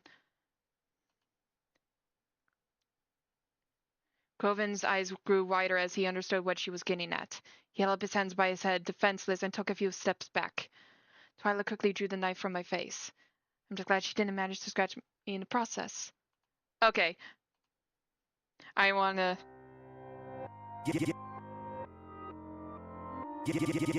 I'll put the gun down. Just leave her out of this, okay? She has nothing to do with any of it. On the contrary, she's got everything to do with it. Coven put the gun on the ground. Twyla pushed the knife closer to my face. I felt its teeth slightly press into my skin. Coven's eyes grew wider as he understood what she was getting at. He held up his hands by his head, defenseless, and took a few steps back. Twyla quickly drew the knife from my face. I'm just glad she didn't manage to scratch me in the process. She then removed her arm from my neck. I didn't realize how tightly she had actually been choking me until she let go. I gasped for air and almost toppled over. I stood as still as I could as Twyla walked over and picked up Coven's gun. Thanks for agreeing to come help me, Mary. I really do appreciate it. She aimed it in Coven's direction. You're a very big help. And then pointed it towards me. Don't you dare. If you do, I ain't telling you. I wasn't going to. Twyla walked over to me again. She lifted the gun above my head. Mary! I'm sorry. I was out.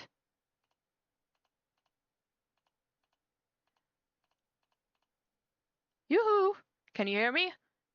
Mary? Mary? Yoo-hoo! Sapara? What? Oh, where am I? Where's Coven? I was going to ask you the same thing. Coven went missing. Twyla did too. Or at least she is very good at hiding. It's been weeks since that night. I have not seen or heard from either of them. Supposedly, Sapara found me because Coven messaged her and told her to come get me. And she didn't hear from him again after that. I went to the police even though I know Coven doesn't like them. They were the only people left I could think of that might help me. But just like my parents, it's turning up with nothing. No clues, no evidence, as if they had suddenly vanished. Sapara hasn't been trying to help me look. I had thought that maybe we were all starting to get along before, but it didn't seem that way anymore. She doesn't like talking to me. I can see it. I can feel it. Her messages are short. We never meet more than an hour at a time. She always got somewhere to be. She's mad at me. I know she is. Can I blame her? It's like I took her last friend away. And mine too. It's all my fault. If only I should have listened to Coven. Maybe then none of this would have happened. It's like everything that had been happening came to a sudden halt. Twilight was gone. Coven was gone.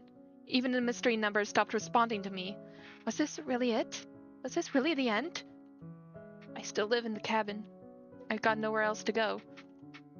I try not to bother Crovin's room too much. It still smells like him when I walk past. I'm sure when he, comes back, he wouldn't want to see his room a mess. I try not to bother it too much, but sometimes I just can't help myself. I walk in. His hamper still has his shirt sleeve hanging off the side. His pillow is still lopsided on his bed. His curtains are still drawn. I walked over to his bed. I lie down, and I try not to cry.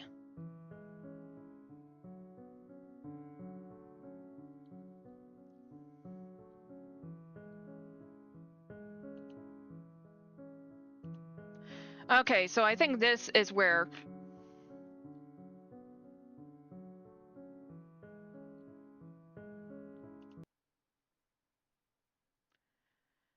Okay. I'm gonna try to call... I still don't trust Reginald, so I'm calling the mystery number.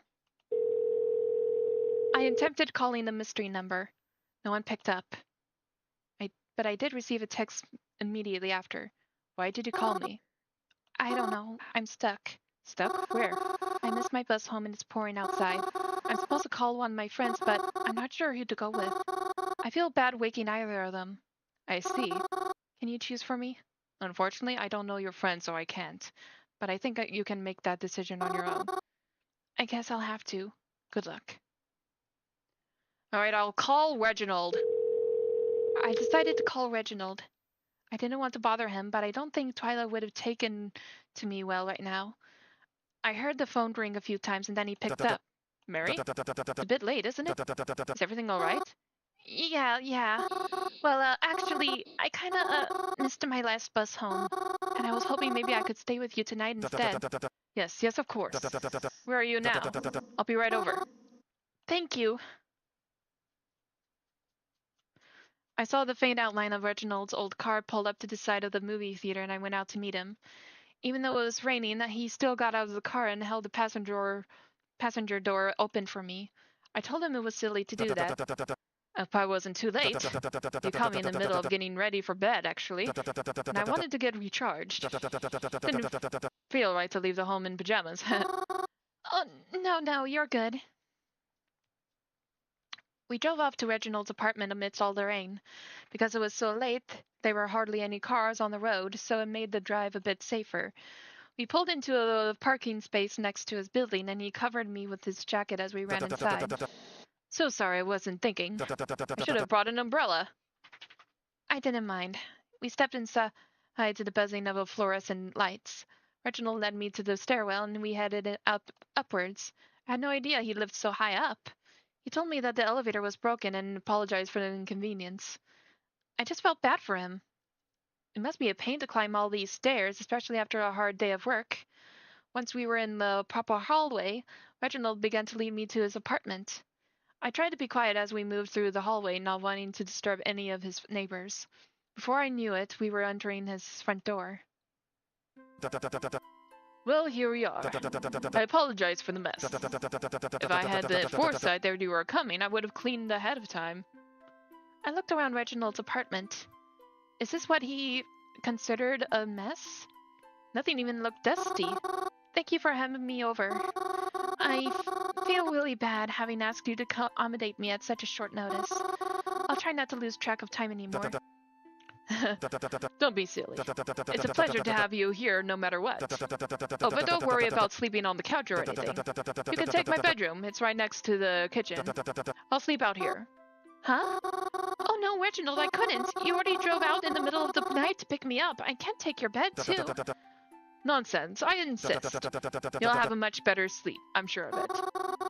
But don't you have to go to work in the morning? I'd feel awful if you couldn't get a good night's sleep. Oh, don't worry about me. I'll be fine. Nothing Oh! Oh dear, I just realized. Huh? What? Is everything okay? You don't have any pajamas to wear, do you? Huh? Oh, don't worry about that. I can sleep just fine in this. How can I not worry? No offense, but although your outfit is quite the ensemble, I don't think it would make for a very nice sleep. Why don't I go out and buy you something really quick? No way! It's really nice of you, but I can't accept that offer. so late, and I doubt anywhere is even open. Oh, when there's a will, there's a way. Besides, I need to pick up some things anyways. So please, make yourself at home. Help yourself to anything in the kitchen, and don't be afraid to turn on the TV. I'll be back shortly. Before I could protest anymore, Reginald was out the door, leaving me alone in his apartment.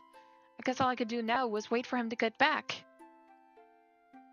I plopped myself into his couch and turned on the TV. There were some commercials playing, so I didn't know what show was on yet. What's on at this hour anyways? Before I knew it, I heard the sound of a door unlocking and Reginald was walking through the front door. I watched as he locked the door behind him, dropped off some of the plastic bags he was carrying and shrugged off his coat. He left one bag in his room, and then proceeded to put some stuff away in his kitchen. Then he came to sit beside me. So, what are you watching? Oh, I don't know, nothing in particular. Well, would you like to watch something? Or would you rather just head to bed? Oh, now that I think about it, I can't remember the last time I actually watched something on TV. Sorry, that was my dog if you heard him. Reginald passed the TV remote and told me to put on anything I'd like. He wasn't picky. Maybe we can watch...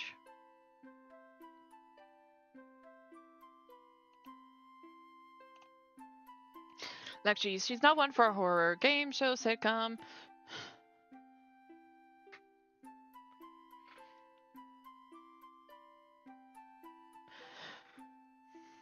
Part of me wants to say game show because I remember in the last game, Vasilla says she liked watching game shows. And I don't want to do romantic comedy because I don't want this to be romantic because... Well, you know what happens in Blackout Hospital, so, and... Let's see.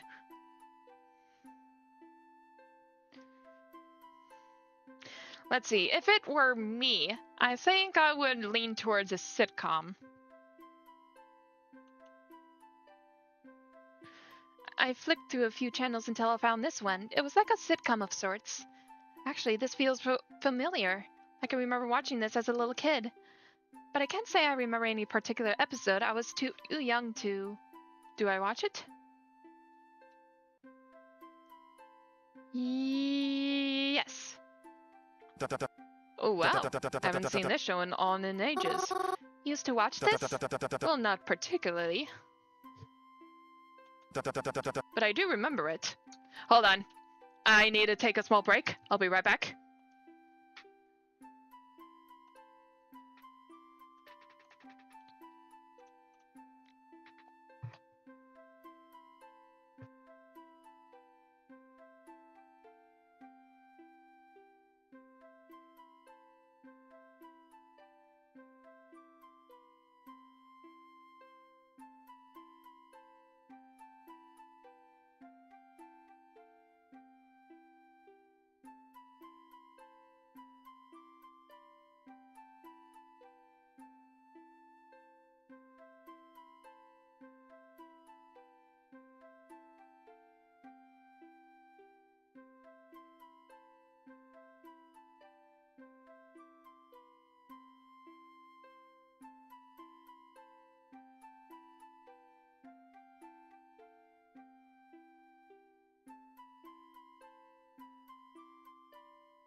はい。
Hello.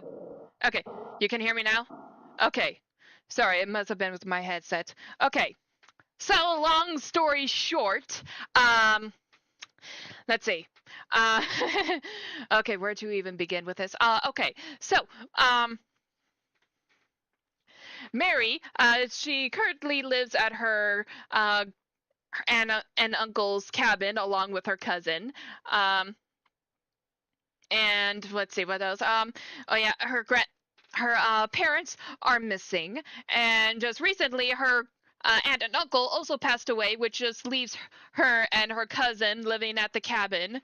Uh, uh, and and her cousin is going through a lot of stuff because he's been, let's just say, he's been hanging out with the wrong crowd, drinking, doing drugs and all that. and and let's just say there was some drama going on between him and Mary, and let but things are getting a bit better. But and then she started trying to hanging out with him, trying to hang out with his friends. But let's just say one of his friends has some kind of mean-spirited humor that really upset her. They ended up fighting. But then one time, one of the members of his friend group had passed away, and they were so she kind of helps him and the mean spirited friend with their grief. It's hard to come out say this with a lot, but also her parents disappeared. They were kidnapped, and suddenly she started getting text messages from this mystery number who claims to uh, be looking after her parents and assures her that they are safe. But the thing is, this mystery number is very vague because, again, this mystery number, because they could be traced. Basically, we don't know what's going on with this mystery number, and so we just need to, like, just basically, I'm trying to get to the true. I already got the good ending with Crovin, and now I'm trying to get the true ending with this mystery number in Crovin's route. So yeah, there are like 3 different routes of them. There's Reginald, there's also Twyla, but I recognized Reginald from the Blackout Hospital game, and let's just say he turned out to be not so good a person in that game, so I do not trust him one bit. And also, Crovin does not trust Twyla because because as he described that she's basically someone who would take a devil's pitchfork and thrust it into its rear end. That's how he describes her. So I'm going through Crovin's route, and so far I'm on the track of getting the good ending. And now I'm trying to get the true ending. All right. Let's see, where was I? I can't believe my mic was muted for that long. I don't know why. Unfortunately, I don't know your friends, so I can't. But I think you can make that decision on your own. I guess I'll have to. Good luck. So far, this mystery number has been the reason this mystery number was texting Mary is because, as they claim, they didn't want her to be sad. So they tried to reassure her that her parents are safe and she'll one day see them. The thing is, she doesn't know what their intentions are.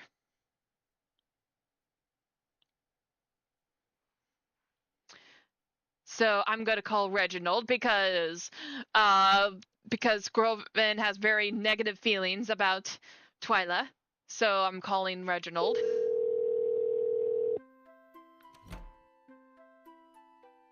Okay, let's try game show.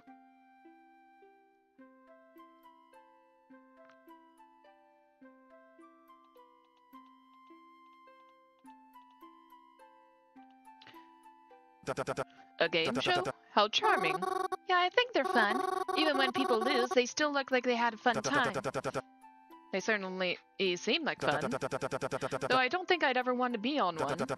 I'd be too worried about looking like a mess on TV. I didn't think about that.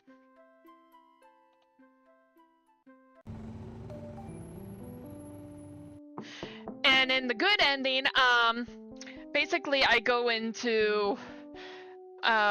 on a trip with Crovin where we went to his hometown in a big city where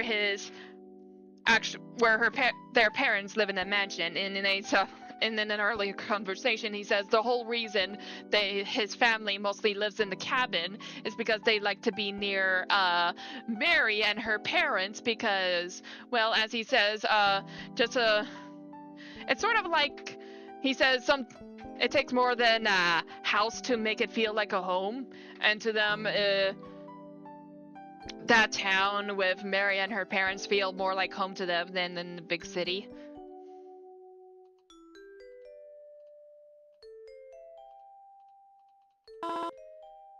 And that's her aunt.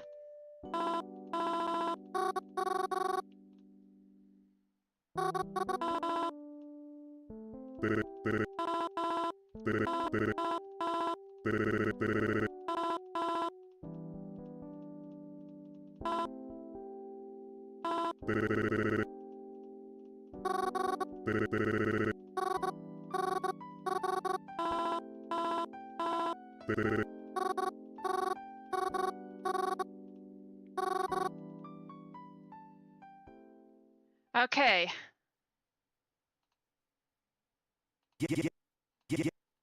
How'd it go? Well, I did see them. Really? I mean, yeah, of course you did. You did the same with Theo. Also, at some point, she got this book that is like an instruction guide about how to talk to ghosts, and later on she found out that she can actually see ghosts when she's like asleep on either their grave or a place that's of great significance to them. Um, which is how she was able to speak to his friend Theo.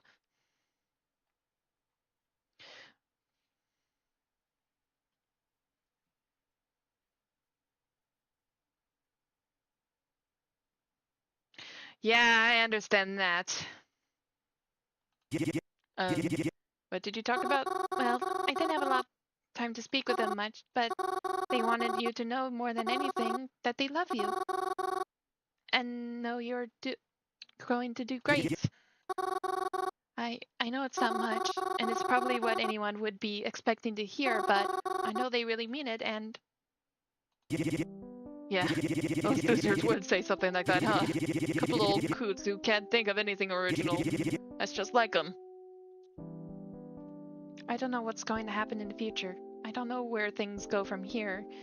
I don't know if we're going to find my parents, or I'll ever figure out who that mystery number was, or even what tomorrow will bring. But what I do know is that as long as I'm with Crow, then we'll figure it out somehow. Hey, come on, sit down with me. There's still a little more I could tell you about, like how your mom still looks like a movie star, and how your dad looks like he hasn't brushed his hair in forever.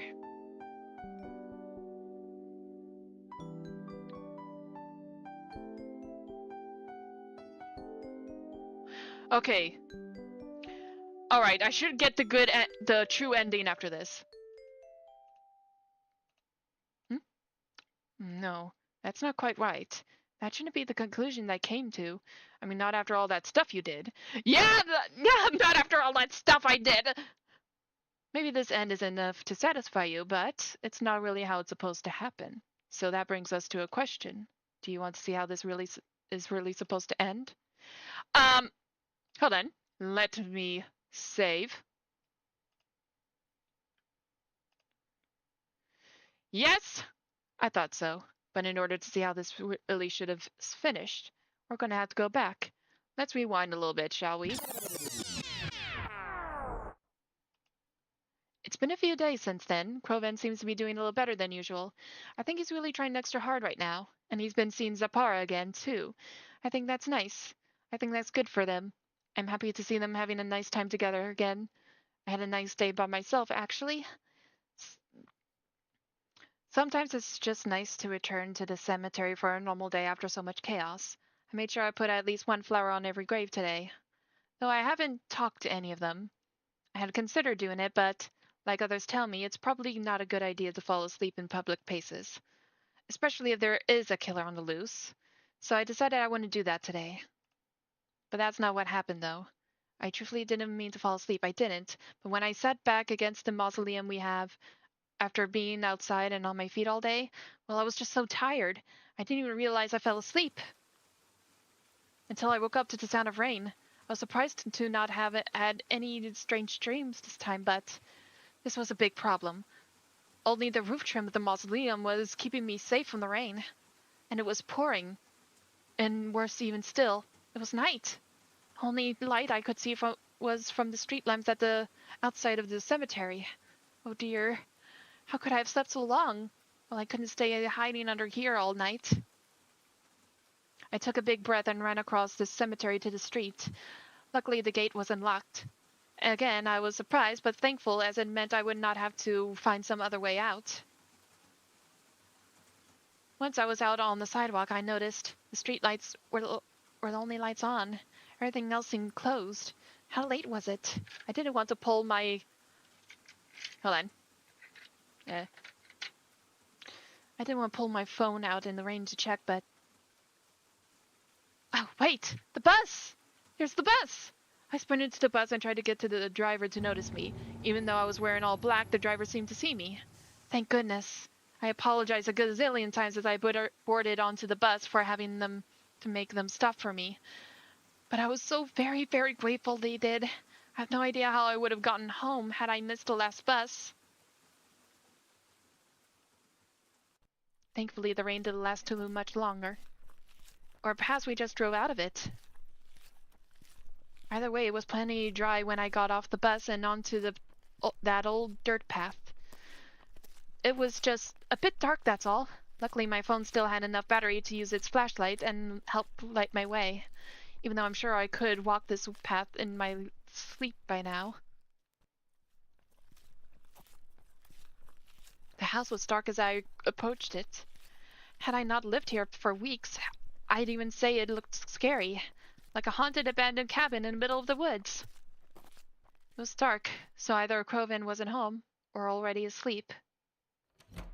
I tried to be quiet as I entered the front door, just in case he really was sleeping. As soon as I entered, I felt a wave of tiredness crash over me. I need to sit down. Am I really so tired? And after all, I just slept so long. What's got me feeling like this? Maybe I should go to bed. But I have to get out of this chair first. I just need to muster the energy first. Am I still sleeping? It feels like I'm being pulled. Wait, I'm... Croven? You scared me! Sorry about that. Could you go back to sleep for me? Huh? Why? It'll just, be easier for me if you are. Croven? What are you talking about? Croven sighed and stood up properly. Follow me, please. Croven walked toward the front door. I could see a faint light on the outside. I followed him. When I exited out the front door, I could see Croven out in the clearing near the house. There was a large vehicle there that was clearly still running. Croven? What's this? Mary, I need you to get in the car.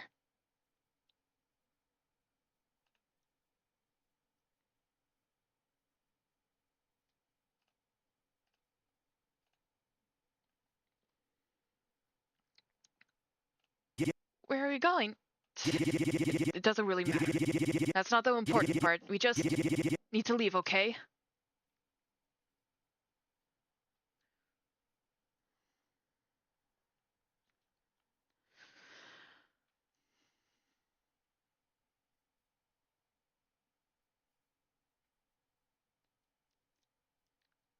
We're coming back, right?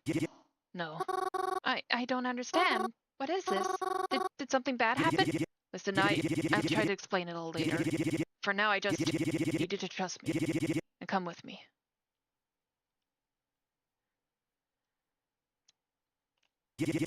I trust you. Thank you. I will explain it eventually. Coven walked me over to the back of the door of the truck and opened it up for me. He helped me inside, but frantically as if to rush me. As I began to buckle in, I noticed that Coven and I weren't the only ones in this vehicle. There was a man sitting in the driver's seat. It was so dark I couldn't see his face, but Coven seemed familiar enough with him as he climbed on into the passenger's seat, and we began to drive.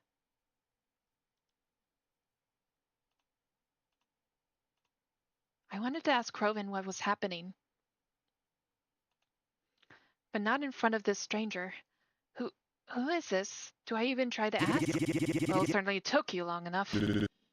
I'm sorry. Yeah, I shouldn't have friggin' hoped so. You wouldn't even have to be doing this if you weren't such an idiot. I'm sorry. I'll try and do better next time. Next time? What, you want there to be a next time to all this? I'm sorry. That was a poor choice of words. Whatever. I don't want to get mad in front of Mary. It's just, it is all right.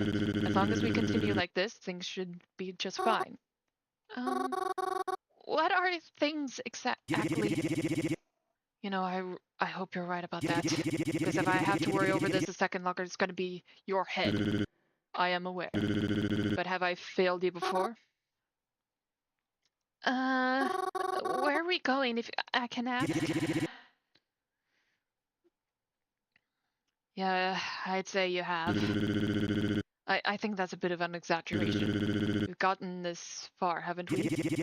It isn't far enough. You think my dad would settle for this? In In all fairness, your father was a lot more patient. Yeah, well, I'm not. This is giving me a headache.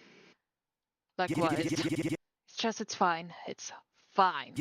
Maybe when we get there I can, like, sit down with some coffee or something. Sounds like a good idea. I just hope it actually calms you and doesn't make you more jittery. Yeah, shut it. We're never gonna make it there at this rate, though. How do you mean? You kidding me?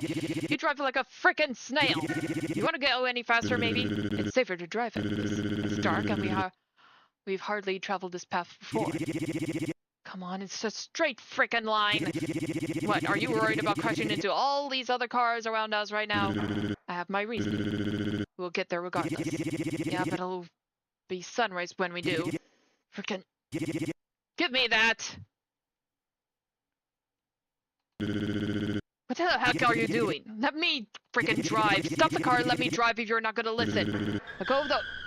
And of course the deer!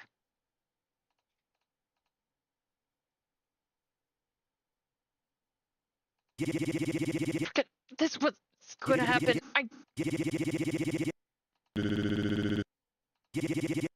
I'm after them. What? I don't care.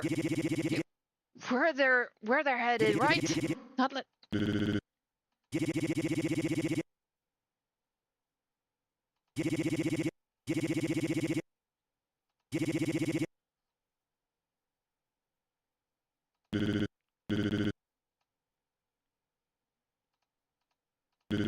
Mary? Can you hear me? Come on, let's get you home safe.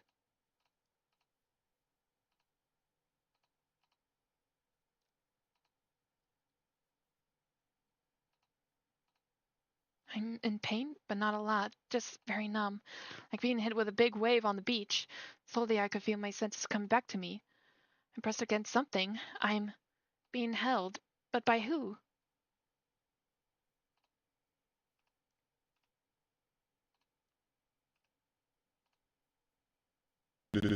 Ah! Oh, hey! You're awake! Ah! Ah! Who are you? Whoa, easy now. The man let me stand on my own 2 feet and quickly backed away from him. Where? Mary, calm down. It's me, remember? From the car with Crovin? I was driving. I recognize your voice. That makes me feel a lot better. But, may I ask what happened to Crovin? Well, it's gonna be a long story. Walk with me. So first, how much do you remember? Oh, we were driving somewhere.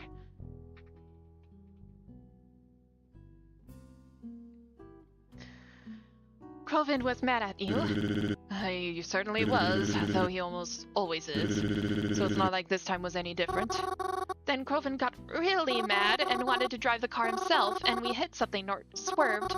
It's a bit foggy. You're walking fine. You're not in any pain, are you? I think I'm okay. I just feel a little numb. You were in the back of the car, which wasn't really damaged. I think it may have hit your head, though. I guess that's why I was blacked out. Even though it wasn't too much damage, the car is no longer in a shape to drive us anywhere. And we can't exactly turn back now. So our only choice is to keep walking until we can get to the next town. I wasn't sure when you were going to wake up. But you were out for a while, so I admit I was getting a bit worried. But I did wake up for a little bit. When Crovin and you were yelling at each other, I heard Crovin say some things. I need someone to get away? Is he okay? What happened to him? Oh, well. I suppose there's no use hiding it now. I mean, how much do you know about it? Know about what? I don't know about any of this. Crovin just woke me up and told me we had to go. I see. I guess I'll be the one to explain it then. As best I can anyways. If you don't know anything about it, I guess I'll start from the beginning. Or at least my understanding of it. So you know Helen City, right? Yes. It's where my aunt and uncle lived for most of my life. And where my parents lived before they had me. That's right. Well, how do I say this? Picture this with me, if you will.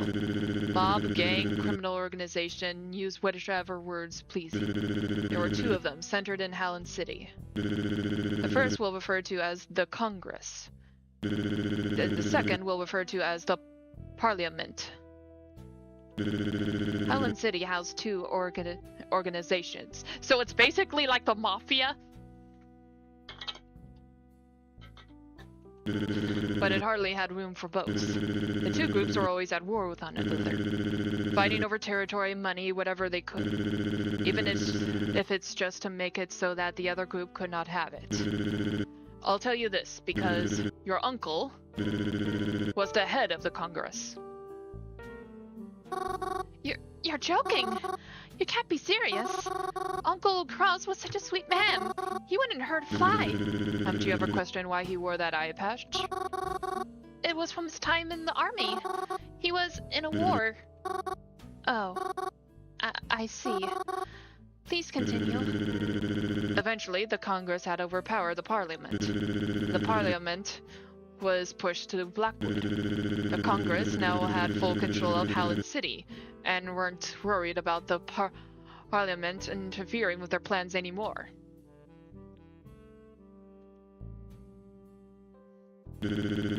I wish I could say that that's where the story ended, but if it was, we wouldn't be here right now. Your mother, Mary. My mom? What about her? Your mother was a good friend of Cross. Longtime friends. I believe they'd known each other from back when your mother was still a child. Yes, I knew that. That's why I started calling him my uncle to begin with. Because he was such a good friend of Mom's.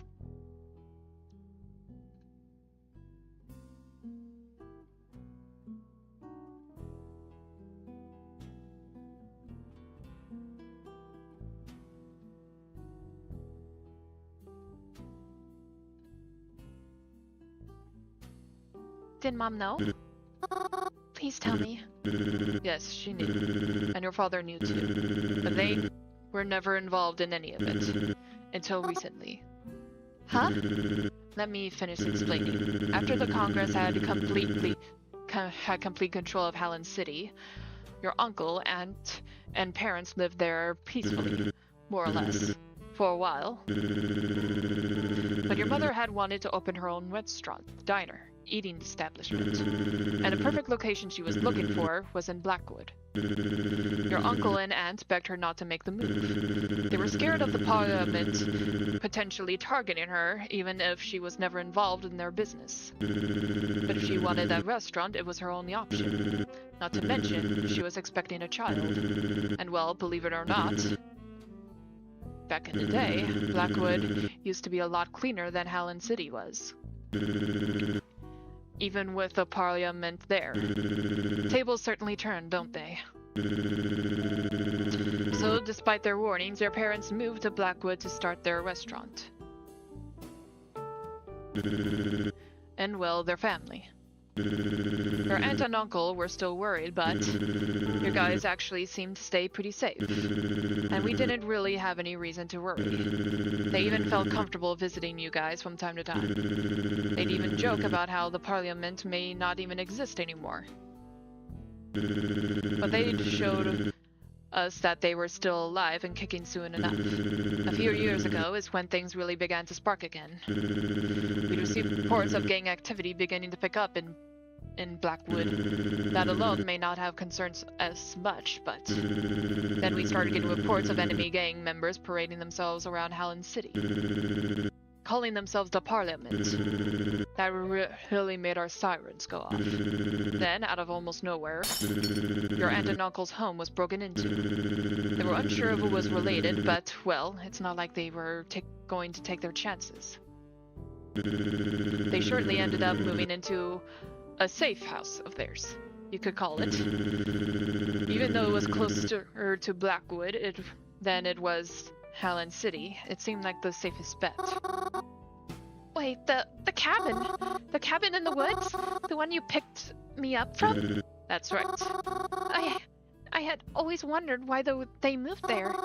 They always had such a nice house in Hallen City. I never understood why they moved to such a cramped little space in the woods. They lived there quietly for a few years, but well, you know that...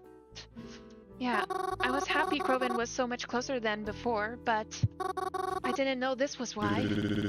Things only started to go really wrong quite recently.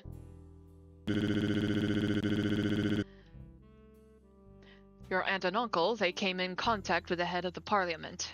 This head figure had promised to meet them to discuss a sort of treaty or truce. Some deal or arrangement.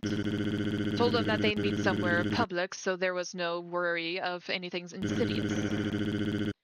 And after a while, they finally agreed to meet them. But well, you know that went south. And that, more or less, covers most of it. I see. Are you alright? It's just a lot to take in. I can imagine. If there's anything you need elaborated, I will try to explain to the best of my ability. Thank you. Well, I guess I do have one question. Yes? Who are you? Oh, I apologize. I didn't realize I never introduced myself. I'm Ovidius. I was like the first lieutenant, you could say. The right-hand man to your uncle. Or, well, the right hand to Croven now. Croven's involved with all this too, right? Unfortunately, yes. He's always known. We just didn't expect him to inherit the Congress like this. At least not yet. And Croven, he ran off? Yes. He believed we were being followed by the Parliament. Claimed the car that quickly drove past us after the crash must have belonged to them. And I'm gonna guess that Twyla is actually part of the Parliament. And that's why he was so dead set against Mary from interacting with her.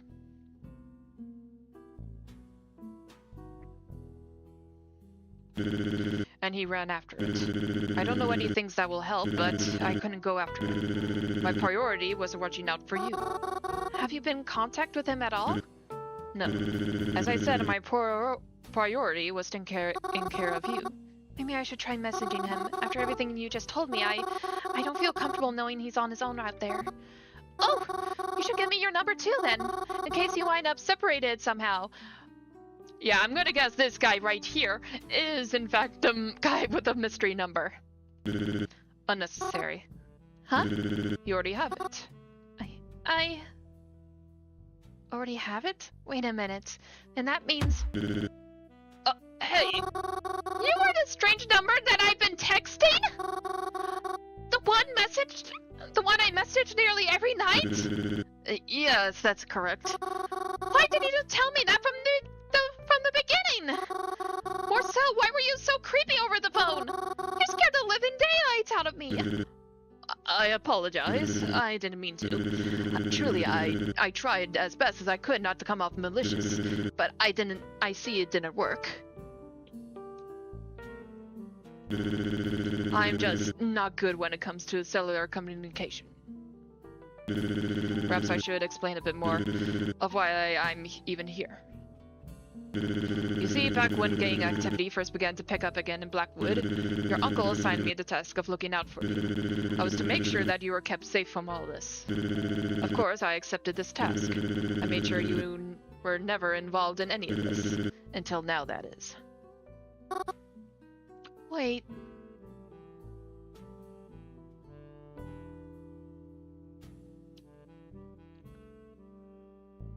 Why? Why? Because you and your family were important to Cross. So he wanted to protect you. But what about you? Me? Why did you accept? You don't even know me. I know enough to know you are someone worth protecting. And I'm glad I was able to meet you finally. Even if these are not the best circumstances. Wait! If you're with Croven, and you're also the mystery number, that means you know where my parents are, and that they're okay? That's right. Let me continue explaining. You see, keeping you safe in the city wasn't my only mission. I was also tasked with bringing you out of the city should things go awry. And well, that happened. And I was instructed that if something like that should happen, I was to take you and your family out of Blackwood and bring you somewhere safe. However, what nobody told me was you were staying with Crovin. I came to pick up you and your parents, but you were not there.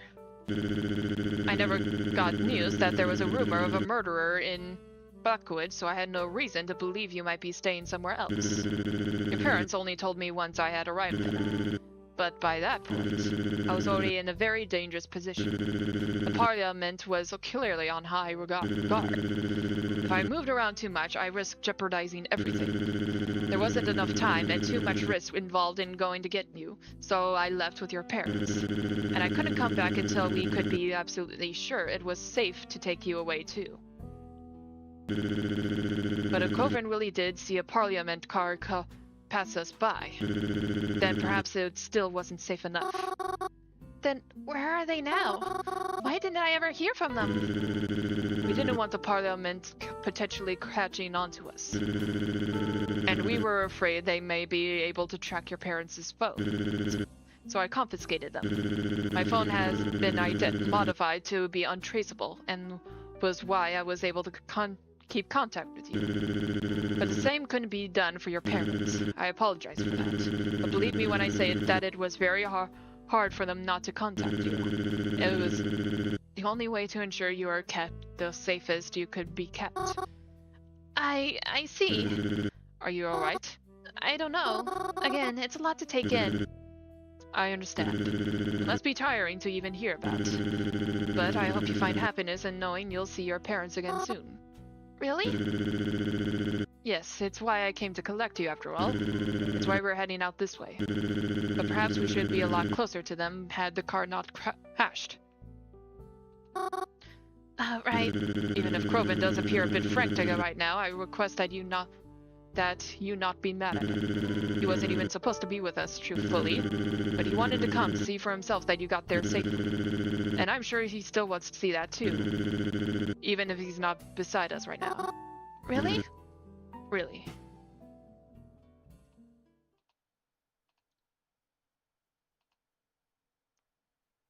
How was I supposed to talk in this situation? Processing was a huge thing to take on already.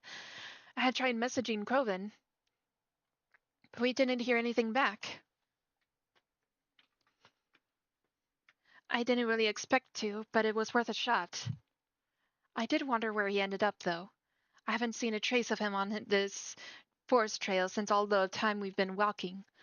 All that time we've been walking. Are you alright? Huh? You're slowing down. Oh, sorry, I'm very tired. How long have we been walking for? I can't say for certain. I didn't check the time when we started walking. Would you like me to carry you again? No, that's okay. You really don't have to. I hope we can get there soon. It's still plenty dark out. Indeed it is. But I would not be surprised if the sun starts to rise soon. Really? I was hoping we'd be there by daybreak. Maybe we still had the car. Wait. He stopped me. Do you hear that? I did. We turned behind us. There was a car driving in our direction. It was still a bit away from us, but it would catch up to us soon. I'm going to wave them down. See if they can give us a ride. Stay behind me. I do not trust that car. That could be the Parliament car. I took a step back, and I noticed Ovidius reaching into the side of his jacket. He was carrying a weapon on him. I silently prayed to myself he wouldn't have to use it. The car slowly rolled to a halt beside us, and the windows rolled down. I felt a bit more relaxed when I saw the driver behind the wheel. He was an elderly fellow with plenty of wrinkles. He looked so old, in fact, I didn't know if he should even be driving. On his head he wore a mesh cap. It had a picture of a trout on it, and from the little I could see of his outfit, it looked as if he was wearing some kind of old overalls. Even though I felt more at ease, Ovidius did not shift from his tense and serious state at all. He bowed over to the side of the vehicle and talked to the driver through the window. I couldn't really hear what they were saying, but after a few moments I heard the old man laugh, and Ovidius turned to me and told me it was all right to get in the car. So I climbed into the back seat and buckled myself in, and then we were off. Thank you again, sir. Ain't no problem. I was heading that way anyways. Frankly, I'm just surprised you guys are walking. I ain't ever seen nobody on this old path. Perhaps it ain't as well kept secret as I thought. Well, we didn't really have much choice. Our car kinda crashed. Yeehaw! So it was you bozos who had the car wrecked back there. I was wondering where the passengers went. Yes, that's correct. We swerved trying to avoid a deer. That's why you gotta keep your eyes and ears peeled in those woods. Though I suppose it's a bit too late to tell you that. Anyways, what business do y'all have in Green Bark? Green Bark? Ovidius shot me a look. Oh, right. We're,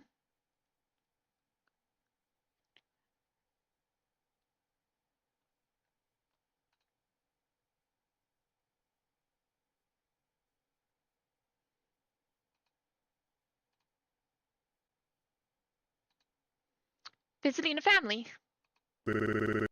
Any special occasion? No, just visiting. Well, it's always nice to see family getting together.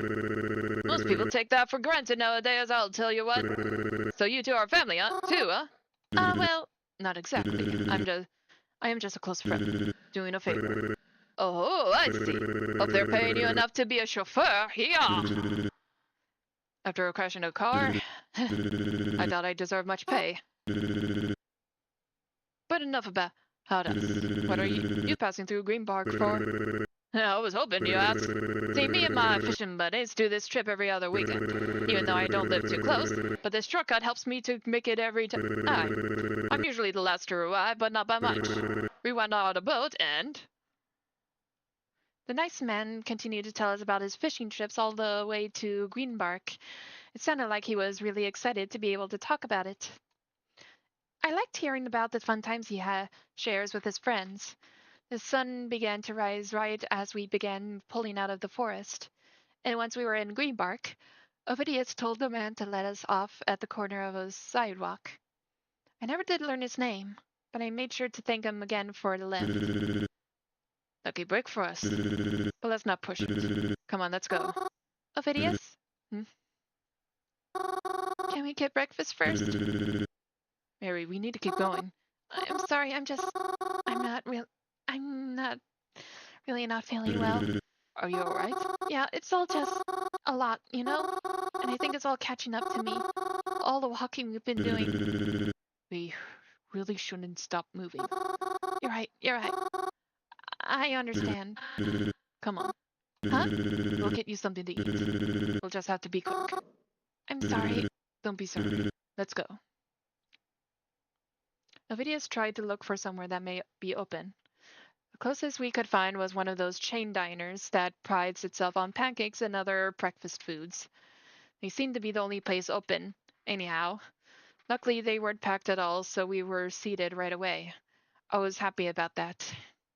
And please be quick. The girl's practically dying over here. Ovidius shrugged his coat off and then tossed it onto the open seat beside him before taking his seat across from me. You didn't have to do that. Rush the wait staff. It's not that dire. You're feeling unwell. I'm sure they can see that. You also shouldn't toss your coat like that. It's expensive, isn't it? It'll wrinkle easily like that. Well, if it will wrinkle so easily, maybe it shouldn't cost so much. You think that? Yeah, I do. Why is expensive stuff the type that ruins so easily? You should get what you pay for. Wouldn't you agree with that? Yeah, I guess I would. You alright? Can I ask you about, can you tell me about... Fire department. Huh? Ovidius quickly scanned the dining room and everyone in it. I work for the fire... And you're curious about that, right? Oh, yeah. Can you tell me about, the fire department? To an extent. What do you want to know?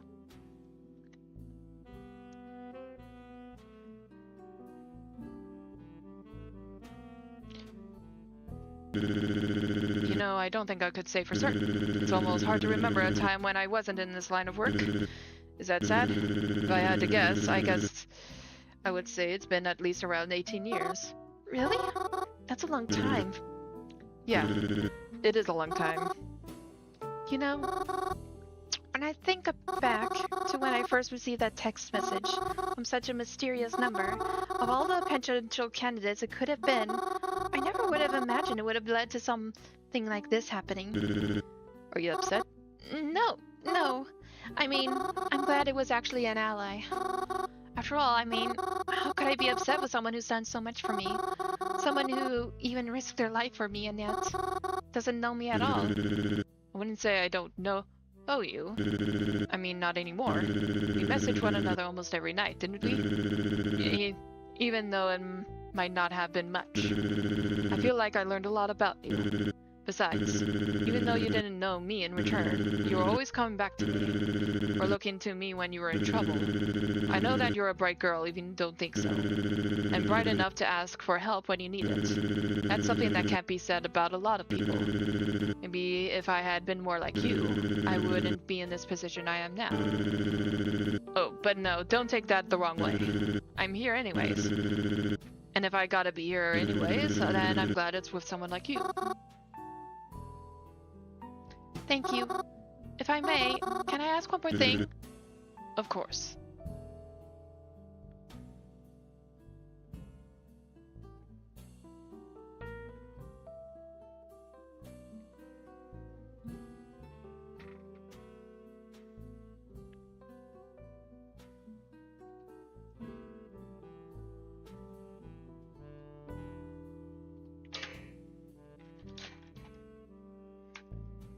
And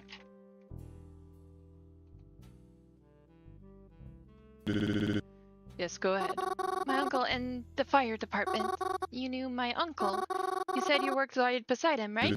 Yes, I did. My uncle, was he a good person? He was silent for a moment. Listen, Mary, your uncle?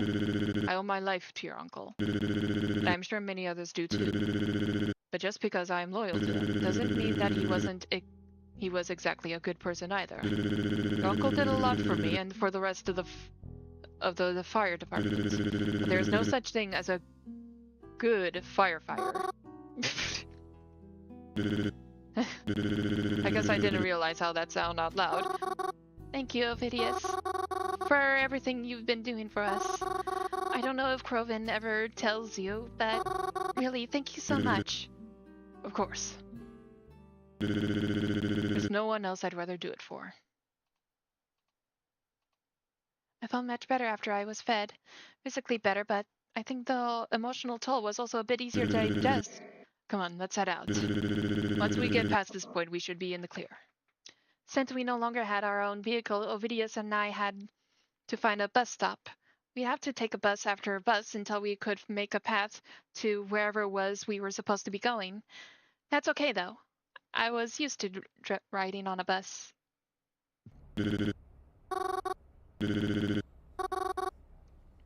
You look tired. Nah, don't worry about me. I'm fine. Are you sure? Yes. Are you really sure? Yes. We'll be on this bus for a while. You can take a nap if you like. That doesn't seem safe. What if we run into trouble? Then I'll wake you up. Promise? Promise.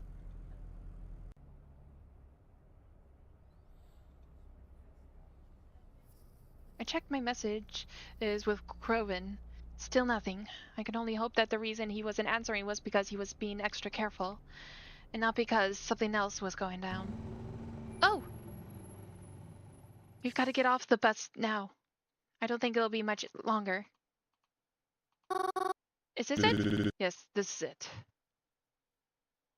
He had brought me to a white paneled house in the middle of a cutesy suburban neighborhood. In a city much, much farther from Blackwood than I would have liked to think. Are we supposed to stay here forever? No, not forever. Just for a while. Until we can get things under control. Aren't you happy? Your parents are safe and you'll get to be with them again. I know. But I like Blackwood. And Crovin. Don't worry about Crovin. Don't worry about Blackwood. Both of those, they're my job. And I've never been bad at my job before.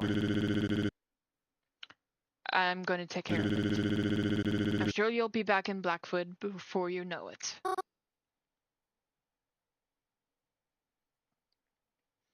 I approached the front door of the house. My parents, who had been missing for so long, they're really right behind this door. Ovidius stood back on the sidewalk. I don't know if it was because he didn't want to feel like he was pushing himself into the picture, or because he wanted to be able to leave as soon as he saw that I was safe. Everything that's happened, does it really end here? There's only one thing left to do. I lifted my hand to the door and knocked. Once, twice, 3 times. The knob slowly turned, but when it opened... Well, oh no. Well, hello, miss. What brings you knocking on our door? Lost your way? Oh, don't be silly. You were here looking for Mommy and Daddy, isn't that right? So sorry they stepped out for a moment. But we're more than happy to babysit you until they get back. Mary! I was grabbed by the strangers and they began to cover my mouth with a cloth.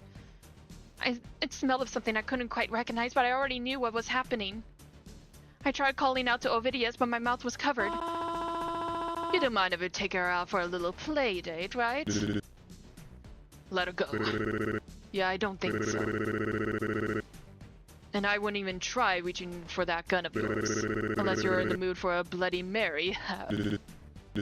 Mary, listen to me. It's going to be okay. My vision was beginning to fade. I'm not going to let them hurt you. I promise you that. I'm good at what I do.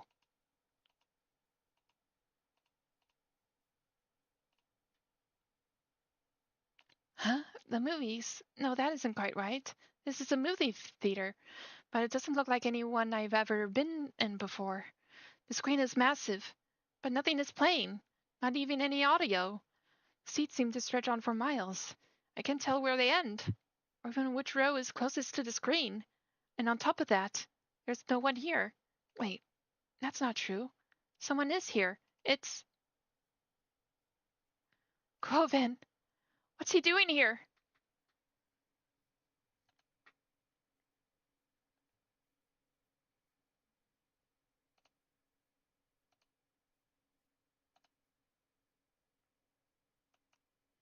I called out to Groven, but it was as if he didn't hear me at all. He's crying. He's crying at the movie, but it isn't playing anything. Can he see something I can't? I tried calling out to him again. Still, it was as if he couldn't hear me. I don't see how. There's no sound from the screen, but he's not that far from me. Groven, what's going on?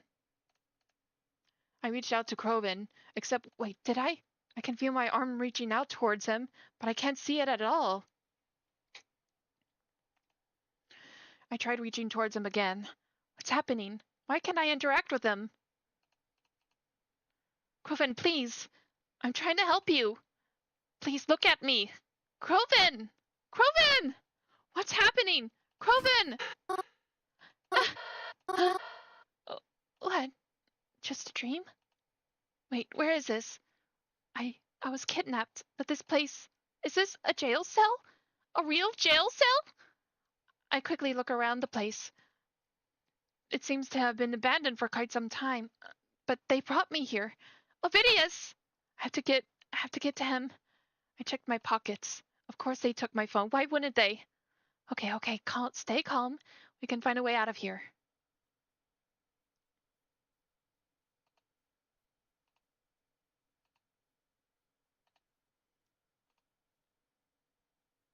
I tried looking through the cell bars to get a better idea of the area I was in. I seemed to be in a cell at the end of a long hall.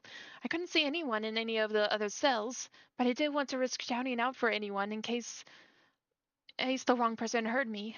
The only thing I could see at the end was a staircase. I climbed over to the vent that was on the wall.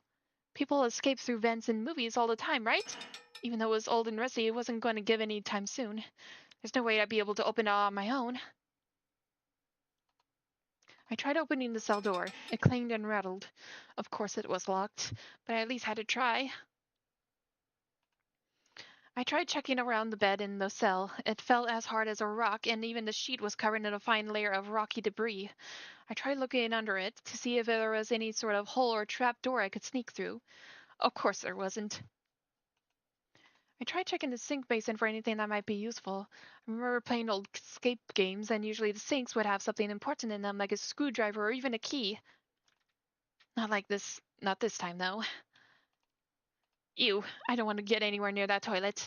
Besides, even just looking from here, I can see that it's empty. And I'd rather not get my arm stuck in a pipe trying to look for something, anyways. There was a large hole in the cell wall. I don't know whether it was purposely made by a frustrated inmate or if it just began to wear away over time. Either way, it's not going to help me much. All it's got is some exposed pipes. There's not any room for me to be able to fit in there.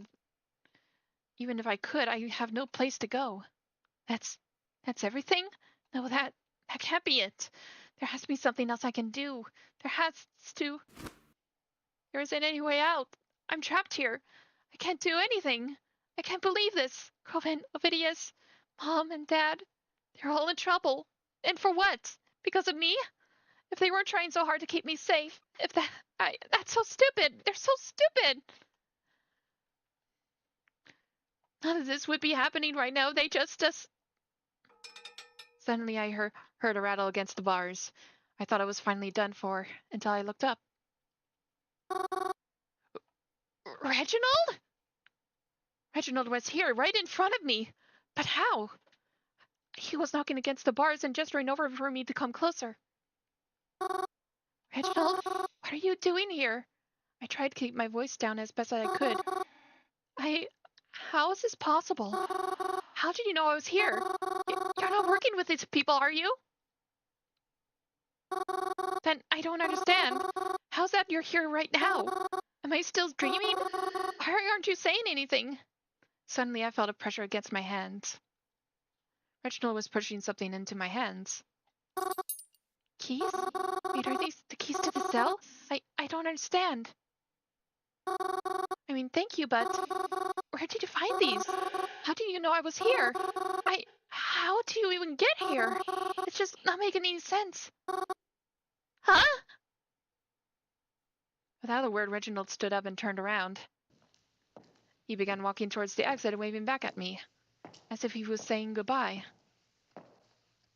I didn't understand. What was that? Wait, but these keys. I can't worry about Reginald right now. I have to get out of here while I still have the chance. I inserted the keys into the lock of the door on the other side. Come on, come on. Yes! The cell opened. There's no time to waste.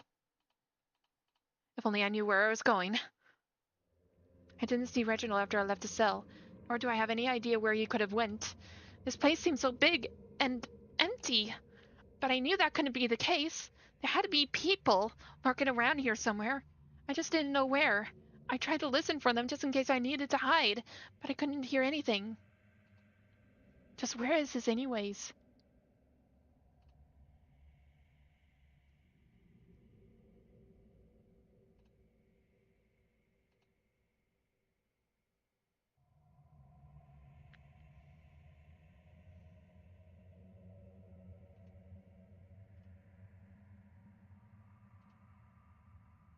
Inspect cells. I looked into some of the cells that lined the walls. I wonder if I would see someone else trapped in a similar position to mine. Alas, there were none. I don't know if that's a good or a bad thing for me. Each of these cells seemed to be in a similar condition to mine. What they made up for in one area, they were lacking in another. Sure, there was no crack in the wall in this cell, but the toilet was completely missing. Maybe this cell's got a pillow, but the sink is missing its knobs. How does that happen? How long has this place been like this? What am I doing here? I tried to look for any signs.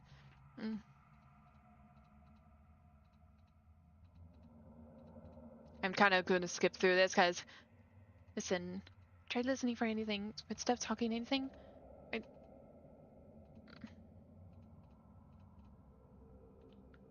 I didn't have any time to waste on silly stuff. I had to keep moving. Until I find Ovidius, my phone, or a way out. As I continued to move, I began hear something clearly. Sounded like the rattling of cage bars. Someone's fighting against them real hard, and suddenly I heard a voice. You think you've gotten away with this? Wait, that's not just any voice. I swear. Here, when I get out of here, I'm taking this whole place down with you all in it. Croven! I've got to get it to him. Following the sound of his frustrated yelling and clinging of metal, I was able to find... Croven! Mary? What the? How'd you get here? Wait, before any of that, I think I can get you out of here.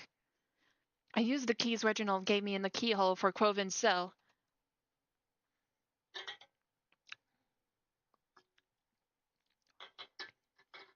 Could they really? Yes! It opened! Hey! Not bad. When you get so toolsy. But more importantly, when the frick did you get here? You're not supposed to be anywhere near here right now. Listen, it's a lot to explain, but we need to find a way out of here. What, so soon? You need to find a way out. But I don't think I can leave just yet. What? What are you talking about? I have to leave. We have to leave. Listen, Mary, I know I messed up a little bit. That Ricker did too by letting you wind up here. But because of that, I can't just let things keep getting worse. Think of it like this, yeah? When you've got a wasp problem, do you just buy a fly swatter? Or do you call an exterminator to take the whole nest out? Coven, what are you even talking about? Don't worry, Mars. I'm going to stop the problem at the source. Croven! Croven ran out of the cell without me. I guess I'm on my way own again until I can find him. Or anyone. I walked around again, completely lost. I was beginning to wonder if I was wasting my time going in circles, though I eventually made it somewhere else, a different area. There weren't many, if any, cells here. The walls were tiled from floor to ceiling. It was strange. It felt like being in the bathroom, the longest, most maze-like bathroom in the world. I wish I knew what kind of area this even was, but more importantly, I wish I knew how to get out of it. Then I began to hear something. Talking. There's people talking somewhere. I tried to get closer, so I could at least know exactly where they were, and maybe find out what they were planning. But as I peered the corner just to get a glance, I was met with the face of... Twyla? Twyla is here? She's talking on the phone, but I can't quite make out what she's saying. She's still talking to someone in front of her, handing her things. She's clearly not in any danger, but no, I don't understand. Twyla was dedicated to catching the killer, wasn't she? She wanted our city to clean up. So why is it that... She spotted me. She's looking me right in the eyes. What do I do?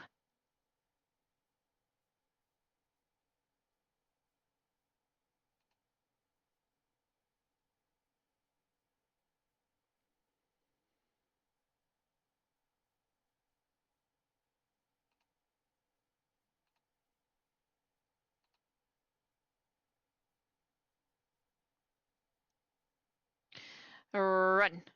I can't run. She's looking straight at me. If I run now, she'll probably say something. But if I don't, I'm still stuck here. I feel like a deer in headlights. Even though Twyla clearly saw me, she did not out me to the person in front of her. Rather, she let them walk in a different direction. And I was finally able to make out the last thing she said on the phone. I'll talk to you later. Twyla hung up her phone and then stood facing me. I watched her from the corner a few seconds longer, but working up the courage to meet her in the middle. Twyla? What are you doing here? I could ask you the same thing. You're not really involved with these people, are you? I thought you wanted to keep things clean in our city. You hated crime, and that's why... It's all very complicated. I wouldn't expect you to understand. This is why Croven never wanted me around you. He knew that you were with the people who wanted to hurt us. You think he's innocent in all this? That he isn't trying to hurt us as well? We simply do what we need to do. As for me, I'm in all of this because of my uncle. Your uncle? He's in charge. Then he's just like... But you? You don't have to be involved in any of this. Twyla? Didn't you say it yourself? I want to keep our city clean. Why don't I help you out of this? Wait, really? You don't have to be here. I'll show you the way out. Really? Don't you trust me? Even if you don't. Do you have any other choice?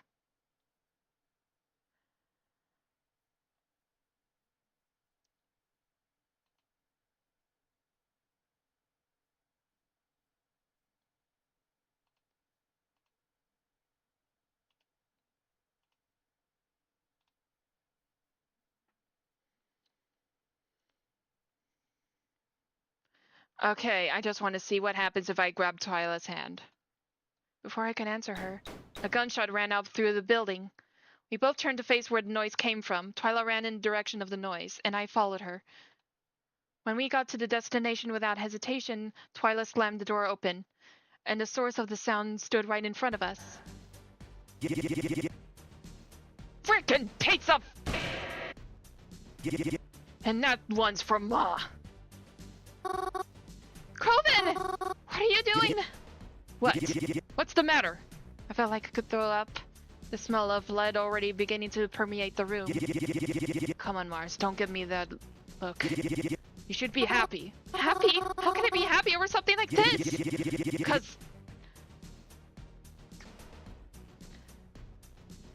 Because he killed my parents!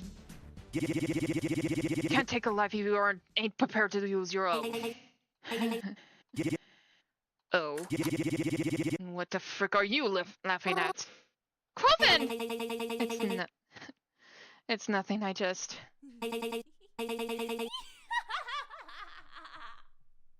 It's just so funny to me. So funny that you thought he was still in control after all this time.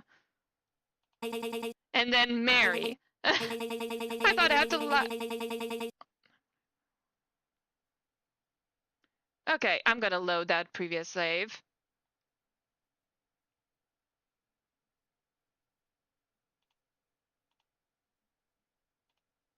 Before I can answer...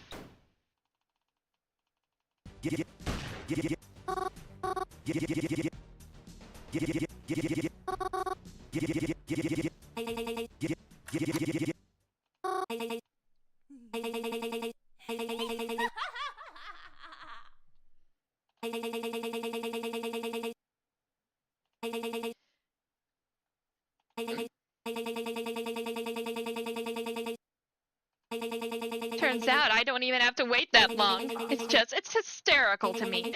Hysterical. That you ever thought he could pull off this crud the way I have.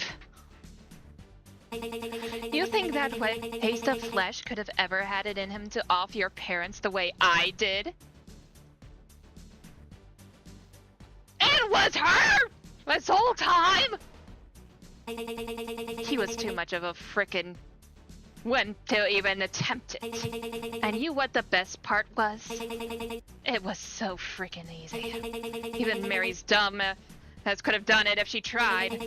I've been running this for years now, you idiot. I bet you'd never be able to figure out that head cut out if I wasn't here yelling it at you right now.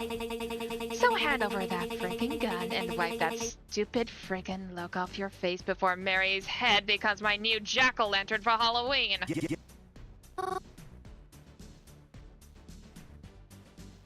Croven carefully approached Twyla. I felt the knife she was holding slightly press against my cheek. They did a trade-off.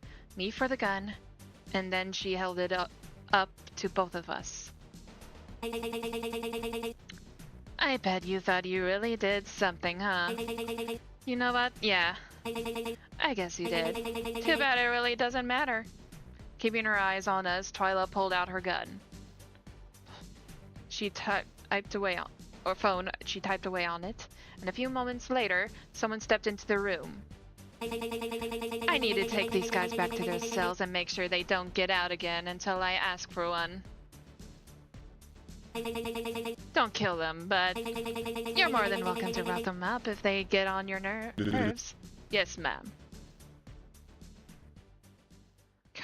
Crovin and I were apprehended by this strange man.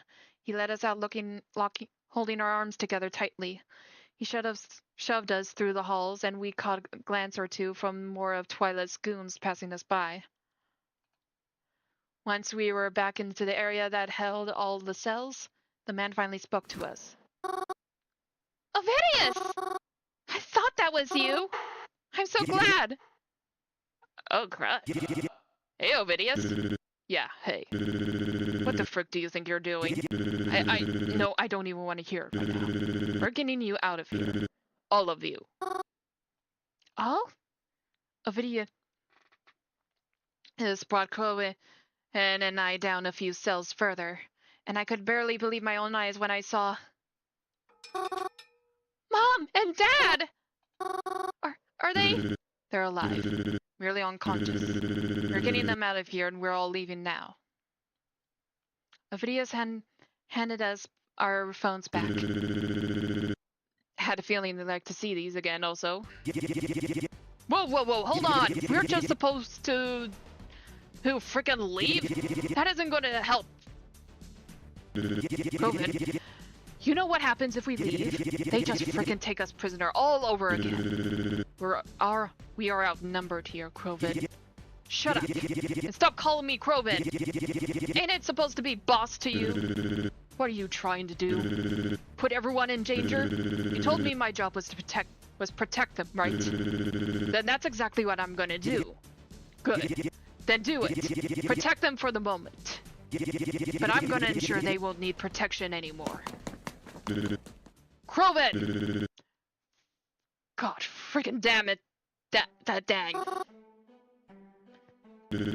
Hey, Mary? Are you okay? I've never seen Crovin so fired up before. Even when he was angry or frustrated, it wasn't like this. Never like this. Come on, let's get out of here. Leave? While Crovin's still in there? If he wants to get himself killed, then I can't stop him. It's like he said, he's my boss. And my order is to protect you first and foremost. We can't leave. We have to go after him. If we leave, then what's going to happen to him? Mary, we're getting you out of here. Ovidius, can I just... Maybe a lot, but can I ask for one last favor? What? Bring my mom and dad somewhere safe. Because I'm not going to lose any more of my family. Mary! I heard Ovidius call out after me, but I couldn't leave like this. I couldn't. I tried to follow where I thought Crovin might be headed, though I may have already begun to regret my decision. I heard gunshots once more. Several gunshots. Can talking to ghosts somehow get me out of this one? I doubt it. I tried to keep myself as hidden and discreet as possible as I moved through the halls. If I ran into someone... Oh, gosh, what? I didn't even want to think about it. I didn't want to think about what might be happening to Crovin right now either. No, it's okay. He's okay. Right now, to my knowledge, Crovin is alive, and I'll make sure it stays that way. My goal did not change from when I initially escaped. I was still going to find a way out. Only this time, I would make sure Crovin made it out with me. I was lucky not to run into anyone as I made my way around. I suppose Crovin was leaving them preoccupied. Since my goal is to get him out of here, I don't exactly know that's the best thing for me right now. Suddenly I felt a breeze, the cold chill of the outside breezing through the halls. Is there really an exit nearby? Turning down a few more corners, I spotted it. A door just so slightly ajar, leading outside. Is it a trap? No, it shouldn't be. They only know that Crovin's escaped again, and his goal definitely wasn't to leave. I carefully approached the door and stepped outside. There was no one waiting to trap me, but there was... a parking lot. This is the way out. There's a few cars here. Not to make any assumptions, but Crovin might know how to hotwire one of these, right? I walked over to one of the cars, wondering how we might be able to get inside. How would they notice what is missing until it's too late? I placed my hand on the handle of the car and pulled. It was mostly just because out of instinct, but car door opened anyways.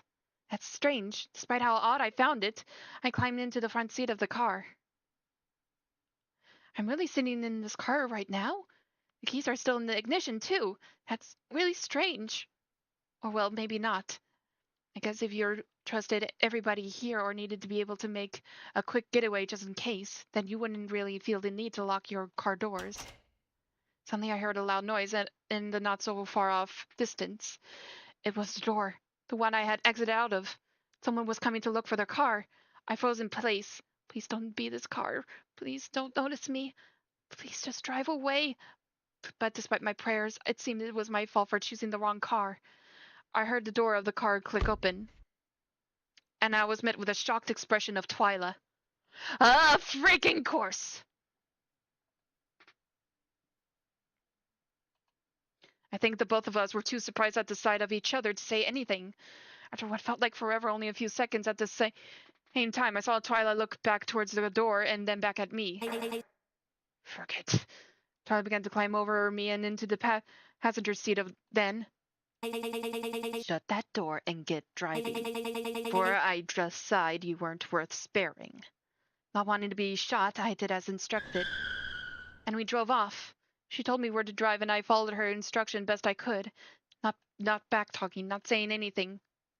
Gosh forbid. She decided I'm not worth She barely got into the empty seat when I heard the screech of tires behind us and more gunshots to follow suit. I almost swerved, but Twyla yelled at me to just drive faster. Frickin'. Then suddenly my phone went off.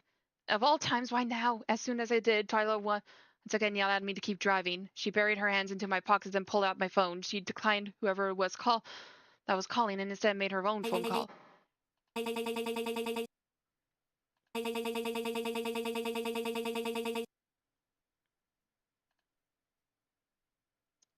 Then she threw my phone out the window.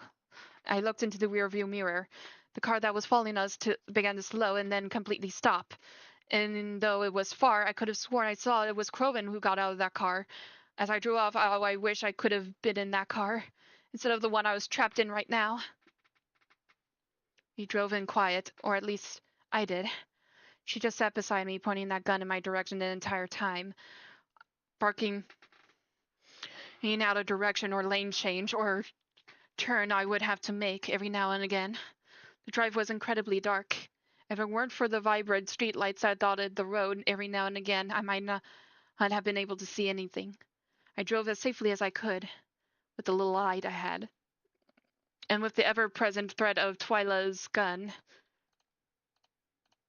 She wouldn't really shoot me, right? She couldn't. I was driving. If she shot me, then she'd be risking her own life too. So maybe it's okay to talk to her, even if this Twyla is entirely different from the person I thought she was. Twyla? What? She didn't sound happy or patient.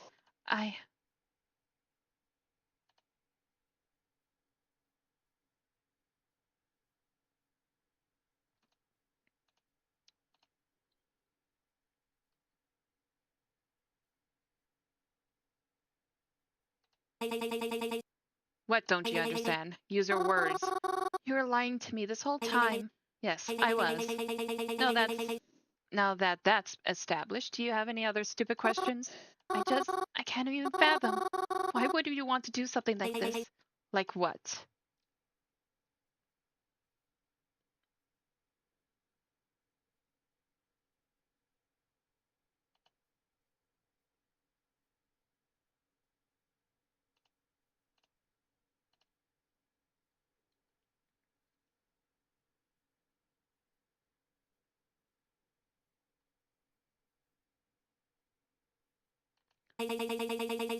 Oh, don't take it so personally. It doesn't matter if it was you or him or anyone else. You're all just sticks in the same campfire. It was merely a means to get ahead. The opportunity was available to me, and I took it. It was never about you. Twyla,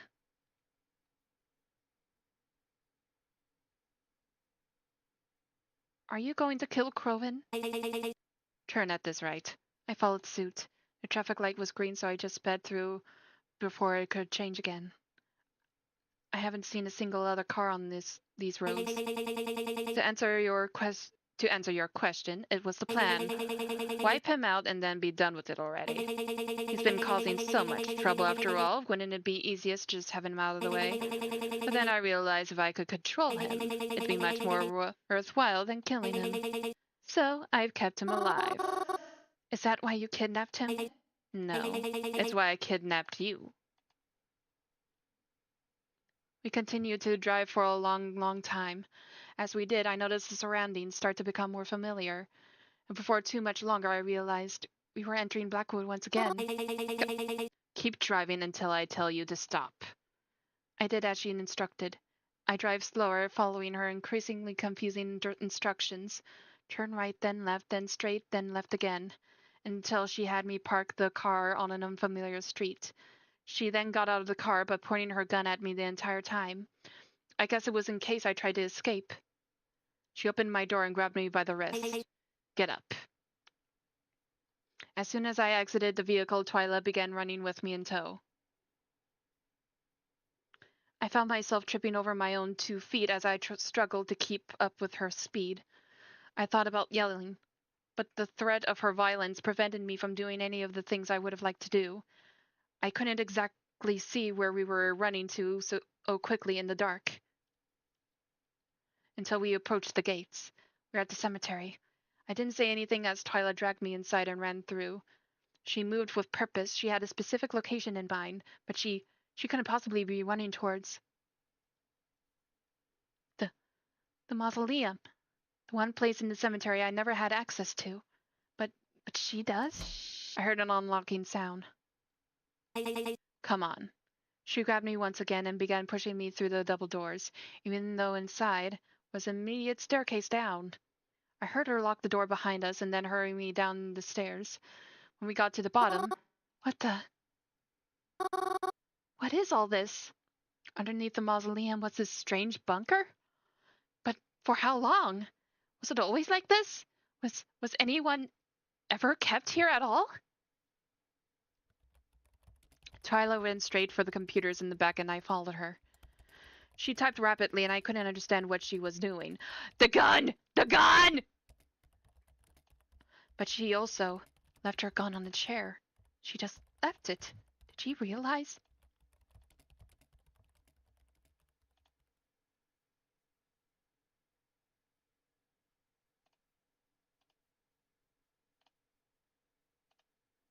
Before she could realize what she did, I picked up the gun from the chair.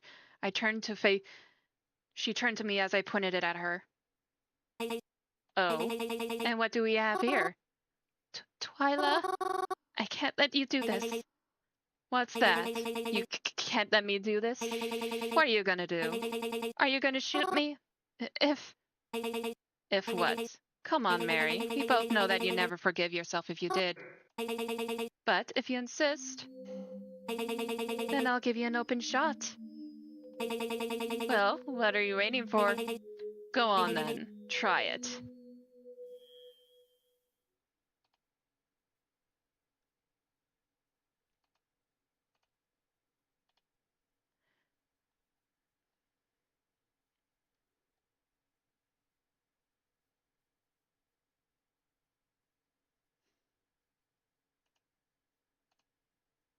I want to start by saying I didn't aim at anything vital.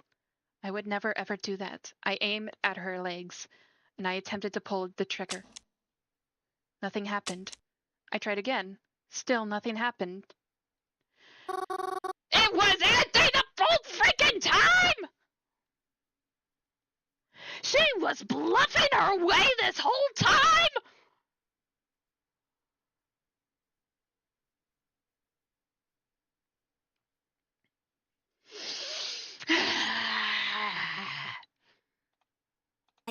Here, let me show you something. Twyla took the gun from my hands and pointed at her head. Empty. What? Did you really think I'd run away from a fight if I wasn't out of ammo? Thanks for being in that car, though. It saved me a few extra steps in my new plan. You're leaving me down here? Oh, don't worry, I'll be back for you soon. I just got some stuff to take care of first. So just be a little patient, and take the time to say goodbye to this cemetery you love so much. She walked up the stairs, and soon I heard the door unlock and lock again.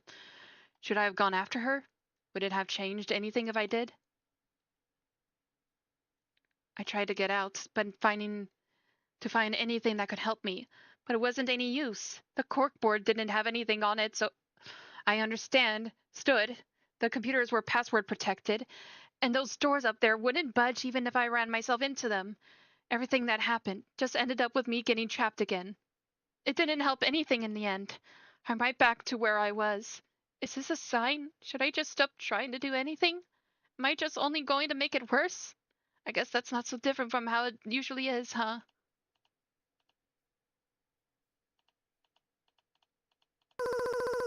That's so... What's that so bad for, anyways?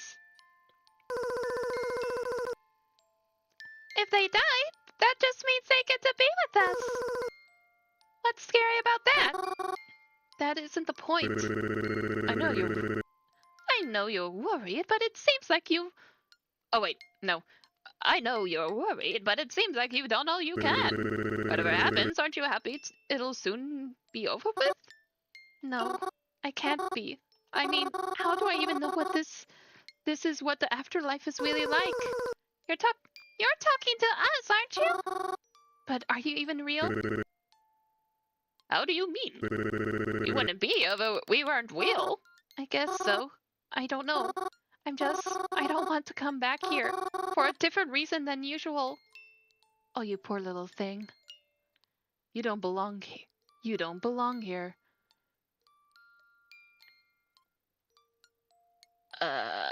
Death with a unicorn horn? Why are you here again? It's because of that silly little book, alright? That stranger kept talking, and as he approached, it was as if the world around the two of us began to distort, and all I could comprehend was him and me. But you know something. Truth be told, I think you could have made it here without that stupid thing. What are you talking about? Who are you? I think you've always had that ability. You just didn't realize it. Though I suppose that is partially my fault, isn't it? It's no wonder you like the cemetery so much. Please slow down. I'm having trouble understanding. Oh, that's right. I'm going off on a tangent. Forgive me, I often forget what it's like to talk to people. I just wanted to offer you some help. Get you out of this little predicament you're in. Help? You can help me? But how? This is just a dream. Nothing here can change what's happening out there. Oh, I wouldn't be so sure about that. Don't you believe that anything is possible? By now, you've surely seen it for yourself. Then, how do you plan to help me? That is a secret, but I can promise you I can make it happen. It just needs a bit of a push, that's all. A push? I just need a little bit more power to be able to make it happen. And this power you have, I think it should do just fine. Huh? What do you mean? Your ability to travel to this world. Receive glimpses of it from the outside. If you give it to me, I can help you in exchange. I can just give it to you? Precisely. Then if I do that, I won't be able to come back here though, right? No, you won't. But you want to save your family, right? Yes, of course I do. Then do we have a deal? If you really can fix it all. Yes, of course we do. Of course I do. Wonderful. I'll see you later, dear. I woke up to the sound of something incredibly loud, the echoes of the bunker not helping in its volume. It happened again. At first I thought there was some sort of earthquake happening, for I realized it was actually coming from above ground. Someone was trying to get in. But who? Police? Were gang members? Did Twyla lock herself out by mistake? I heard the door open. Heavy steps made their way down the stairs, and the person who came down was... Yes! Ovidius! Ovidius, I'm so glad it's you! Hey, kid. I'm glad you're alright.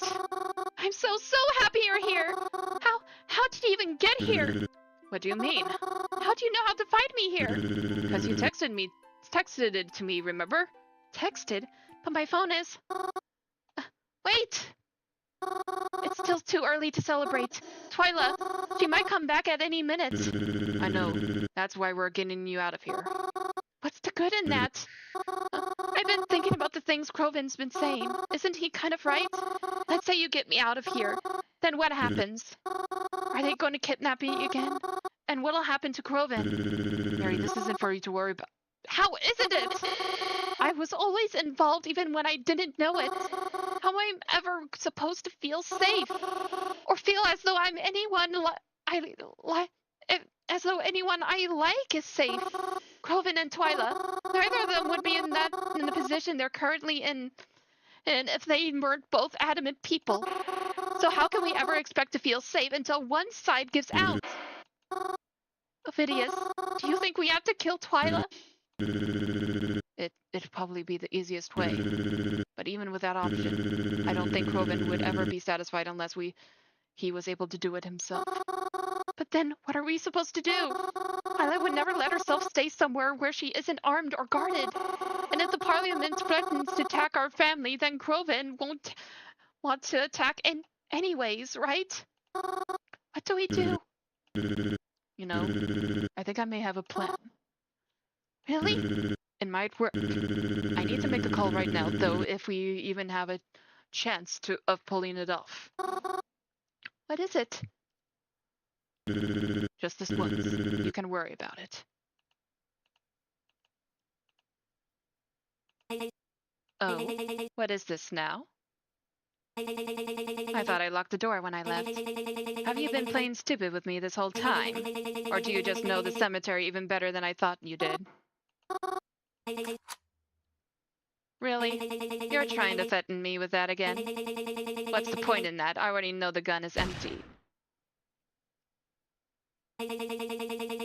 So you managed to find some bullets for it, huh? Well, it's a good thing I came back with this. Now, you don't want to do anything reckless, right? Because, well, let's face it, Mary. We both know I've got much better aim than you. And when it comes down to chance, you really fancy your odds. I don't know if she likes hers. But I sure like mine. Croven and I cornered Twyla. We stood in a straight line with Twyla in the middle. Well played. I admit I've got no idea how you managed to pull this off. Well, what are you waiting for? Shoot me then. What? Wait, no! Really, Croven? Isn't this what you've been waiting for? Are you really that much of a coward? After all this time and all this chase, you're not going to do anything. I thought you wanted to kill me. Go on then. Shoot.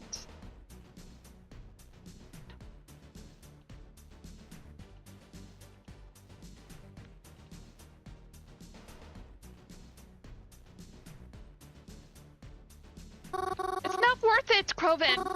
Is killing her really the right way to go about this?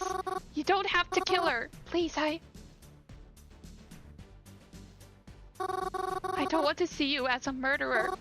Despite all that's happened, I know that Croven isn't a bad person. So please, don't shoot her. If you're not going to shoot me, then what am I even holding back for? I could just shoot you both right now with no consequences then, right? Because Mary won't shoot me, and if you won't either, then what am I worried for? Can't you ever keep your frickin' mouth shut? You're so frickin' annoying!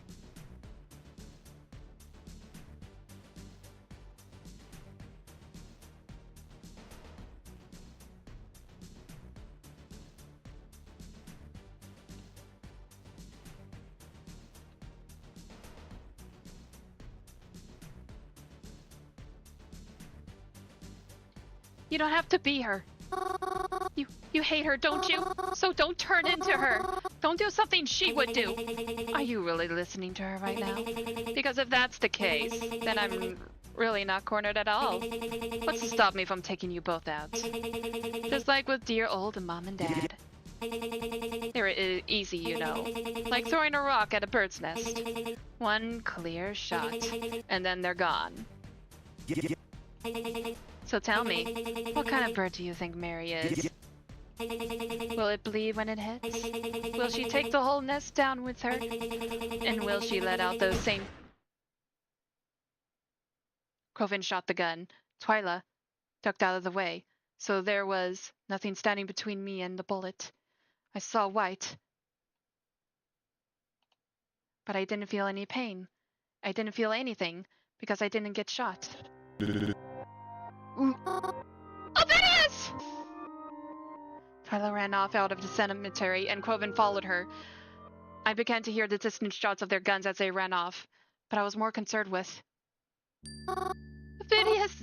I thought you were going to grab her! There wasn't a good time, I couldn't. When I saw Crovin's face, I knew he... Where's your phone? I'll call an ambulance. No, you can't. You can't do that. It'll just make everything harder. And what am I supposed to do? You're breathing all heavy and you're bleeding and... You don't have to do anything. No, I have to do something! Why did you do that? I told you, my job was to protect you. I couldn't let you down. No, it was stupid. This shouldn't have happened. You shouldn't have risked your life for someone like me. I'm nothing. Mary, shut up. Sorry, but I need you not to talk like that. Acting as if there's something you need to do, and that you'd be worthless otherwise. Do you really believe that? That I'd fight so hard to protect someone I thought was worthless? Crovin too, and all your family. This all happened because they thought you were someone worth protecting. Ovidius, thank you so much. I could never... There's nothing you've got to do. I did my job, and that's good enough for me. Ovidius, thank you so much. I hugged him gently as I was able to. I hope you know. I felt his arms wrap around me in return.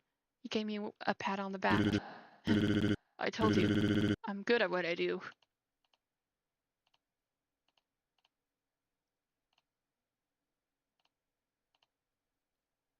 I don't know how long I stayed there. I just knew I didn't want to let him go. All this time he wanted to help me. And the place that got him? No, I couldn't think of it that way.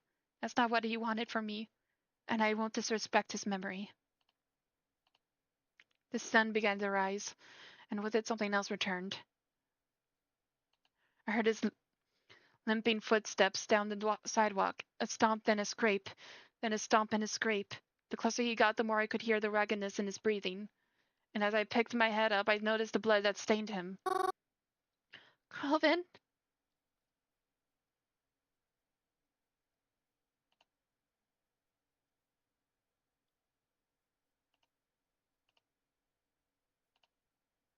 What happened?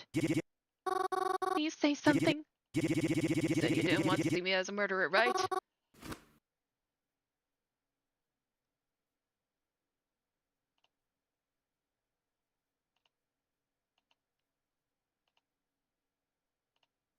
It's officially on him now. Okay, so Twyla isn't dead, and so what actually happened? It felt like it would never come, but time always marches forward, and the seasons do change eventually. Everything changes eventually, and a lot has changed from what things were like before. Mom and Dad were found safe and unharmed, and we were able to live in Blackwood again. We even opened up the diner again. Oh, yay! And in almost no time at all, people began to come back to eat with us. In that sense, it was almost as if nothing had changed at all. The more things change, the more they stay the same, as I say. Some people would start smaller talk and say that they missed us and wonder where we went. Of course, we didn't say anything. Other than that, we were just on a little vacation, that's all. But one thing about the restaurant that's different is that Crovin is living with us now. I know he wouldn't do it unless he felt it was safe to do so. So if that's the case, I'm glad things are safe. Plus, I think he'd get too lonely living in that little safe house cabin all by himself. Sometimes I think he gets a little annoyed by us. Like when Mom tells him not to eat from the cookie basket, or when Dad reminds him to dress warmer in the cold weather. But I think he appreciates it too. He's definitely doing a lot better now, at least. He also promised that he'd be honest with me should something like this ever happen again. Speaking of things like this, there was never anything on the news or any police reports or things that happened that night. Sometimes I wonder if Twyla was right when she told me that the police here have been covering things up, or if the Congress has got anything to do with it. Speaking of that night, rumors of a murderer gradually faded, until they completely disappeared. Just like I haven't seen or heard from Reginald ever since that night. Whenever I text or call him, I never get any response. And when I visit places like the library or the cemetery, he's never there. He's just gone. I still don't know why he was there, or what happened to him since, but I miss him. He was my friend. I hope wherever he's gone, that he's doing okay. Quilvin never actually told me about what happened with Twyla. But a mysterious small headstone with her initials appeared in the cemetery. There was never a service for it. It was just here one day. Sometimes I wonder if it's really for her. Sometimes I wonder if I should have leave flowers for her. Sometimes I wonder if she would even want me to. There's something I do want to leave flowers for eventually. Ovidius never had a service or a headstone. I'm not even sure where they brought his body after the whole thing. But I hope it's someplace nice. But I've been speaking with Crovin, and he said we can hold a service for him soon. I could plan it. And even if it's late, it's better than never. And even if his body isn't here, maybe his spirit will be. I've been rereading the book, How to Talk to Ghosts, because I haven't been able to do it anymore. And it makes me sad, but maybe I'll be able to do it again if I focus. Like that strange spirit told me, I could probably do it without the book. But maybe the book will help give me a little push. Then maybe I could see everyone again.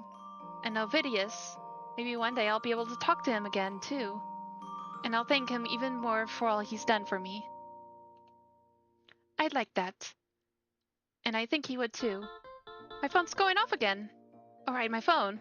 Can you believe that amidst all the chaos, we were able to get my phone back? I think Crovin was the one who went and found it after Twyla had thrown it out the window. It's got a big crack in it now, but other than that, it still works. And I'll keep using it until it stops working. And even then, I'll keep it somewhere safe.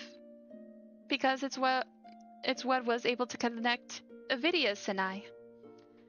But I should probably check that message, huh? I had figured out it was just my mom messaging me, telling me to come inside for dinner, or that I should hurry home because it was getting cold out. But the number that texted me... No, this doesn't make any sense. This is Ovidius's old number. But Ovidius's... Open message. I opened the message. Is his spirit living in Mary's phone? True ending. Complete.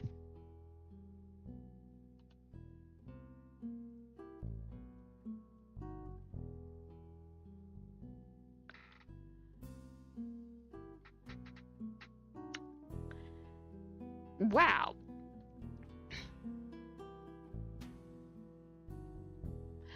Okay, I am gonna I'm gonna headcanon from now on that Ovidius is living spirit is living in Mary's phone as a sort of guardian angel.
Thank you for playing. My gosh. This was definitely something. Okay. First of all, a lot of things happened. So, funny thing, when I was playing Blackout Hospital, I was going in blind. Like, uh, it was by pure luck I was able to get like the true ending on my first playthrough and not have to go through all of that again. Because there was some RPG elements to it where I provided a bunch of monsters, and if I had to do all that again, that would have driven me crazy in order to get the true ending, which I was glad for. So I'm glad I was able to skip through the dialogue so I can get the true ending.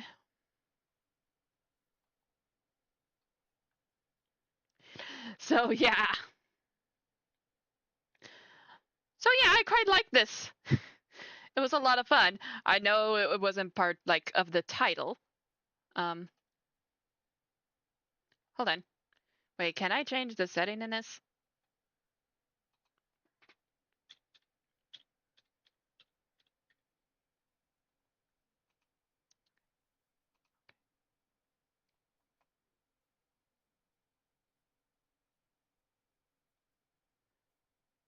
Uh, okay.